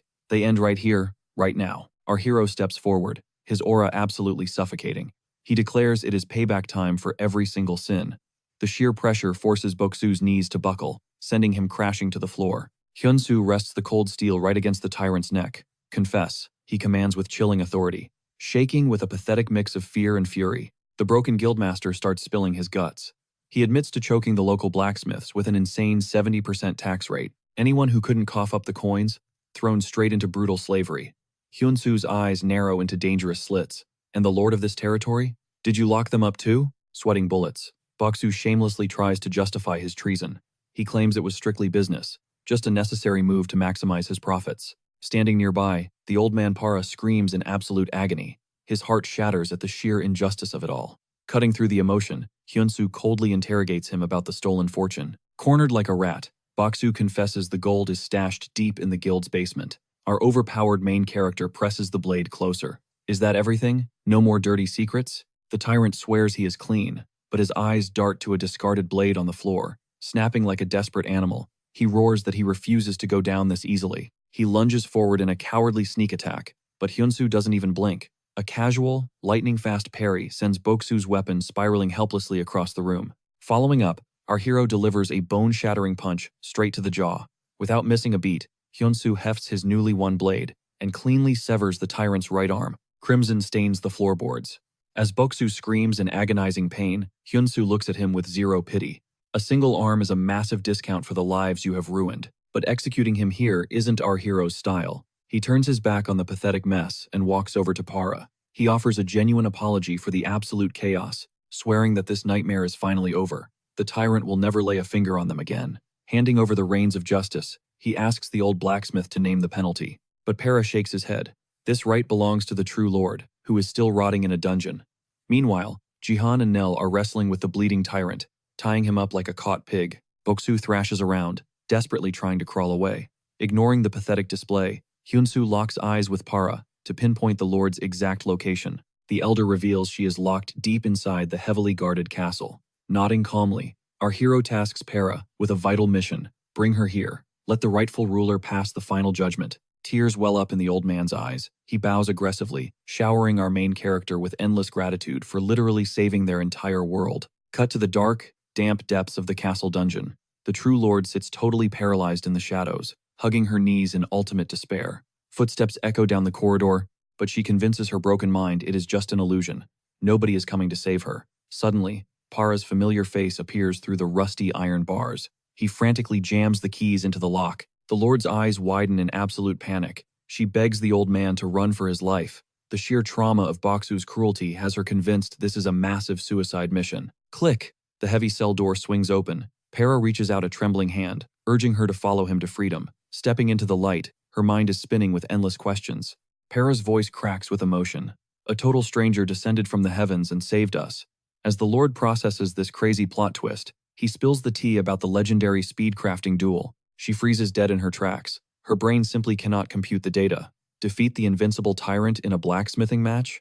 That sounds like absolute fiction. But Para grabs her shoulders, his eyes burning with undeniable truth. He swears on his life it actually happened. Now, destiny is calling her to deliver the final execution. He calls this mysterious savior a god among craftsmen, a true master of the forge. The traumatized ruler still thinks she is dreaming, but Para practically begs her to witness the miracle with her own eyes.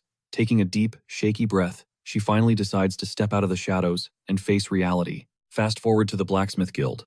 The duo arrives at the chaotic scene.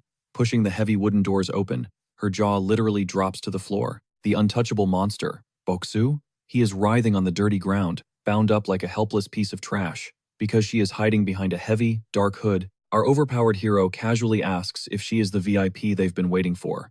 With a dramatic swoosh, she pulls back the fabric. I am Belen, she announces, reclaiming her title as the absolute lord of Ballas. She stares at Hyunsu like he is an actual deity. Taking down a warlord this easily, it is mind-blowing. Our boy just shrugs it off. I tried to hand the kill over to Para, but the old-timer insisted you needed closure. That is why she was summoned to the stage. Taking a long, heavy moment to process her newfound power, Belen's gaze turns ice cold. She orders Jihan to rip the gag out of the traitor's mouth.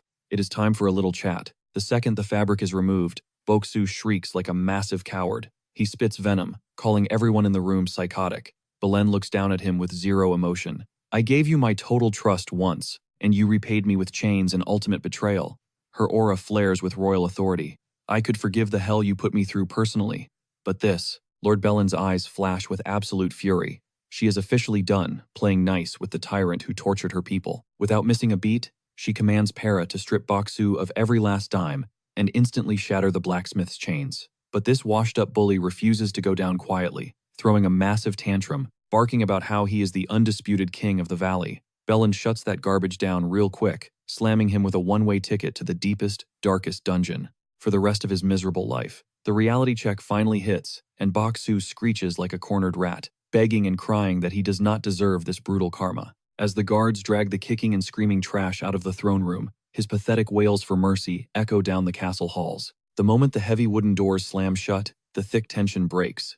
Our main character steps up, spilling all the tea on Baksu's shady underground operation. The heavy truth hangs in the air, and Bellin slowly pushes herself out of the lord's seat. Before Hyunsu can even ask what is happening, this proud noble bends at the waist, dropping a deep, respectful bow right in front of him. Hot tears stream down her elegant face as the guilt completely crushes her. Her voice trembles, admitting she should have been the absolute shield for her citizens, beating herself up for being blind to the corruption, rotting her territory from the inside out. Watching his lord completely break down, Para gently steps in, dropping some massive emotional support. He reminds her that Baksu was the real snake in the grass, and she literally bled for the Balas Valley every single day. Taking a deep breath, Bellin gives her loyal knight a grateful nod. It is time for proper introductions, and our protagonist casually drops his title as the master blacksmith, Hyun-soo, repping his squad alongside his manager, Nell.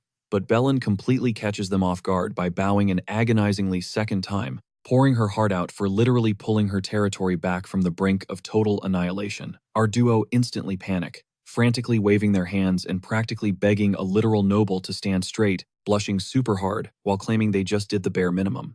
Settling down, Bellin hits them with a genuine apology for treating them like public enemies earlier. She confesses that when Para first hyped up a mysterious savior, she thought it was pure cap.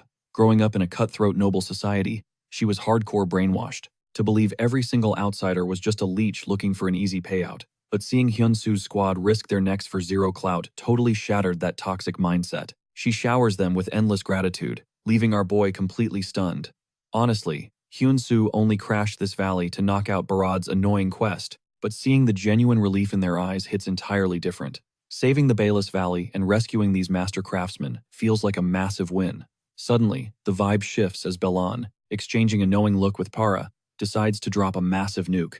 She is handing over 50% of Baksu's insane wealth as a reward. Any normal player would be drooling, but our Chad completely waves it off. He looks her dead in the eye and tells her to pump every single coin back into her starving territory. For him, the real payout is not cold, hard cash. It is watching this battered region rise from the ashes like a literal phoenix. Bellin's jaw practically hits the floor, while Para looks at our hero like he just met a walking god. Boom! Because our hero casually saved an entire lord's domain from a tyrannical nightmare, the system suddenly chimes in with a blinding blue notification regarding the activation of the Lord's grace. This is not just some random achievement. It is an ultra-rare title that only drops when a non-player character's respect levels go totally off the charts, meaning they are literally offering to become his loyal vassal. Hyun-soo blinks at the holographic text, his eyes darting between Para and the Lord, completely clueless about who just tried to swear their life away to him. Meanwhile, cut to the real world, inside the ultra-sleek developer monitoring room, where a female developer and the legendary leader Kim are watching the monitors like hawks. She places her bets on Para being the one who triggered the system event, but leader Kim smirks, shaking his head. He points out that the coded requirements for a knight like Para to switch masters are leagues harder than simply acquiring minor Banya, who had already joined Hyun-soo's expanding squad earlier in the game. He challenges the rookie developer to look closer at the lore. The gears in her head start turning, and suddenly, it clicks. The algorithm does not match a regular transfer. Para is already eternally bound to the Lord. Leader Kim drops the heavy lore knowledge, stating that if Para even tried to pledge allegiance to our guy, the system would flag it as high treason against the crown. The researcher frowns, arguing that a literal lord doing it should trigger the exact same game over penalty, but Kim pulls up the world's master lore sheet, explaining that the recent brutal civil war between the imperial and noble factions totally shattered those rules, which means the one bending the knee right now is none other than the Lord herself. Back inside the game, the atmosphere goes dead silent. Looking straight into our boy's soul, Lord Bellin formally pledges her absolute loyalty to his banner. Hyun-soo's brain practically blue screens as he totally thought Para hit the button, so having a high-ranking noble submit to him is absolute madness. Desperate, he side-eyes Nell for a lifeline, but her jaw is basically on the floor too. Seeing this proud ruler refusing to lift her head, our protagonist steps forward, his heart racing, trying to process this massive shift in the power dynamic. Bellen's voice is rock steady as she confesses that his pure, selfless drive to save her valley shook her to the core. But our guy is not about that master and servant vibe, immediately extending a hand, telling her to get up so they can handle this face-to-face like equals. Gripping his hand, she rises, her eyes burning with fierce determination, stating that while he might not be from around here, she can practically see the legendary destiny waiting for him at the absolute top. She is betting everything on his potential, wanting to ride his massive wave to greatness. She wants her territory to evolve right alongside our overpowered hero. In the background, Nell is literally jabbing Hyun-soo in the ribs, practically screaming at him mentally to secure the bag. Taking the hint, our boy bows his head in respect, officially sealing the insane contract. Bellen's face lights up with sheer relief, wasting zero time before dropping her next big inquiry, asking about his grand master plan now that he has taken over. Hand on his chest like a true saint, he announces his noble desire to train the valley's blacksmiths, completely ignoring the fact that he is secretly just trying to grind out Barad's annoying hidden quest. Fooled by his godly aura, Bellon hits him with another wave of tearful thanks, making our main character sweat nervously from all the unearned hype. While the Lord and her loyal knight start plotting their territory's comeback, Hyun-soo zones out, his gamer brain running a million miles an hour. With a literal lord as his vassal, he just realized he does not just get to clear his quest. He is about to collect sweet, sweet tax money. Talk about an absolute jackpot. His ultimate master plan?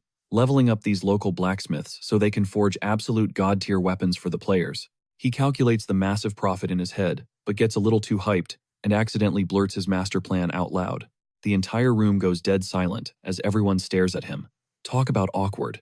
Fast forward to the next morning, and every single blacksmith receives a massive summon. The local lord orders them to the main hall. They murmur in utter confusion, taking their seats and wondering what this emergency meeting is all about. Enter Hyun-soo. He steps up to the podium, gives a polite bow, and drops the bombshell. He is going to be their new forging instructor. You can immediately hear the scoffs. These veteran craftsmen are way older than our boy, and they instantly write him off as some clueless rookie. Their veteran pride is totally wounded.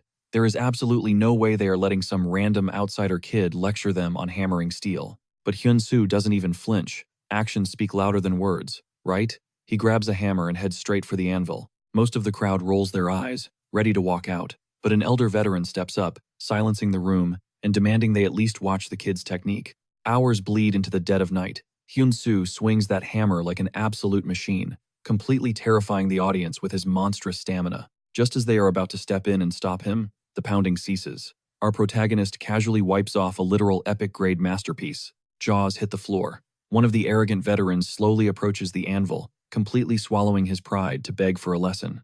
Our boy goes full professor mode. He breaks down the exact science of striking angles and consistent pressure, proving that raw shaping is only half the battle. Next, he exposes their fatal flaw: temperature control. Without the perfect fiery heat, those blades are basically made of glass waiting to shatter. The tables have completely turned. The entire guild swarms our hero like fanboys, showering him with apologies and desperately taking mental notes. One craftsman timidly asks if they can unlock recipes beyond just swords. Hyun-soo flashes a confident smirk and seals the deal. Boom. 2 grueling weeks vanish. The once proud blacksmiths look like absolute zombies, completely drained from Hyun-soo's hellish boot camp. Standing before his exhausted students, our protagonist finally declares that their training arc is over. The room practically explodes with relief. Hyun-soo raises an eyebrow, jokingly asking if his class was really that bad.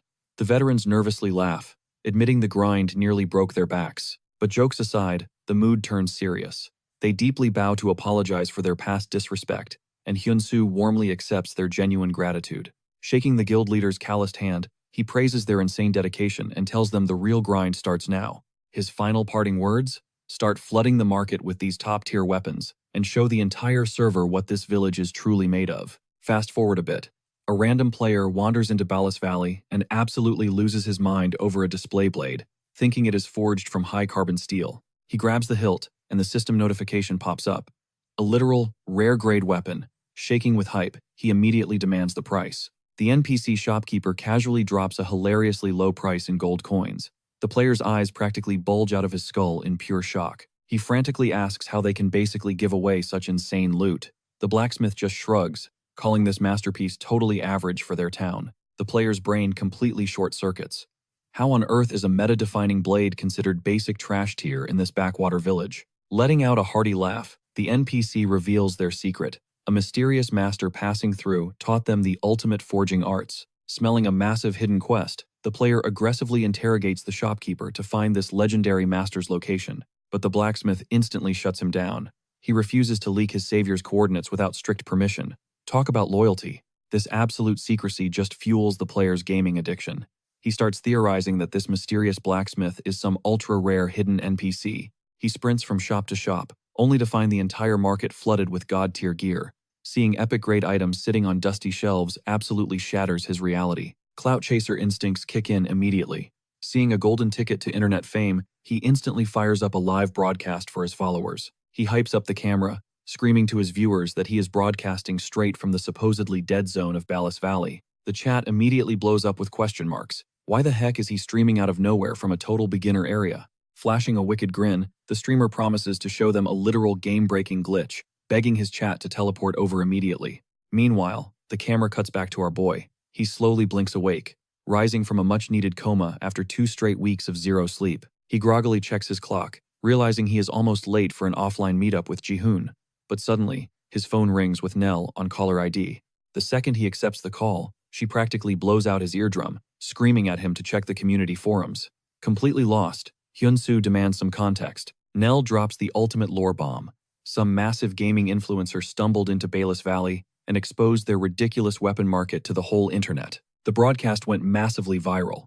Now, an absolute tsunami of players is storming the valley, violently searching for the mythical blacksmith who started it all. And the crazy part? Even the deserter NPCs who abandoned the village are crawling back, begging for a piece of the action. A greedy smirk creeps across our hero's face. With this insane player traffic, his hidden quest completion rate is about to hit the absolute stratosphere. Later that day in the real world, our overpowered protagonist kicks back at a local diner across from Ji-hoon. While Ji-hoon absolutely demolishes his meal, Hyun-soo stuffs his own face with food, casually checking in to make sure their offline operations are running smoothly. Ji-hoon tells our boy to slow down and hit him with one question at a time. He admits the daily grind is smooth, but a massive storm is brewing thanks to an upcoming, brutal quest update. Catching that hint, our main character immediately zeroes in and asks if he is locked into a guild yet. The second Ji-hoon shakes his head, our boy drops the ultimate offer, inviting him to join his own elite squad. Grabbing his drink, Ji-hoon admits the vibe sounds epic, but he is totally clueless about guild life, asking for a little breathing room to mull it over. A flash of disappointment crosses our hero's face, but he respects the boundary and nods along. Sensing the sudden drop in energy, Ji-hoon desperately tries to backtrack, swearing he is not turning him down. Before he can ramble further, Hyun-soo literally shoves a massive chunk of grilled meat into his mouth, chuckling that their only mission right now is wiping out this feast. The camera cuts away, dropping us into a dead silent hospital room where our boy's father rests in a deep coma. Pulling up a chair beside the bed, Hyun-soo spills his heart out. He updates his dad on his wild adventures, bragging about his ride-or-die friends, his loyal crew, and a mentor who steps up just like a true father figure. Gently gripping his dad's fragile hand, our protagonist whispers a tear-jerking promise. He tells him to let go of all worries, because their golden era has finally begun. With a heavy but hopeful heart, he heads out, whispering a final promise to return tomorrow. Our hero logs back into the grind and steps straight into the royal court to face King Barad. He needs to officially report his triumphant comeback. Dropping to one knee in pure respect, he is quickly cut off by Barad, who orders him to rise. The king demands the mission debrief, and our boy proudly declares absolute victory. He dives into the whole drama surrounding Bolsu, the tyrant choking the life out of the Ballas region. Barad smirks, noting he already heard the epic rumors of Hyun-soo kicking that villain to the curb. Leaning forward, the ruler questions the current state of the territory. Our boy casually drops a massive bombshell, revealing he boosted their development by a staggering 150%. King Barad's jaw practically hits the floor at those insane numbers. Hyun-soo breaks down his masterclass strategy, explaining how he leveled up the local blacksmiths, which triggered a massive wave of tourists flooding into Ballas, completely reviving their economy. Leaping out of his throne, Barad showers our hero with high praise and slaps down a mind-blowing reward of 1.5 million gold. Bowing his head, our protagonist graciously accepts the royal bag. But Barad is not done yet. He admits our hero absolutely shattered his expectations, meaning a standard payout just will not cut it. Blinking in confusion, our boy braces for the next curveball. the king casually announces his grand plan to construct an exclusive, state-of-the-art forge strictly for Hyun-soo, right in the heart of the Goyard kingdom. Right on cue, the system chimes with a glowing pop-up, alerting our hero that he just unlocked a massive opportunity to plant his roots in the capital. Barad insists that after hard carrying the citizens of Ballas, our boy has earned a permanent, top-tier VIP spot in his domain. But against all logic, Hyun-soo actually pumps the brakes and politely declines. The king frowns, visibly baffled, and asks if he is turning it down because the assigned plot is too small for his ego. Dodging a massive misunderstanding, Hyun-soo shakes his head, explaining his heart is solely set on skyrocketing the Ballas Valley's potential. The royal ruler struggles to wrap his head around this insanely selfless move, prompting our hero to lay out his tactical genius. If his legendary status as a master blacksmith leaks in the capital, massive crowds will flood his personal forge, completely draining the tourist traffic from Ballas. Staring at him in awe, Barad silently realizes this kid practically bleeds the aura of a true monarch. Respecting the ultimate sacrifice, the king tells him the door is always open. If he ever sets his sights on a piece of land, it is his. Our boy smiles and thanks the ruler, before Barad questions his next move on the chessboard. Our hero casually mentions he is off to a VIP meeting with the Lord of Ballas. Turning his back to exit the Grand Hall, he hears King Barad make one last vow. If any top-secret, high-stakes missions pop up, our boy will be the first one called. Watching the hero's shadow fade, the king smiles wickedly, mentally admitting this entire scenario is a secret test, to see if this kid has the iron will to wear a crown. Fast forward a few days, and Nell urgently pings our boy, summoning him to the Freya territory. She drops a mysterious set of coordinates, and the moment our protagonist touches down, he demands to know what the massive emergency is. Kicking back in a chair, Nell practically screams with hype, dropping the bombshell that this exact spot will be their official guild headquarters. Since Freya hugs the border of Goyard and swarms with high-level player traffic, our hero realizes she hit the absolute jackpot. Shifting gears, he casually brings up his insane chat with Barad, mentioning the whole noble title offer. Nell freezes, her eyes widening in pure shock. An everyday, non-royal NPC. Handing out noble status like candy is basically a glitch in the Matrix. Hyun-soo tilts his head, wondering if it is actually that deep. Because, hilariously enough, right after he ditched the king to meet Belon, she literally tossed the exact same noble title into his lap, Belon confessed. She felt totally unqualified to wear the Lord's mantle. After witnessing his god-tier leadership, she knew he was the only one worthy of ruling her lands. She practically fell to her knees, begging him to take the crown. Even crazier, as an independent minor lord, with zero royal strings attached, she was fully prepared to hand over 100% of her shares. One single nod from our boy, and absolute authority over the entire region is his. Staring at his hands, Hyun-soo wonders if the system itself is conspiring to force him onto a throne. Nell completely agrees the situation is incredibly busted, but it just proves the Lord accurately measured our protagonist's monstrous potential and desperately wants him as her knight in shining armor. Letting the heavy silence hang in the air, Hyun-soo simply smirks and points a finger straight at a stack of guild paperwork. Flicking open the confidential dossier, Nell drops a massive bombshell. This isn't just any gig, it is our boy's very first official client. The target? A total powerhouse named Rizal. Nell reveals this guy is sitting pretty at rank 21, a lone wolf flexing insane stats without a single guild holding him back. But there is a massive catch. The dude is asking for an artifact so ridiculously overpowered, it sounds like a bad joke. However, if our main character actually pulls this off, his reputation will instantly skyrocket to god tier. Leaning in, Hyun-soo demands the crazy details. Nell doesn't sugarcoat it. The client wants gear pulsing with literal dragon energy. Hyun-soo completely freezes, his jaw practically hitting the floor. Meanwhile, cut to a tense standoff.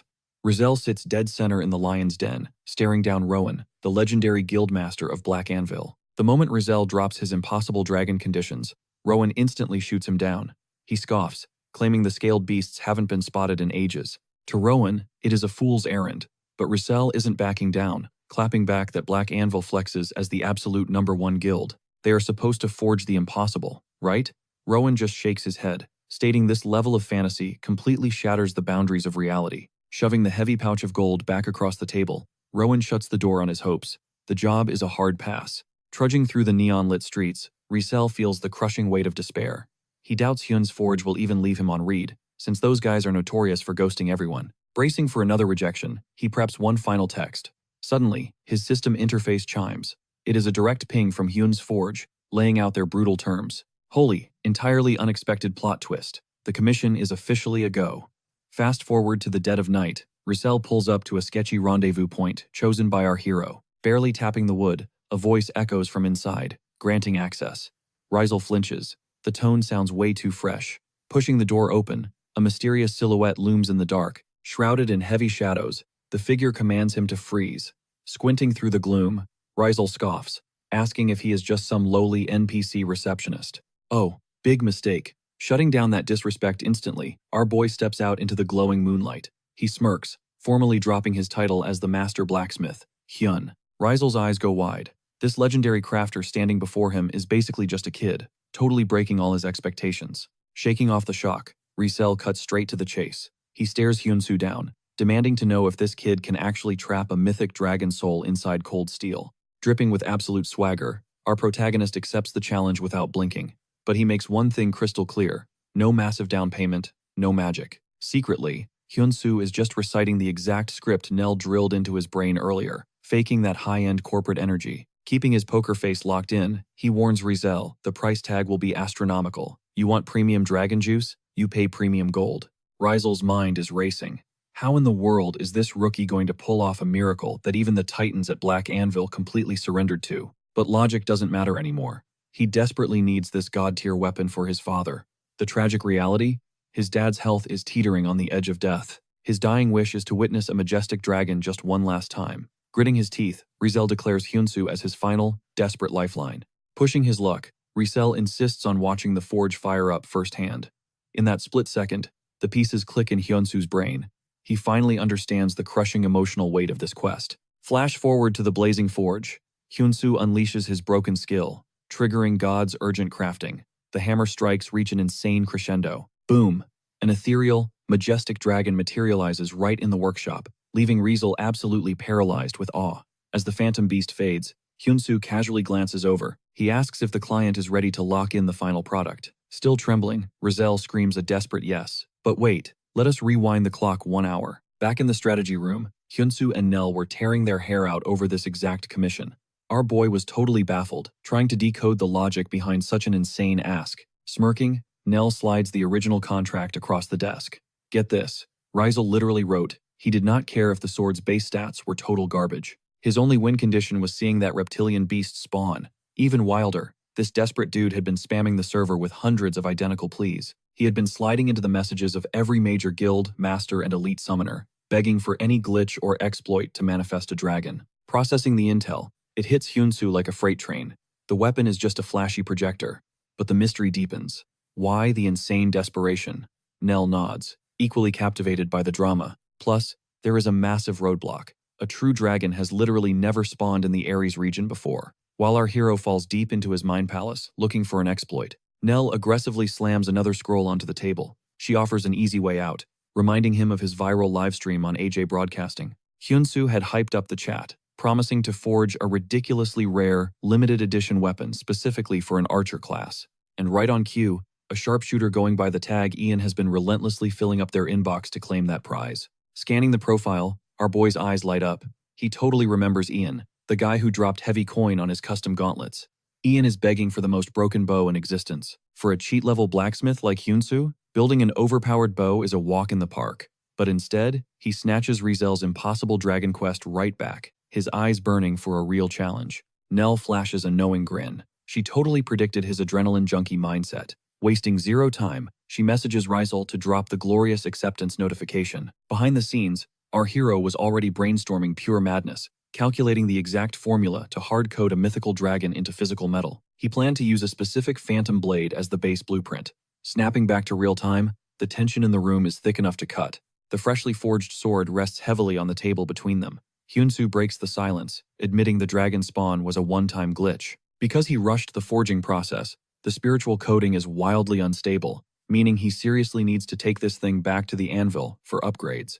Panic flashing in his eyes, Rizal slams a hardcore 7-day deadline on the table. He practically begs our protagonist to patch the artifact within a week because his dad's timer is rapidly running out. Russell slides a massive stack of cash across the table, making it crystal clear that his bank account has zero limits. But Hyun-soo barely even glances at the bag. He pushes the fortune right back, declaring he only gets paid when the masterpiece is perfectly forged. Russell is absolutely stunned by this massive flex, But our boy promises to deliver absolute perfection, sealing their epic contract with a firm handshake. Fast forward to the dead of night. The mood gets incredibly heavy. We cut to a quiet hospital room where Russell sits nervously beside his bedridden father. The frail old man whispers that all his hopes are riding on him.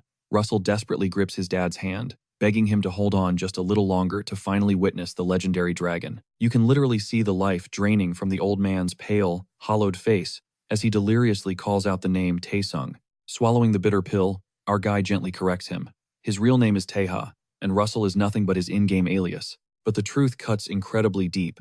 Even after reminding him, his fading dad completely ignores Taeha and continues crying out for Taesung. He keeps obsessing over seeing that mythical beast. Taeha gently tucks his father in, his heart aching as the old man falls asleep, still mumbling his golden child's name. That rejection totally crushes Taeha. Stepping out into the cold hallway, his mind races back to a certain someone, realizing they have not spoken in ages. Right on cue, his phone lights up, flashing a caller ID that makes his blood run cold. Big brother. Turns out, the golden child their dad was begging for is Taesung, the ruthless older brother currently running the family empire, Hansung Group. The scene smash cuts to the corporate penthouse. Taeha stands awkwardly in the luxurious office, while Taesung completely grills him about his virtual life. Sweating under the pressure, Taeha swears everything is under control, but Taesung immediately drops the hammer, demanding updates on the mythical dragon. He coldly reminds our guy about the massive promise he made to spawn the beast inside the game, a promise that has been collecting dust for months. Pushed to the edge, Taeha furiously defends himself, shouting that the moment is literally right around the corner. But the CEO just glares back with absolute zero faith. Staring him down, Taesung issues a chilling ultimatum. This is strike 3. Either he summons the beast right now, or he uninstalls the game forever. It is a total do-or-die situation for their dad.